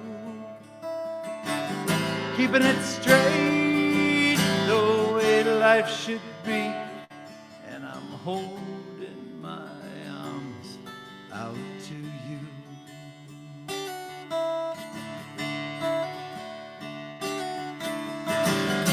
Keeping it all inside what I hide, running away from everything I knew, keeping it straight the way life should be, and I'm holding my arms out to you.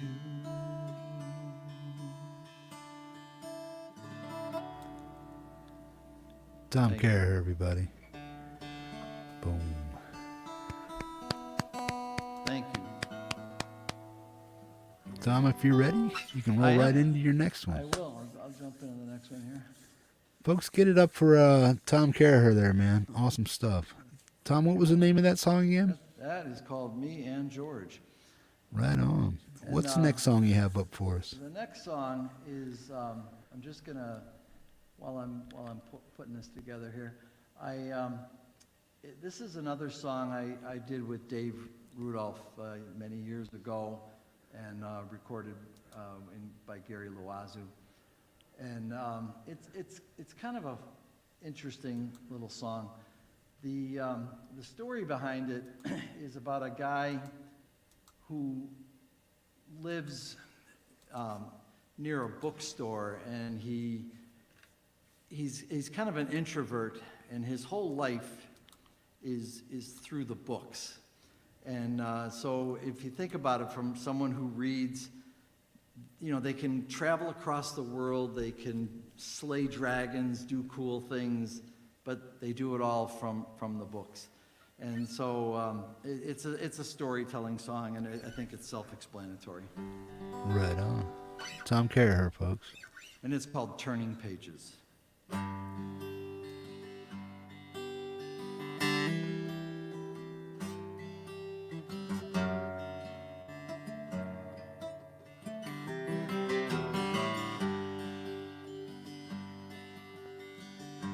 On 51st Street, beside a bakery, rest the treasures of brave men's tales. Thomas Dietrich, he likes to stay at home. He travels countries on his wings and sails. His books are worn and their pages yellowed. relived so often they're nearly memorized. And as he reads them, his manner alters. He turns the pages, his mind's mesmerized. He could swoop through the night on a stallion of white, scattering demons in fright with a show of his mind, of his mind.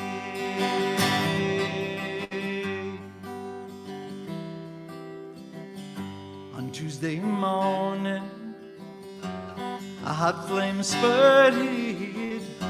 It gutted a bakery and the nearby homes. And now you'll find Tom at old book sales, turning pages, looking for himself. He could swoop through the night on a stallion of white, scattering demons in fright with a show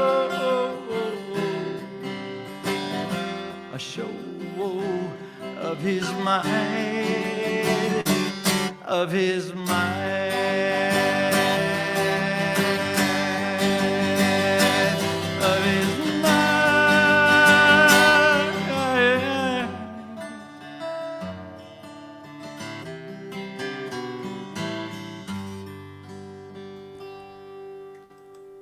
PapaTom, Caraher, turning pages. Thank you. All right, the next one is really quick and nothing fancy. Just a song it's been in my life since I was pretty much a kid. So Rock on.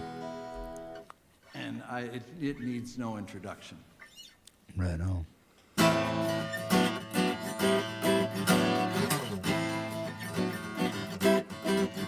Run down, I've been lied to,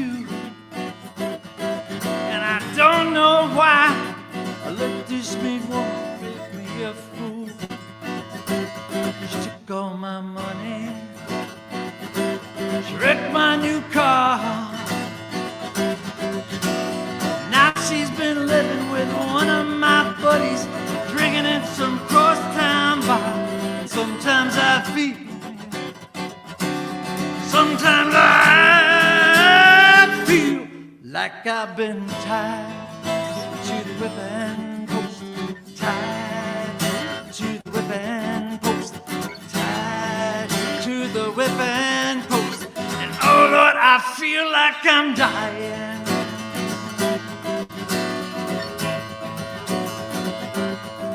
My friends tell me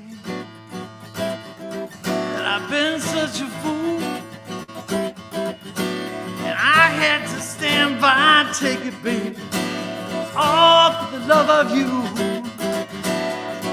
Drown myself in sorrow, and look at what you done. But nothing seems to change, bad times seem the same, and I've come a running. Sometimes I feel,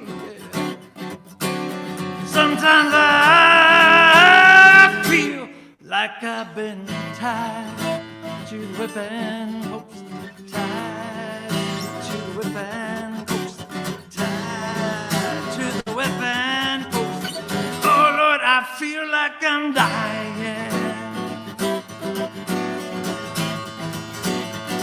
This is the part where Dom does the solo. Yeah. And I'm tired, yeah. Oh, I've been tied to the whipping post. Thank you, Dom, for playing the solo in there. I'm sure everybody heard it. Have a good night. Well, That was amazing. that was brilliant. Thank you. That was Yeah, your awesome. vocals were like. Oh yeah, when you Right. belt, it Mind-blowing. sounds amazing. Really powerful. Yeah. Right on. You Whiskey definitely does a need to lot. do that more often, Tom. Just let loose, bro. Yeah. I'll second Thank that. you, guys. Right on. Brilliant. Allman Brothers, man. Classic, classic, classic. Boom. And very classically done. Good stuff, man. Thank you very much. Right on. Get some hooks flying for Tom Caraher, man. Just did a 3 for there for us, man. For those of you who, Neja, Tom, is this something you would do again? Or you would encourage other people to do also? What do you mean? The Whale Show. Yeah, duh. I stayed up all night. I haven't done this in like 15 years. I'll pay for it. But it's so worth it. Seriously. It's Right like on. the best thing ever. Right on, man. Brilliant. Right on. Miss Lindsay, Yes. you ready to rock these folks or what? No. Oh, I know you are. You are. Okay. What do we got coming up do from this. Lindsay? Are you going to do that trifecta or no? You just got the 2 or you going to do another 3 or what? You got an extra one in there for us? I've got 2. I haven't got a third one that I can pull up with any sort of convincing time or speed. Right on. You do you. We're going to enjoy it nonetheless, man. I can guarantee it. Okay, thank you. What do you got coming up for us, Lindz? What's up? This is a song that I have been singing since, and I shouldn't say this because I'm probably going to mess it up, but I've been singing this song for years. It's Stevie Nicks, Right on. Age of 17. It was beautiful in the green room. I'm sure it's going to be beautiful now. Just let him Thank have you. it, man. Give it to Okay. him, Lindsay. Okay. Rock on. Okay.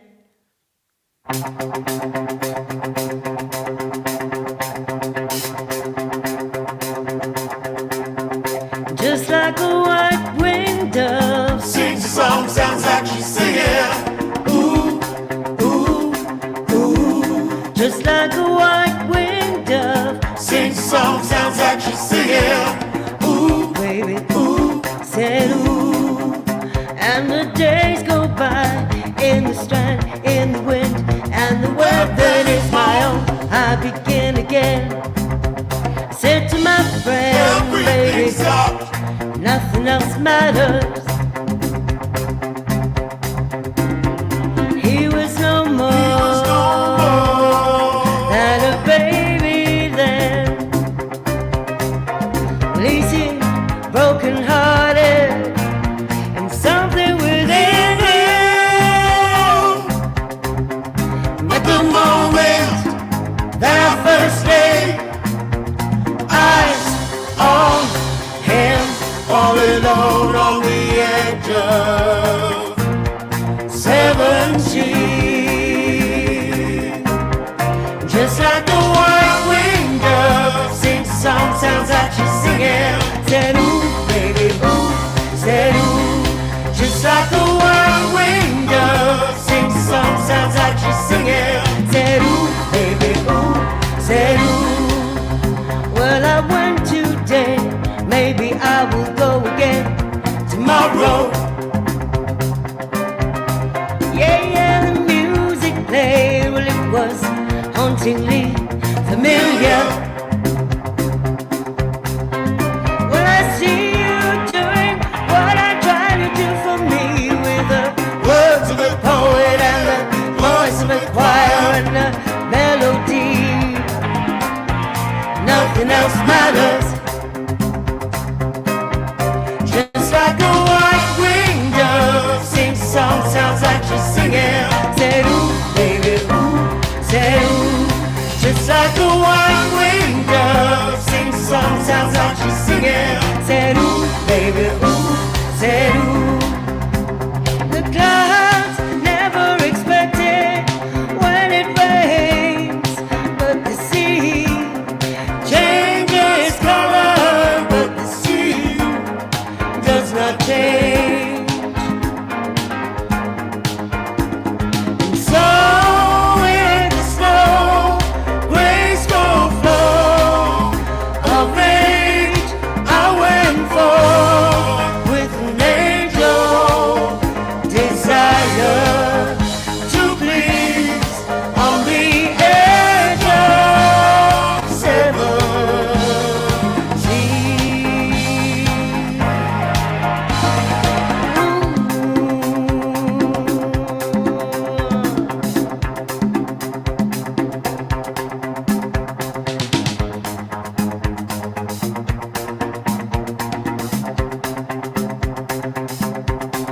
just like a white-winged dove. Sings a song, sounds like she's singing. Said ooh, baby, ooh. Said ooh, just like a white-winged dove. Sings a song, sounds like she's singing. Said ooh, baby, ooh. Said ooh. Well then suddenly there was no one left standing in the hall. Yeah, and a flood of tears that no one really ever heard call at all. Well, I went searching for an answer up the stairs and down the hall, not to find an answer, just to hear the call of a night bird singing, come away, come away, come away. Just like a white-winged dove, sings a song, sounds like she's singing. Said ooh, baby, ooh. Said ooh, just like a white-winged dove, sings a song, sounds like she's singing. Said ooh, baby, ooh. Said ooh. Well, I hear you in the morning, and I hear you at nightfall. And sometimes to be near you is to be unable to feel you. My love, I'm a few years older than you. My love, just like a white-winged dove, sings a song, sounds like she's singing. Said ooh, baby, ooh. Said ooh, just like a white-winged dove, sings a song, sounds like she's singing. Said ooh, baby, ooh. Said ooh, just like a white-winged dove, sings a song, sounds like she's singing.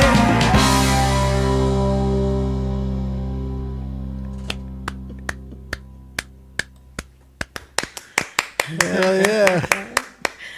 Thank you. That was Right awesome. on. Thank you. Incredible. Wonderful. Right on. Thank you so much. This Lady is Rodaline so Strate. weird for me. I don't normally do this stuff. Yeah, okay. Oh, you getting choked? No, it's just I don't normally sort of sing this sort of stuff for you guys, and it's normally all ballads and everything, and it's like, Well, then all I got to say to that is more, please. Yeah, you're total rock star tonight. Right on. thank you. Lindsay, what else do you have for us tonight? Okay, so the last song I have is by a group called The Pretty Reckless. And yeah, I love the song. I started singing it about 6 days ago. Right on. And it's just one of those ones, you guys, you will know, there comes a song every now and then that it just kind of hits you and you just grow into it, and it's just like, it's so easy to learn and so easy to just get it all to come together. And for me, this one has, so Right on. yeah. It's called Take Me Down. Have at it. Okay. Lady Rodaline Strate, folks.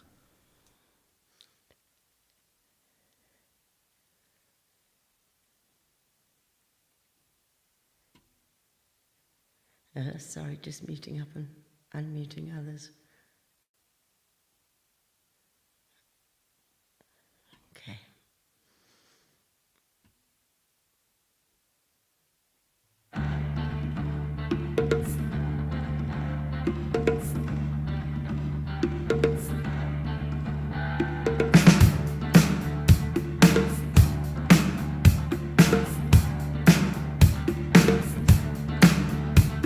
Been waiting at the crossroads forever and a day.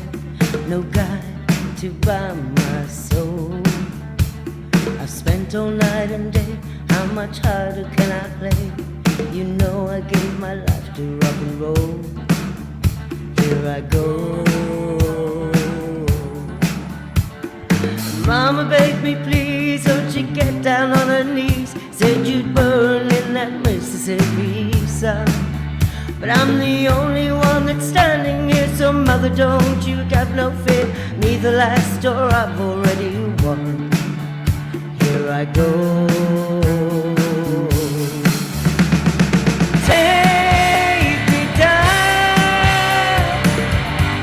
and take me down.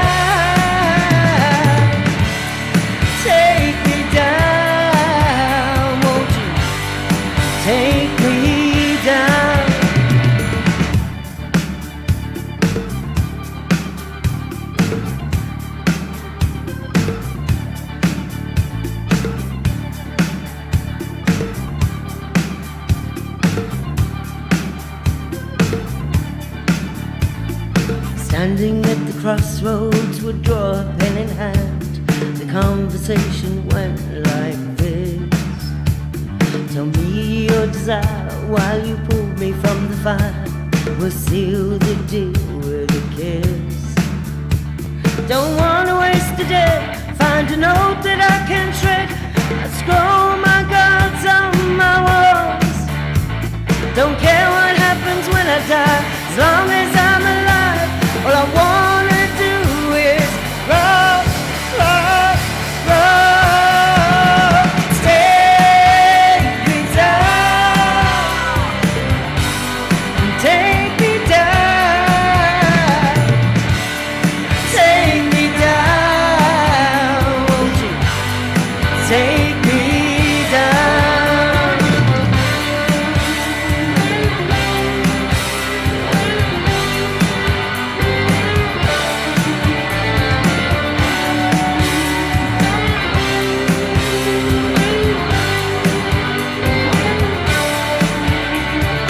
Sign with the devil, sign with the devil, sign with the devil. Oh.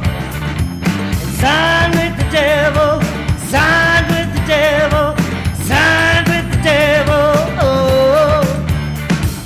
Sign with the devil, sign with the devil, sign with the devil. Oh. Sign with the devil, sign with the devil, sign with the devil. Oh. Take me down, take me down,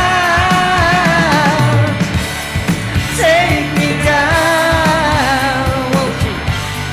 Take me down, take me down, take me down, won't you take me,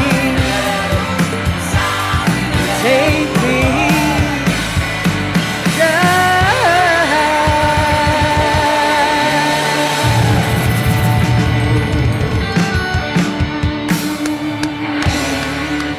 Woo!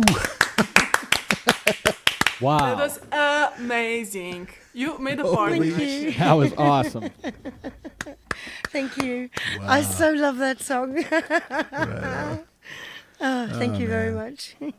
Lindsay, you rock, man. Get the posies and the hooks flying for Lady Rodaline Strate, man. Boom. Thank you. Lindsay, that stuff, was man. amazing. Just Thank amazing. you. Thank you. She just let it loose, didn't she? It was like, Oh, that was great. So powerful. rock Thank you. on, man. Good deal. Lindsay, is this an experience you would recommend to anybody? Oh, hell yes. Yeah. Right on. Yeah. Good deal, man. Folks, was give it good up fun. for right on. Give it up again for Lady Rodaline Strate. Give it up for Neja. Give it up for PapaTom, man. We have one more performer yet tonight, and that is Mike Molino, man. Mike's going to take us out of here. How many songs you got for us, Mike? I can do 3 if I'm allowed. Sure. Right on. If you got 3 lined up, we want to hear 3 from you, most definitely. All man. right. Cool. Rock on. Mike, at the end of your third set, what I need you to do is just say thank you for watching the WALE number 9. Maybe say goodbye to all us guys if you can remember. And just wave and smile, man. Right on. Yeah. Before we get out of here, this is what I do. I go around here real quick. Lindsay, anything special coming up from you that people need to know about or watch out for? YouTube or otherwise? Yeah, I think they might be surprised by my metal contribution for the Mom Show this month. Mom show, folks. Yeah. Metalhead right there. Massive. Just Right can't on. do. And yeah, I'm hopefully very shortly going to have an album out. Woo. Yeah, so we shall wait and see how that turns out. And I'm calling it because I can. Right on. Good deal, man. Because it's just going to be a mixture of all different songs and different genres. So, yeah, because Right I can. Is there a timeline for that, or just like when it happens, it happens? I'm hoping it'll be finished in the next month or so. Right So, on. yeah.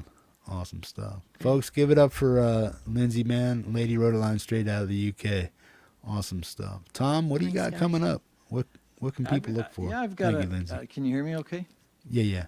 Yeah, I've got a couple of things coming out. The first one I'll mention is it's a wonderful song written by Martin Jones, or Humbling Fret Fumbler, and Neja is on it, and Chris Lane Sr. is on it, Dominic's on it, Folk Punk is on it, Jim Hebert and his Parrot are on it. Right. And so if you guys thought that Little Shit Happens was an amazing Mega song, collab, yeah. this one has taken months to put together.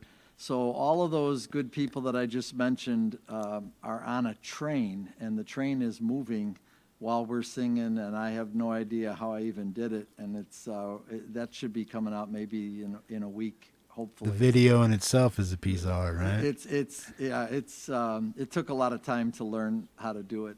But and then the other one, a lot of people know that I often play with a sax guy named Jason Lemansky, and he's done a lot of collabs with people in the community as well.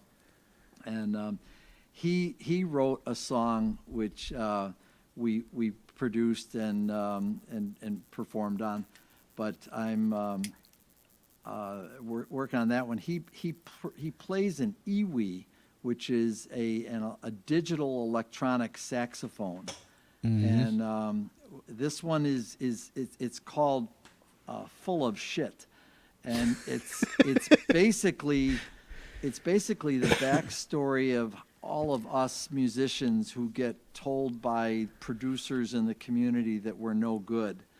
And so it's our turn to say back, you're just full of shit. Right. And it's a very different song. It's not what you'd normally Power to the get. people, sticking to the man. Yeah, you'd never get this kind of music from PapaTom by himself. So with the power of Jason Lemansky, hopefully that one will be out within the week or so. So those are the two things that are really working on right now. Thank you. Right on. Awesome stuff. PapaTom Caraher, folks. Give it up for Tom. Neja, what can we look forward to from you in the next coming week? What do you got coming out next? After finishing Shazam, I have a couple of songs going on, not completely focused on which one I'm gonna do next. Even though I have kind of sort of decided, then I focused on this completely. So yeah, I'm gonna finish a song probably, and also I wanna say hi to Violet. I saw her in the chat. I'm waiting for Violet to get better. She's such a lovely person, and we are doing a song together, which has been put on hold because of her some problems that she has. So that's something I'm really looking forward to. Also, Dwayne Wilson is playing bass on that song. So that's like a bigger project that I have coming. Otherwise, I'm always working on something. So, right on. Anything on YouTube coming out very quickly, or what's the newest thing coming out? You think that we should look out for? The song called "When the Curtain Drops." It's a little kind of a rebellious song about. It goes, if I fall on my face, it will never be forgotten, but I'm gonna do it anyway. Good deal, man. Well, Mike Molino's gonna. Everybody give it up for Neja, man. Awesome stuff out of Slovenia. Brilliant. Awesome stuff. I want to thank each and every one of you for performing here on the show tonight. I hope to maybe see you back on another WALE show sometime in the near future. And I really appreciate each and every one of you for being here. And thank you very much, man. Thank you, Jeff. Thank Right you. on. Mike, what do you got coming up? Anything people should be watching out for? And Mike, you're going to close us out. So whenever you're done with your third song, you're going to hear the hippie outro, and that's the end of the show. And we'll meet each and every one of you in the green room, hang out as long as you like or as long as you can, and boom. But Mike, the rest of the show, it's all you, man. You are the driver. I'm just going to follow your cue, man. All right, thank you, and thank you again for having me. Right on. The next song I'm going to do right now is This Hell I Can Fight. Boom. Mike Molino, everybody.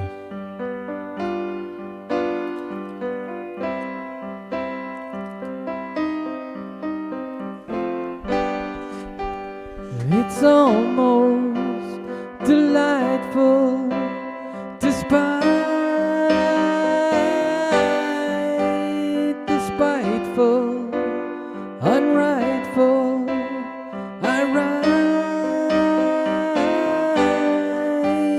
to tell you this hell you can find in here when the worst sin sees light of day here and turns here to what no words have been invented to write here. We can't bear or express clear the sight, the sound, the pain, the feeling of despair. It's beyond fair, way out there, a sound so far away that I can barely hear. But your face, dear, it's still here.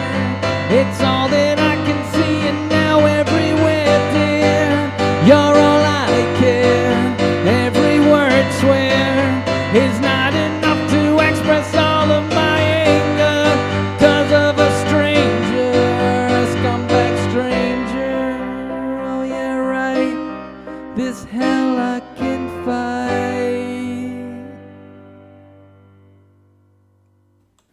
Boom. Right on. Mike, what's the name of that song again? The name of that song is This Hell I Can Fight. I wrote it from the perspective of trying to imagine what it must be like to lose a loved one through a random act of violence. Yeah. And it starts off where they're actually coming out of it and enjoying life for the first time and kind of then feeling guilty about that and going down the path of becoming angry about it again until the resolve when, oh yeah, I can fight this. Right on. So that's what that's about. Good stuff. What do you got coming up next for us, man? Next song is called A Place to Start. I just feel like, there's a lot of different opinions and conflicts in the world, but at the end of the day, we all want the same thing. We want peace. We want a good life, a place to raise our kids and live happily and in peace. And it's just a matter of getting there that we all seem to disagree about the path to get there, and it all begins with a place to start. So that's Right on. what this one is. Mike Molino.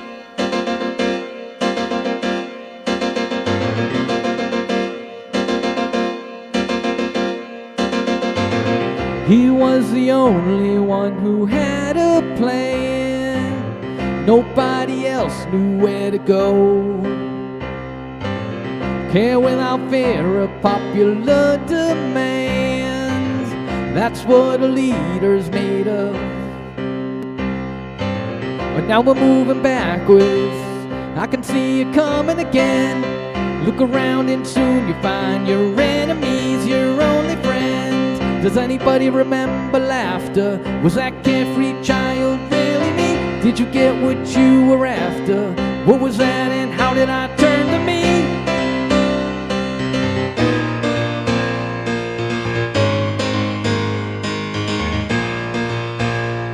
We'll never reach our destination without a place to start. Finger on the trigger, back up against the wall. Go ahead and take your first shot. I realize that my agenda benefits all. Every destination needs a place to start. I'm not a destination, but a place to. And it would be so easy just to give up now. But I try as I bleed. I'ma succeed. Never could have done what I did if it wasn't for the ones I did it for.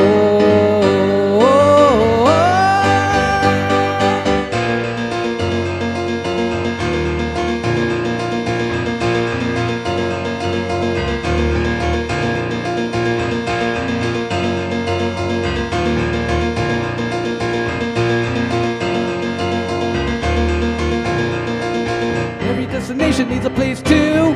Every destination needs a place to start. Every destination needs a place to. Every destination needs a place to start. Every destination needs a place to. Every destination needs a place to start. Every destination needs a place to. Every destination needs a place to start.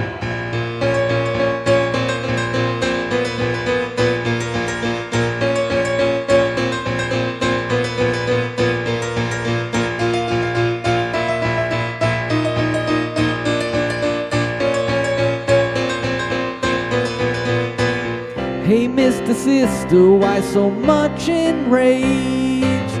Nobody wants to hear you. We like the all this blame. When was the last time you did anything for someone else? One common goal, one aspiration, peace in all our hearts. We'll never reach that destination without a place to start.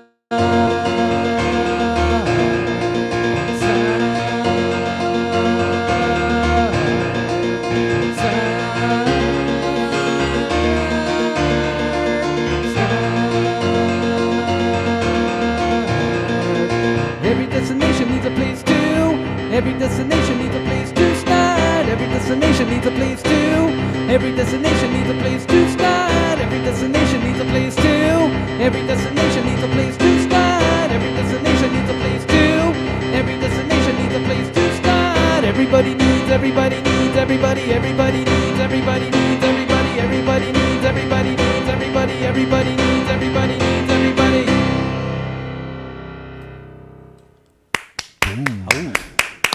Amazing. Right Thank on, you. Mike. Awesome. Very good, Mike. Brilliant. Nice job. Good stuff, man.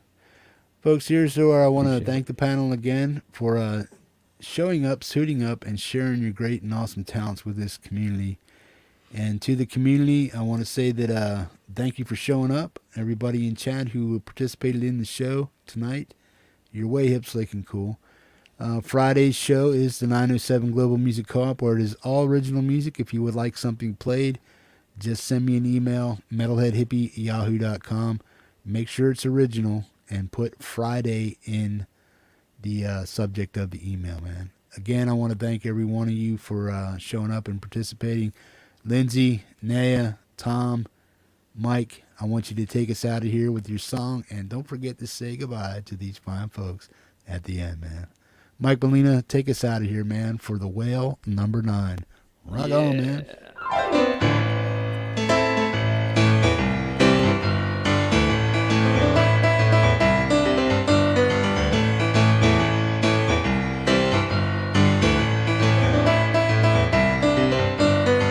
It's not you, it's not me, but just the scene. I've been on a chainsaw fantasy, high and low extremes, no in-betweens, no left side, right side, red or green.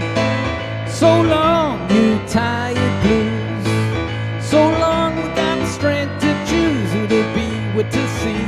So set your scene, a teaser, please, a lover, but you wanna be just not a full-time lover. Too clean, fixing on a whole new scene. Think I finally found my better song. That's what they call it, that's what they call it. How'd it take so long to get where you belong? Hate when I fade away, love when I come back.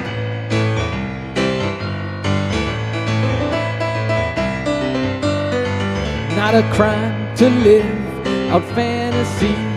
She can eat your cake but save your pie for me. Now we're on the scene, this makes you scream. There's no restriction, just be coming back to me. so strong we'll never lose. So wrong, we're breaking all the rules, all the things we want or thought we need. If less is more, we'll have it all, so come with me and be a full-time lover who's not that clean, and beat me at my own damn scene.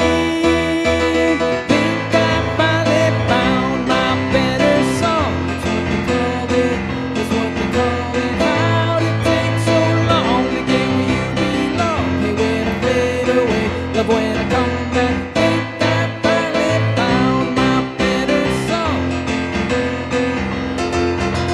How'd it take so long to get where you belong? Hey, when I fade away, love when I come back to you.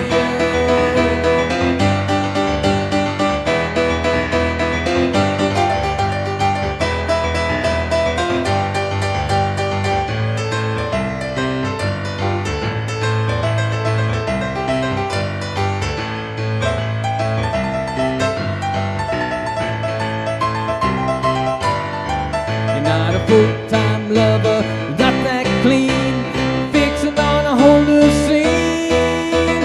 Think I finally found my better song. That's what they call it, that's what they call it. How'd it take so long to get where you belong? Hey, when I fade away, love when I come back. Think I finally found my better song. How'd it take so long to get where you belong? Hey, when I fade away, love when I come back to you.